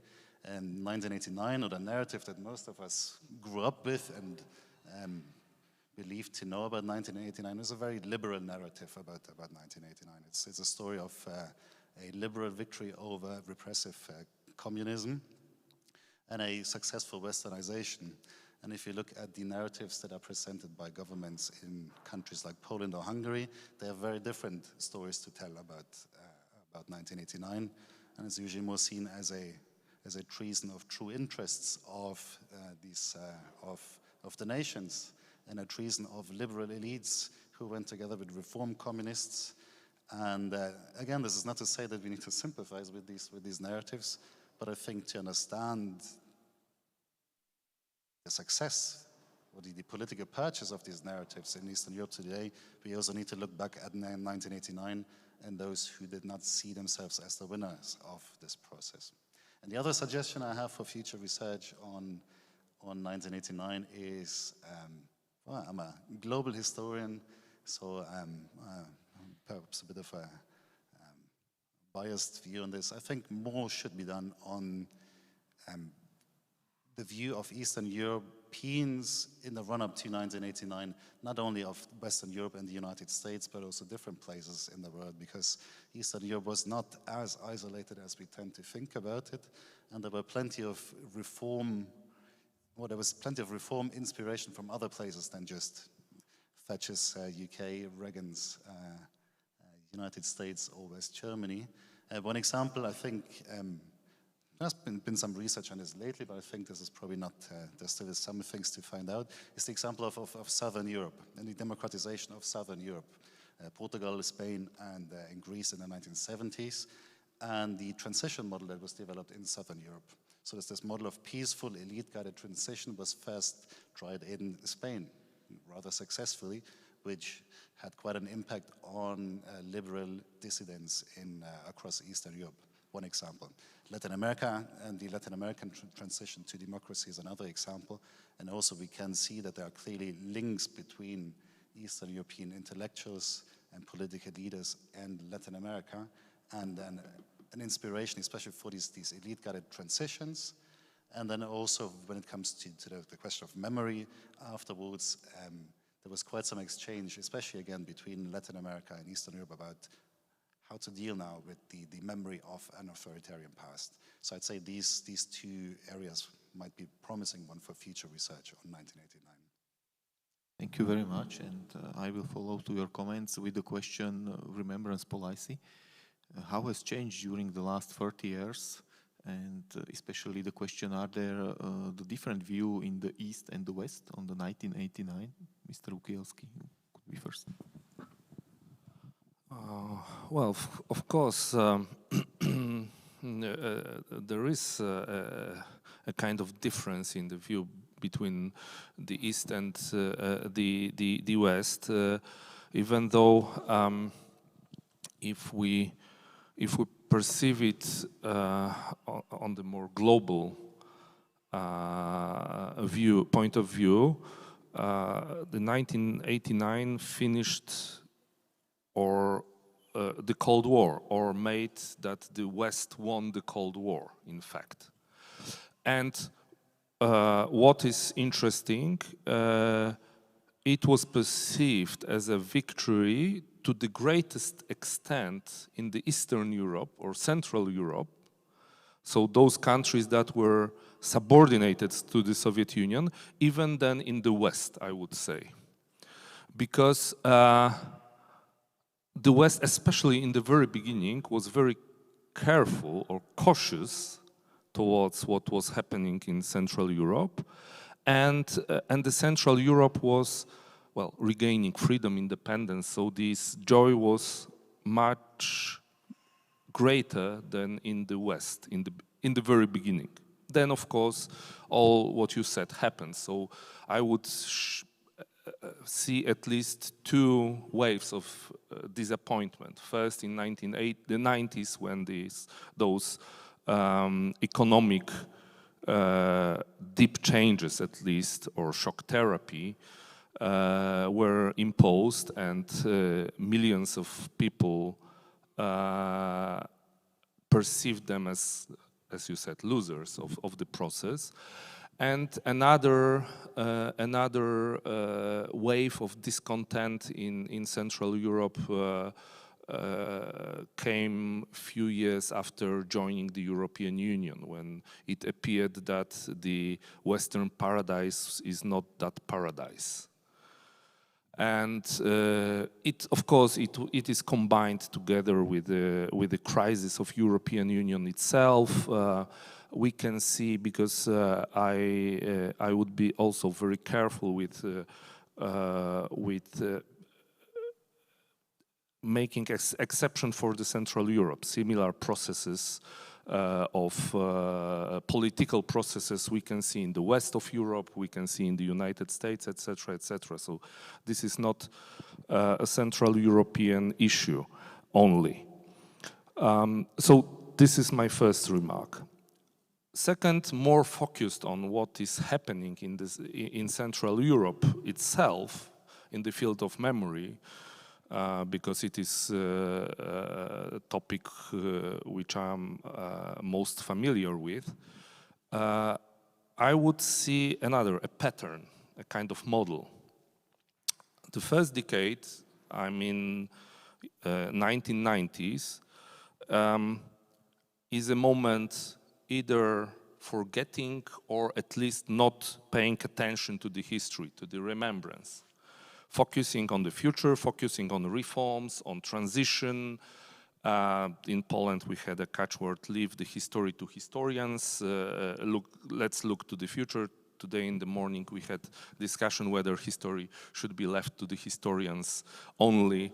on the first panel. So it was basically what was in more or less whole Central Europe in the decade of 1990s. Of course, it is a model, it is a simplification. Then we have the first decade of the 21st century, when a lot of new institutions of memory, of remembrance emerged in most of those countries. We have Institute of National Remembrance, Warsaw Rising Museum in Poland. We have House of Terror in Hungary, Institute of Nations Memory in Slovakia, Institute for Studies of Totalitarian Regimes in Czech Republic, Estonian Institute of Historical Memory, ICCMR in Romania, so plenty of them. Of course, again, it should be seen also in the global perspective. So the global situation also changed. In the beginning of 21st century, the era which was, again, simplification, but which was called by following Fukuyama the end of history ended. So in this global situation, also situation in Central Europe changed. A lot of memory institutions emerged. And what happens in the next decade, in the second decade of 21st century, those institutions which are stronger, which developed for several years, started to search for possibilities of cooperation to be more powerful in telling Central European, Eastern European story in the West. So several institutions that combine them, including Platform of European Memory and Conscience, including ENRS, and some more emerged. And also the politicians became more active on the field of European Union. So from my perspective, in the Central Europe, we can see such a pattern. First decade, focusing on the future and leaving history behind. Then another decade of establishing institutions of memory, and then searching for cooperation on that field. Thank you very much. Dr. Stecker, same question to you. Remembrance policy, difference between East and West, if yes. It is different. I'm sitting in a room full of memory experts, and I'm not. I'm not into memory studies, so you can think what you want about my comments. But from my humble perspective, and yeah, it made me think actually. The first panel today that we as historians we do our job and we follow our research interests. And we actually think very little, or I at least think very little about if I have any influence on memory. I think we have very limited, couple of my students, I think, but I don't have big institutions behind me and big money, so you are in an advantage here. No, but I think what I have what I have realized myself, living many years in Estonia and in Poland, is the fact that what changed from the Eastern perspective, if we use Cold War categories here, is of course what you have also mentioned, the disenchantment with the West. And this is something which was a driving force behind many of the events that happened 89 before and after. In Estonia, if I can come back to the local context here, which I know better than many of the Central European contexts. In Estonia, the driving force for first economic autonomy, then for full sovereignty, and in the end also for independence, was always the argument that basically if we wouldn't have been occupied, we would have been on the level of Finland. Tracing back to the fact that in 1939 both economies were more or less on the same level. So there was this constant reference to the Western neighbor society. The same you could, of course, also see in West Germany, East Germany. They were equally mirrors of each other. And in Estonia, the daily experience of Finnish tourists coming over is working from 65 onwards, and you saw even the average working Finn can afford fancy dinners and then going to the opera. This made this comparison even more important and turned it into a driving force. So there was this idealist image of the West, and seen from the Estonian perspective, when you look at the discussions in the end of the 1980s, this applies to Poland as well, is that there were many discourses about a kind of third way which could be found, and it was the Swedish model which was discussed throughout the socialist realm, even referred to by Gorbachev as maybe a kind of best combination of socialism and Western social democracy. And the Swedish model, of course, quickly disappeared in the early 90s with the crisis, financial crisis, which affected both Sweden and Finland quite hardly. Then, if you follow the idea, I mean, there has still been a very strong movement towards here in the northern Baltics to have this Swedish society as a kind of egalitarian, consensus-driven society. So the Swedish model existed still in another way, even if you couldn't like replicate the old welfare state, which did not even succeed in Sweden itself. And nowadays, I hear very much about when I'm here in Estonia, that basically we are Nordic and we feel Nordic and we want to become a kind of Nordic model society, but never as Sweden. So there's the feeling of basically Sweden has basically lost its guiding star position and is seen in many ways also as a failed society. So I think this is a quite dramatic change that has occurred in the last 30 years. While at the same time, there is still, in the Old West, so to say, there is still this instinct of being a mentor. And it might not be received as well as before, because the one-directional dynamics is maybe not working to the same extent. But that's very pessimist. I don't want to be only pessimist here, because I think 30 years on, of course, there is so much talk at the moment about Poland and Hungary and the things that happen here. This is also a disillusionment of the West with its own image of 1989. This is because if you look in the years before, Poland, for example, there was always the notion of the democratic opposition. So that was, opposition has to be democratic. That was not, that was the popular image, and this was also the image that was conveyed in the narrative of 1989 as a kind of good fights over evil and succeed. The Cold War glasses, if you want, which were used. There were very few people only who emigrates from Poland, like Józef Lebenbaum in Lund, who organized the biggest archive of visual evidence from Marshall War Poland. He had a huge network in the underground in the 1980s.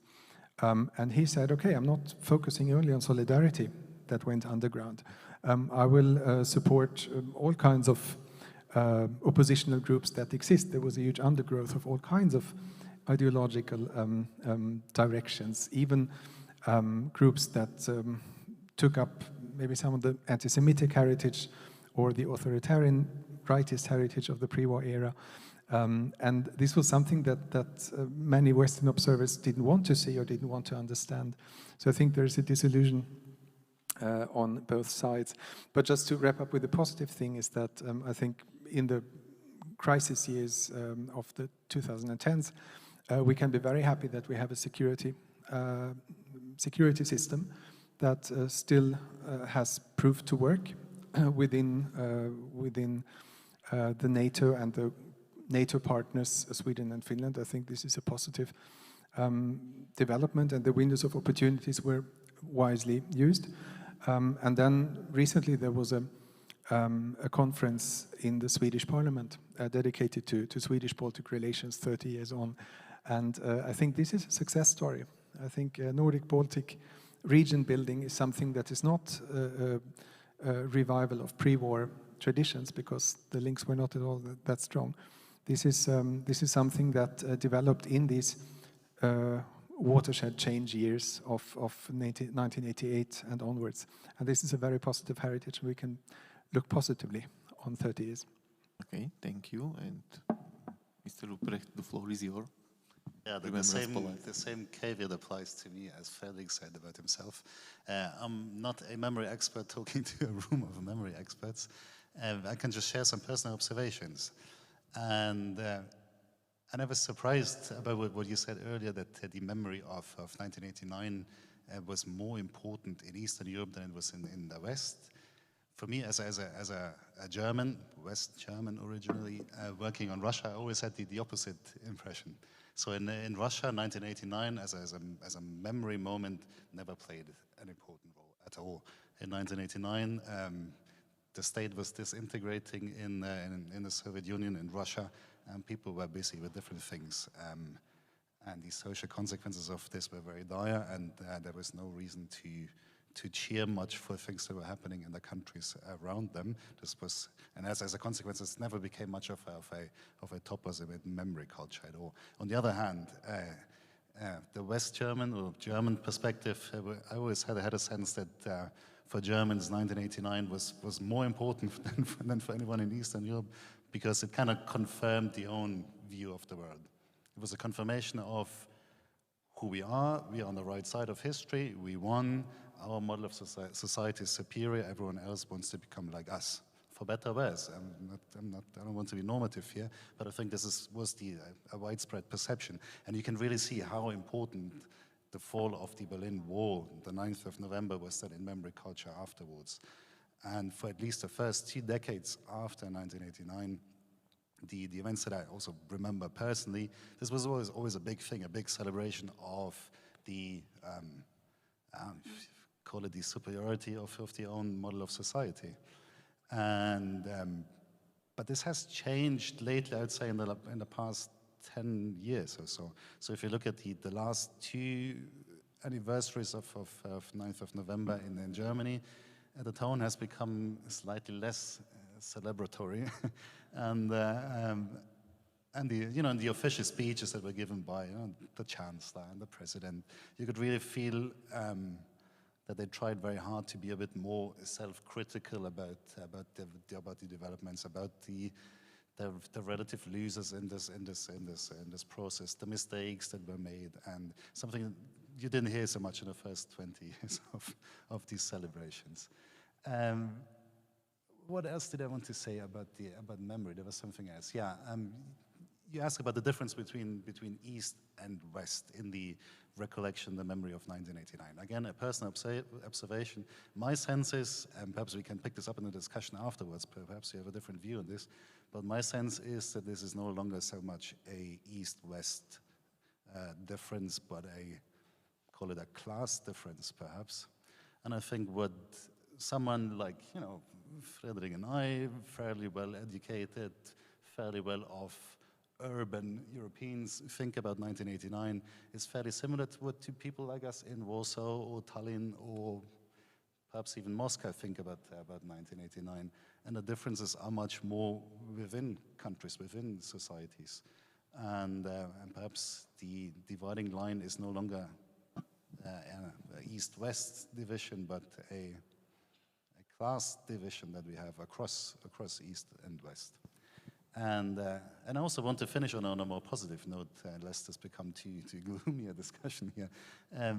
I noticed in the celebrations 2 years ago, so really 2 years ago, the 30th anniversary, it was not really commemorated as celebratorily as it was before in Germany.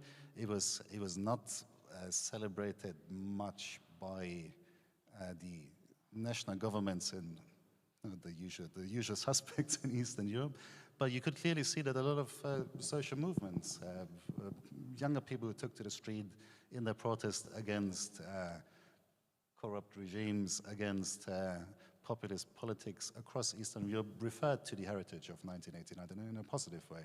And so on a positive note, so there's still a embracing of the clearly existing positive moments of this transition in 1989.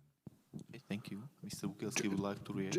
Just a small clarification. Of course, when I was talking about Central Eastern Europe, I was not thinking about Russia, because Russia lost the Cold War. So definitely it was not about them. It was rather about the countries and nations that were subordinated to Russia, and the loss in the Cold War by Russia liberated them. So that was what I was referring to. And of course, Germany is a special case because part of Germany was in that moment in this Eastern Bloc. So of course, what you are saying is totally right. I was rather thinking about the states and the Western countries that were not divided.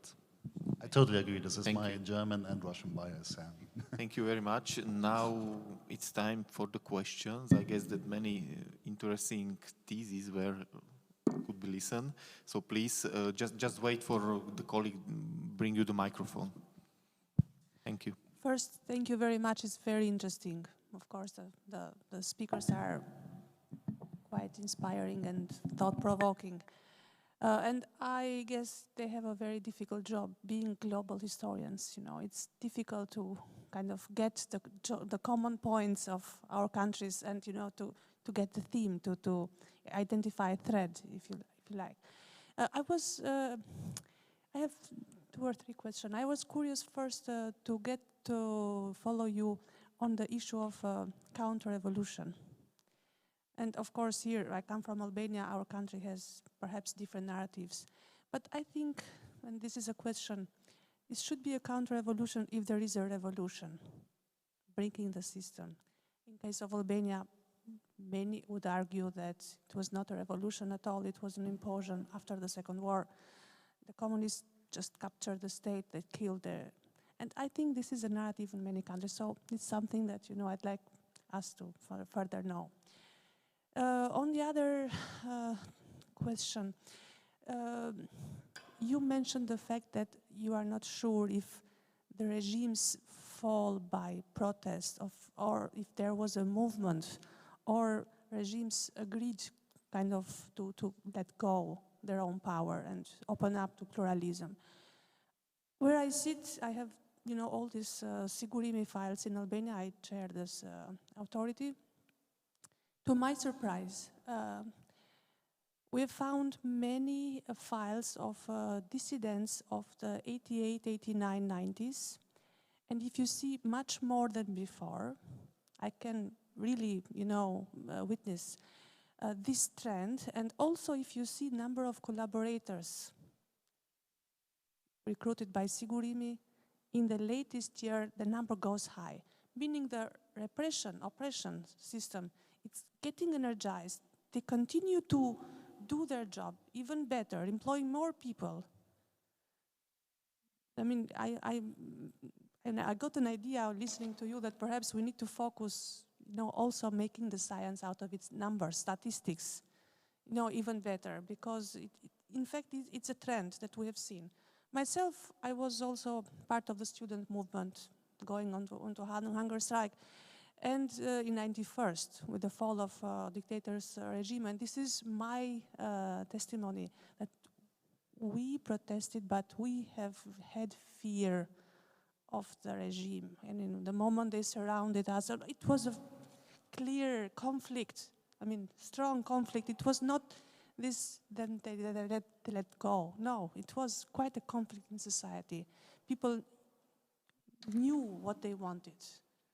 And then we had this embassies crisis, and then people fleeing with the navy, 100,000 and all this. The last comment, and thank you for being patient, all of you, with me, because I was very much, into discussion.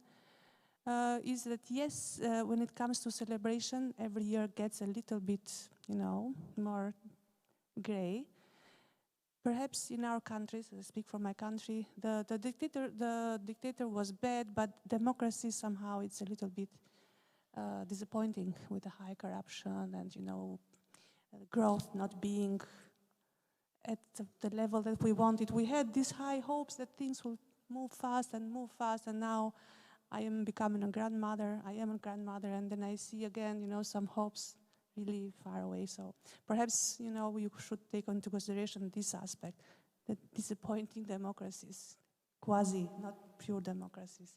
That's why we are not so proud anymore. Me also, I'm not so proud anymore for being an activist of change. And thank you. Okay. Thank you for your question. Now the place for our panelists to make a reply or short comments. So maybe I will start, because the first question was about whether there was a communist revolution or not. Of course, it depends on definition. Well, I came to a definition I can quote. Revolution is a rapid, fundamental, and violent domestic change in political institutions, leadership, and government activity and policies, accompanied by deep change in the social structure and system of values. Such changes are subordinated to a holistic ideology which aims to reorganize a society in a complex way. From my point of view, Albania fits totally. Communist takeover is a revolution because it fulfills all those points of the definition. And that's why, and even more because this is one of my, let's say, problems or the topics I'm dealing with my concept. In other countries like Poland, Poland, Hungary, to some extent also Czechoslovakia or Romania, this revolution came from abroad. So it was very strongly supported by the Red Army, etc., etc. And Verhoja took the power without such a massive support of the Red Army. Of course, it was not totally without support of Soviets, but not to that extent. So, therefore, from my point of view, it fulfills the definition. Of course, we can always argue on that. Okay, thank you. The other panelists would like to reply.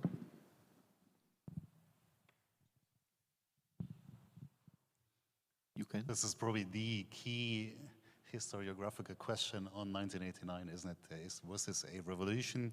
Was this something that people who took to the street did, and then they toppled their authoritarian governments? Or was this rather a top-down affair done by the elites? The first approach is probably best represented by Timothy Garton-Ash, who was mentioned before, and this top-down approach is probably best represented by Stephen Kotkin and his Uncivil Society book. I tend to side a bit with the latter, to be honest. Ask yourself the fundamental question in 1989. What is it that kept, well, we know what happened in China. The same day the first more or less free elections were held in Poland, there was this, the Tiananmen massacre. The Chinese Communist Party sent in the tanks and they killed these protesters and they stayed in power. And what is it that kept the communist leaders in Eastern Europe from doing this? They could have. And we know that in several cases, I know from the case of the GDR leadership, they were reflecting on this. They tried to do this in the Soviet Union, but in several other countries, it was not done.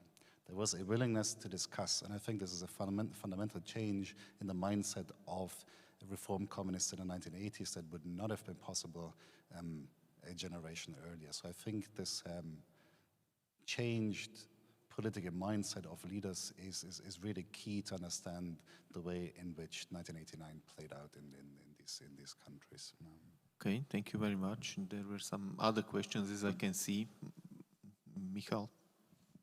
Thank you very much, Michał Szyperski, Polish History Museum. I'm dealing as a historian with transformation, and I think it was really very inspiring discussion. But let me just please ask my questions, because I'm really looking forward to hear what you think about that.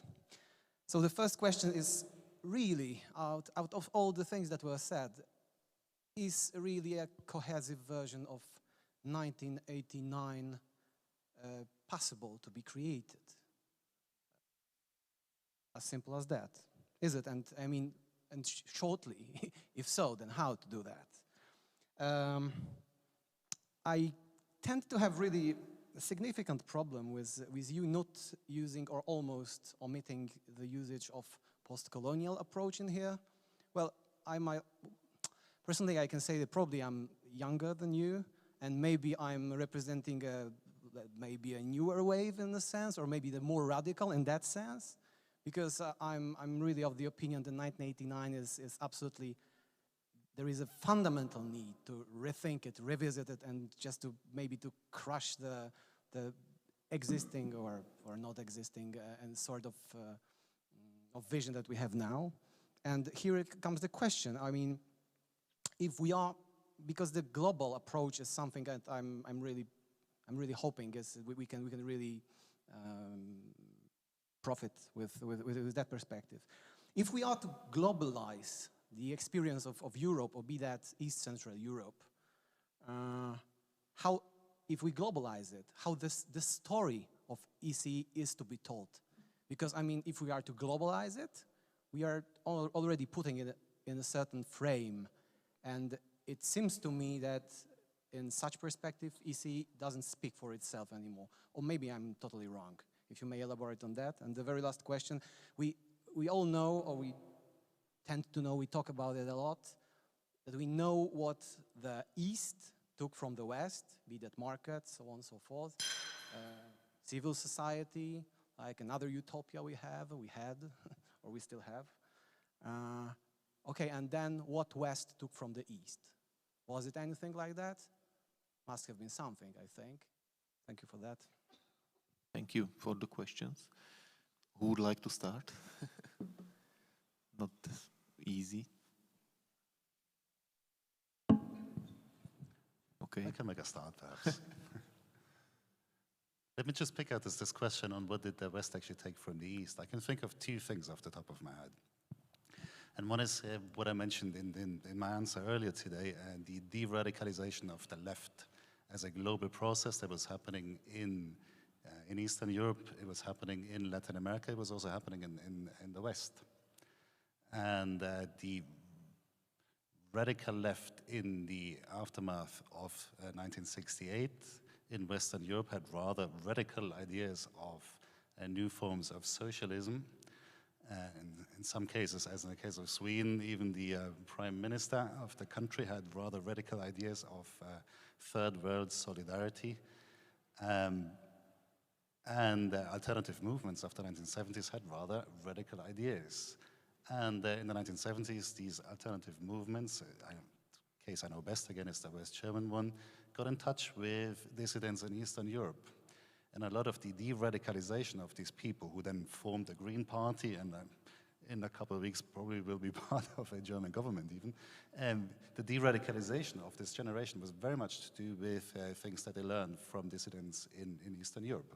Their contacts with dissidents and what dissidents told them about the nature of the socialist regime.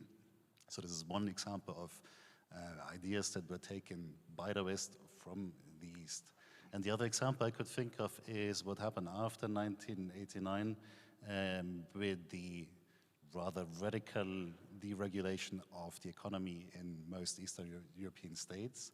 these were presented by liberals in the West as success cases and were taken as an inspiration to further deregulate the economies of Western European states as well. Think of, for example, is Andres Åslund, the Swedish economic advisor in Russia, who then returns to Sweden and says, "No, we need to do something else, something similar here in Sweden as well." They deregulated, their economies are fit for the 21st century, and we are lagging behind with our social democratic ideas. And similar examples you could find from basically every other Western country. Interesting, especially amongst social democrats, if you think of Tony Blair in the UK or Schröder in Germany, Clinton.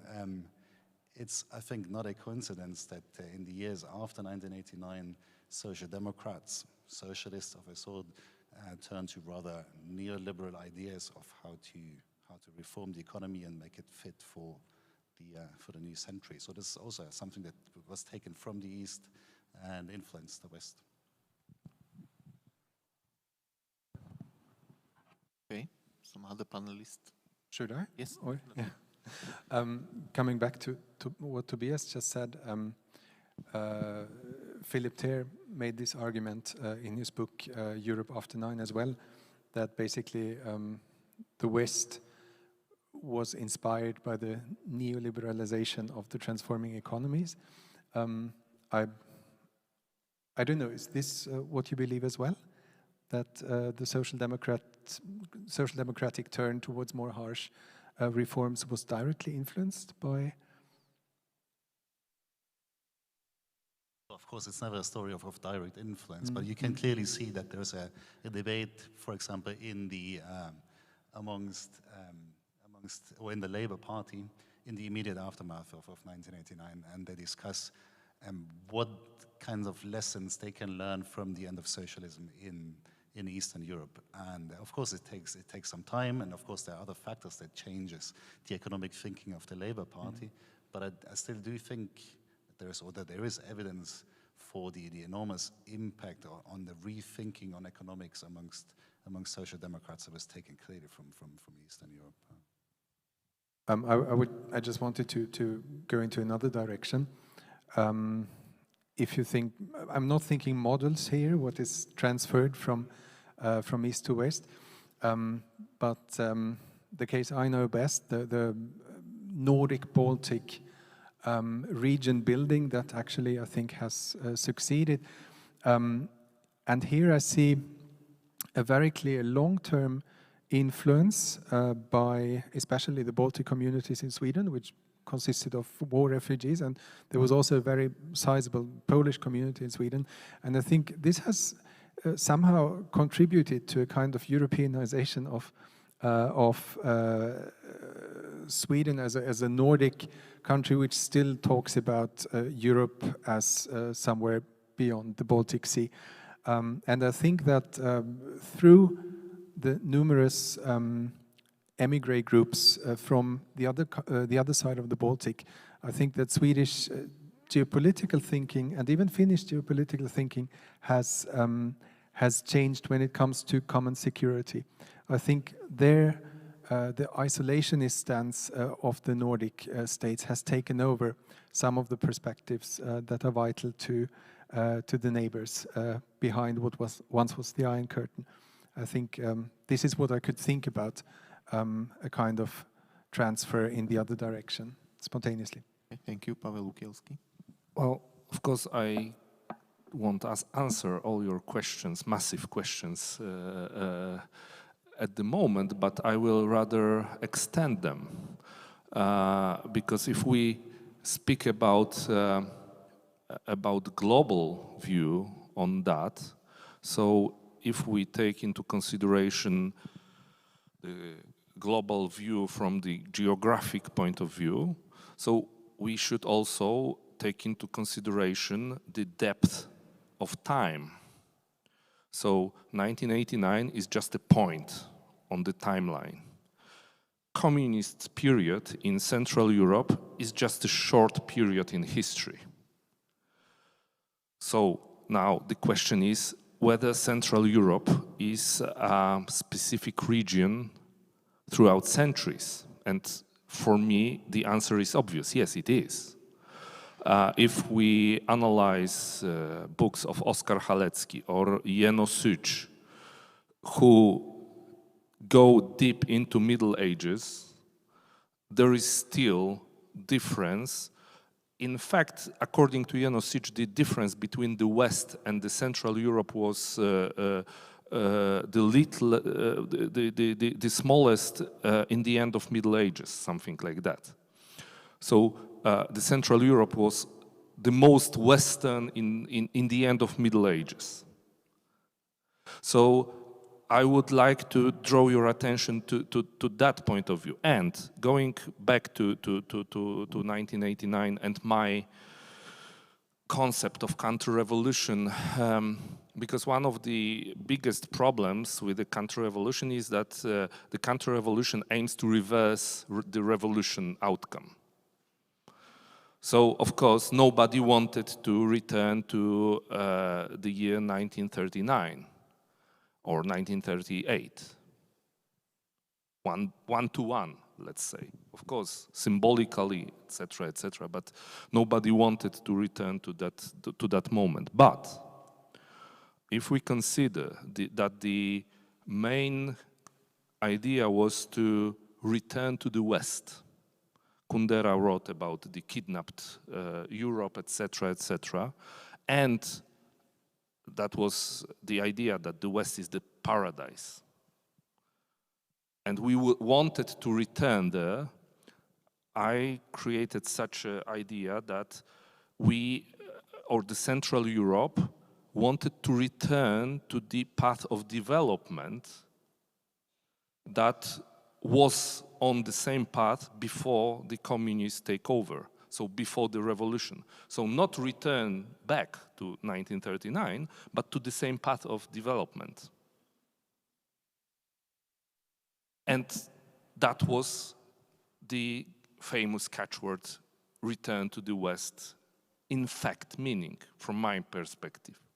So this is maybe not full answer, but this is my my remark to your massive questions. Okay, thank you. There is a couple minutes remain, so one, please, last short question, if someone is interested. Okay.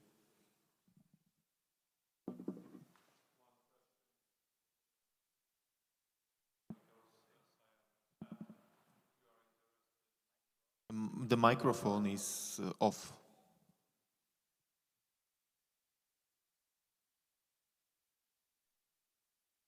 We are sorry for that.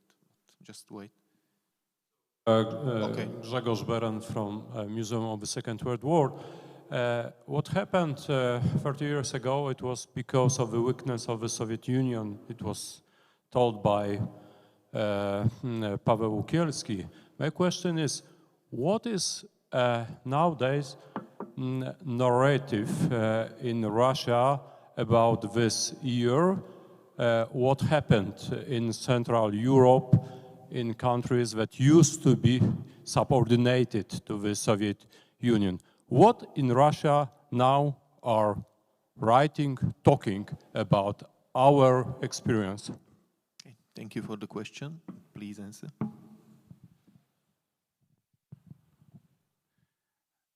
Again, I can only give an estimate. This is not really my expertise, but I think as for the case of Central Eastern Europe, also in the Russian case, it depends very much whom you ask. And probably you're most interested in the official state view of what was happening in 1989. And I think the official view is mostly about the loss of an empire. And very much linked to the probably correct notion that Gorbachev was a weak leader who let these countries go. And that Russia today needs a strong leader to make sure that at least those parts of the empire or of Russia, of the country, that are still there remain together. I think this is the official narrative you would get. And interesting, it just comes to mind. I mean, the Russian government is very interested in remembrance and history politics. And just, I think it was last year, they sent out a letter to all, I think it was all German history professors of Russia, and explaining to German historians of Eastern Europe and Russia how the Second World War actually started, and that they should look more at the role of Poland in the beginning of the Second World War. So you get a sense of, you probably knew this yourself already, you get a sense where the Russian government right now stands in terms of historical memory. But of course, one should always add, this is the official view. If you ask liberal intelligentsia people in the big cities, you will get a very different picture. Okay, thank you very much for your reply. Our time schedule is approaching to the end of this panel discussion. So at the very end, let me really thank you, especially our panelists, Dr. Tobias Ruprecht, Dr. Lars Frederik Stöcker, and Dr. Pavel Ukielski, that they accepted our invitation and shared their knowledge about the 1989 with us. Thank you really very much for very interesting discussions and ideas. I would also like to thank you who are here in the audience, that you joined this discussion, with very interesting views, and please, of course, there is much more to discuss, so keep your ideas to the informal part of this evening. I am sure it could be really interesting. And I would also like to thank you who watch this panel discussion through the social media. I am sure that this was a very interesting discussion, and at the very end I would like to invite you for tomorrow discussions which will take place here during the last day of the 9th European Remembrance Symposium. Once again, thank you very much. Keep your questions, and I hope that it will be very interesting, informal and friendly discussions during the reception which took place right now. Once again, thank you very much. Thank you. Thank you. Unfortunately, not now. In 15 minutes, the reception will begin, because we have one more activity of the cultural program. This activity will be shown on the big screen, so please take your places in the auditorium. Some of you have joined the excursion for the Pattery prison. You saw it. Now you know more about it. But not all of you did this. That's why we would like to bring Pattery prison exclusive history of 200 years to this screen here. Our institute financed a experimental documentary film about the Pattery prison. That was the film was made by a quite well-known Estonian filmmaker, Riho Västri, who has also background in history. He has a history diploma from the university. And this film is speaking with you with the voice of one man who, like he would be forgotten to Pattery prison for 100 years, staying there and looking at all of those different prisoners of different times, being in Pattery, suffering, and all of them have their quite unique story. Pattery was, as a building, established in the beginning of 19th century. It was a basically fortress and an army barracks for 1 century until the Russian Revolution. After it was a criminal prison of Estonian Republic during the first period of independence. And from 1940, it became partially a political prison. And for many, many families in Estonia, this place, Pattery prison, is a really dark place of dark memories. So it consists a lot of experiences of different generations. And this shooting, the film, is made without any person figurating there. It's only Pattery itself and the stories. And the translation will be provided to Estonian language too, for those who need it. So, lights off, please.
I have seen them all.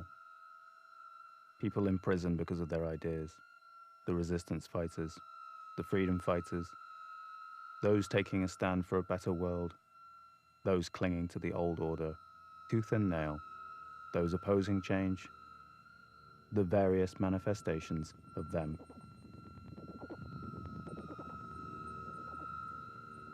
First, there were the communists. Russia used them for an attempted overthrow of the Republic in 1924. But no such luck. Many were sentenced to prison for life.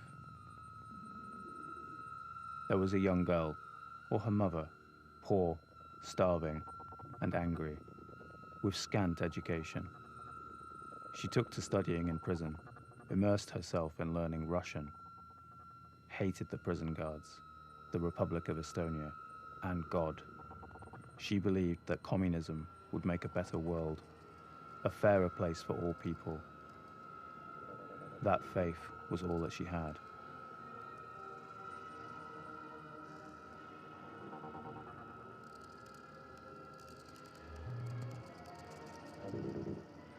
After having recovered from the shock of a life sentence, she became hard as a rock, adapted to the circumstances.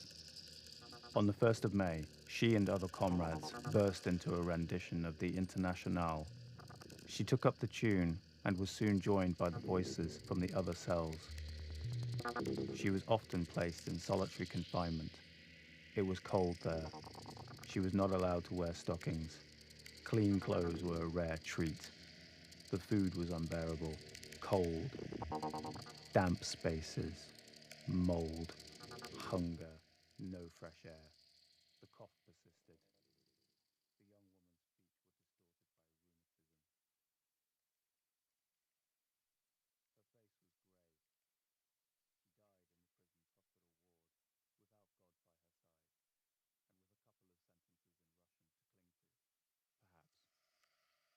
and with a couple of sentences in Russian to cling to, perhaps. She never came to know the Republic of Estonia, never got the chance. The Republic was in its infancy when they wanted to overthrow it. Those who survived were released in the final years of the Republic.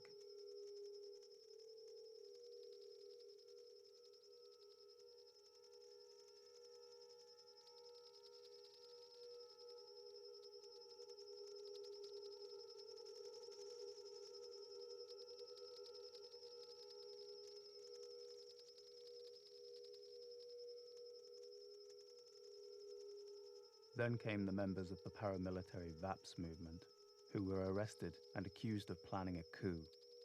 The Europe of 1930s was searching for a solution to the crisis that had hit the young democracy. Populism and autocracy were gaining ground. As a young man, he served in the Imperial Russian Army, then fought in the War of Independence, was actively engaged in birthing the new Republic of Estonia, worked as a diplomat, pilot, electrician, composer of operettas, businessman, writer, con artist, and grand liar. A master at living.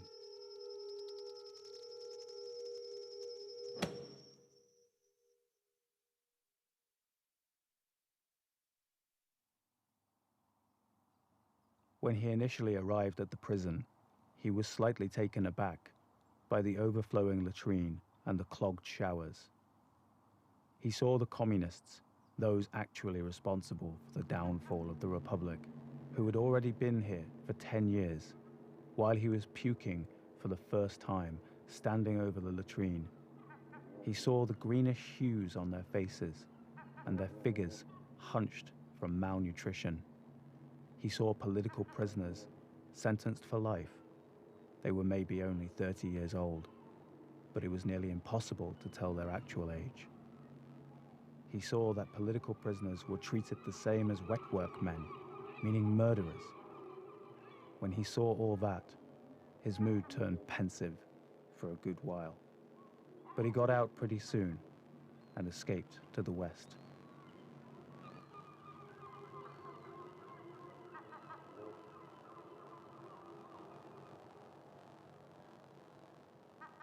With the 1940s became a true roller coaster. As the Second World War broke out, regular people that had nothing to do with politics began to suffer at the hands of the system. The communists coming from the east and the National Socialists originating from the west tried to top each other. Even their victims often overlapped. It was a matter of who could get their claws into them first.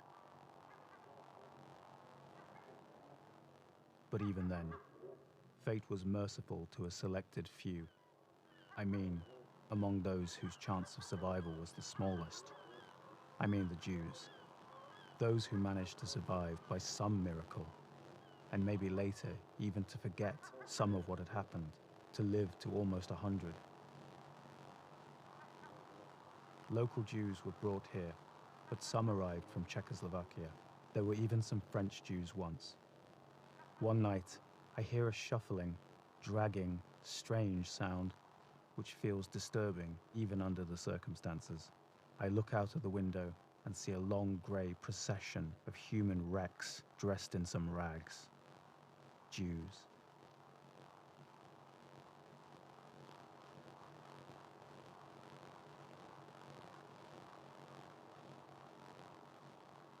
Gypsies were also brought here. Men, women, children, grandmothers, everybody. The Mitrovskis, Kozlovskis, Induses, and Siemens. Entire families arrived. I remember a girl, about 15 or 16 years old. She asks me, "Are you the boss here? Do you want me? Do you like me? Aren't I pretty?" I was no boss. She was dizzy from hunger. I gave her some bread. Not that I had that much, but I gave it to her. I could not bear looking at her like this.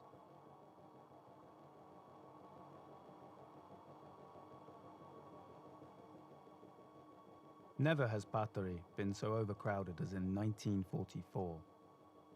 That was when the communists returned and declared that the reign of peace had begun. People were sleeping everywhere, under the bunk beds, on windowsills, on the floors by the doors. The new arrivals included the young and the old, men and women. And among them, a poet who was shoved in through the door, a young man, well-educated, sensitive, skinny, pale. A talented son of parents of slightly ill repute, considered a saint by some. He had the habit of catching others off guard with a crude joke. With an air of aloofness, he listened as others recited his poetry by heart. He slept by the latrine. That was as far as he got. When they came for him at night, I wanted to be there, watching to say goodbye to him. But as it happened, I was not able to, as my hair had frozen to the wall as I was sleeping. I slept on the bunk by the window. It was winter time, and the icy wind blew in through the windows. So I missed seeing his back disappear in the doorway. He was said to have collapsed in Siberia while logging in the forest, right at the beginning, and he died. Word of his death got stuck, wandering among the spruces in Siberia. It took a long time for it to reach home, to reach his wife. She tried to do something, clumsily, with a low, breaking voice. Swallowing all her pride, she approached the people of the new era, begged and pleaded with them, but there was not much even they could do.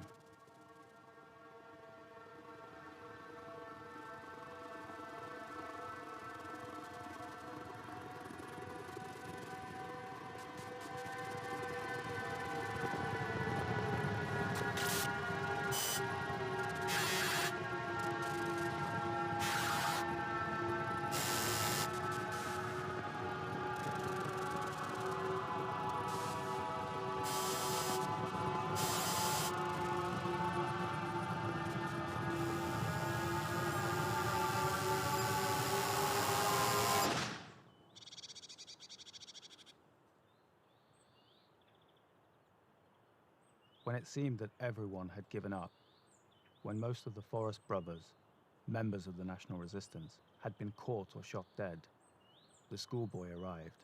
His father had been taken away, and now he, still wet behind the ears, was the freedom fighter.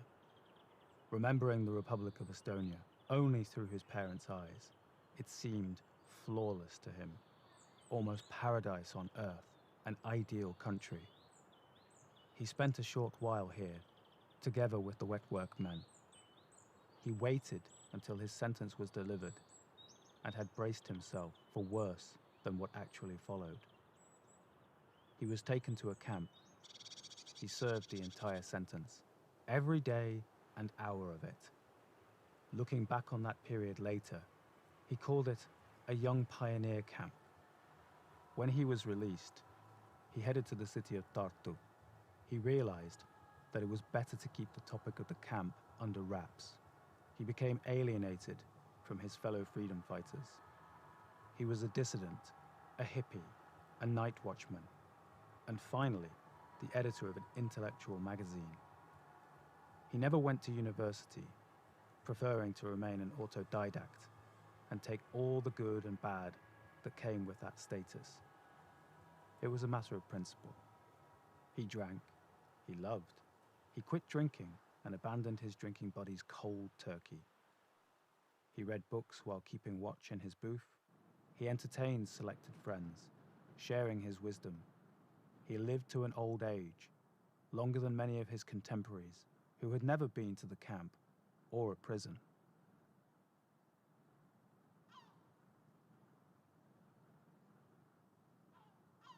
You could end up here for whatever reason, whether you believed in democracy or dictatorship, or whether you were dragged here from your detached ivory tower and your quill pen was torn from your fingers before you could finish a verse. You could end up here whether you were an avant-gardist or backward-looking. It all depended on the system you happened to live in and failed to adapt to, for whatever reason.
So this is the place where we will open the International Museum by 2026, hopefully. Before you go for a dinner, I would like to remind you that the registration tomorrow starts at 9:15, and we start with the final day of our symposium tomorrow at 10 a.m. Have a nice dinner.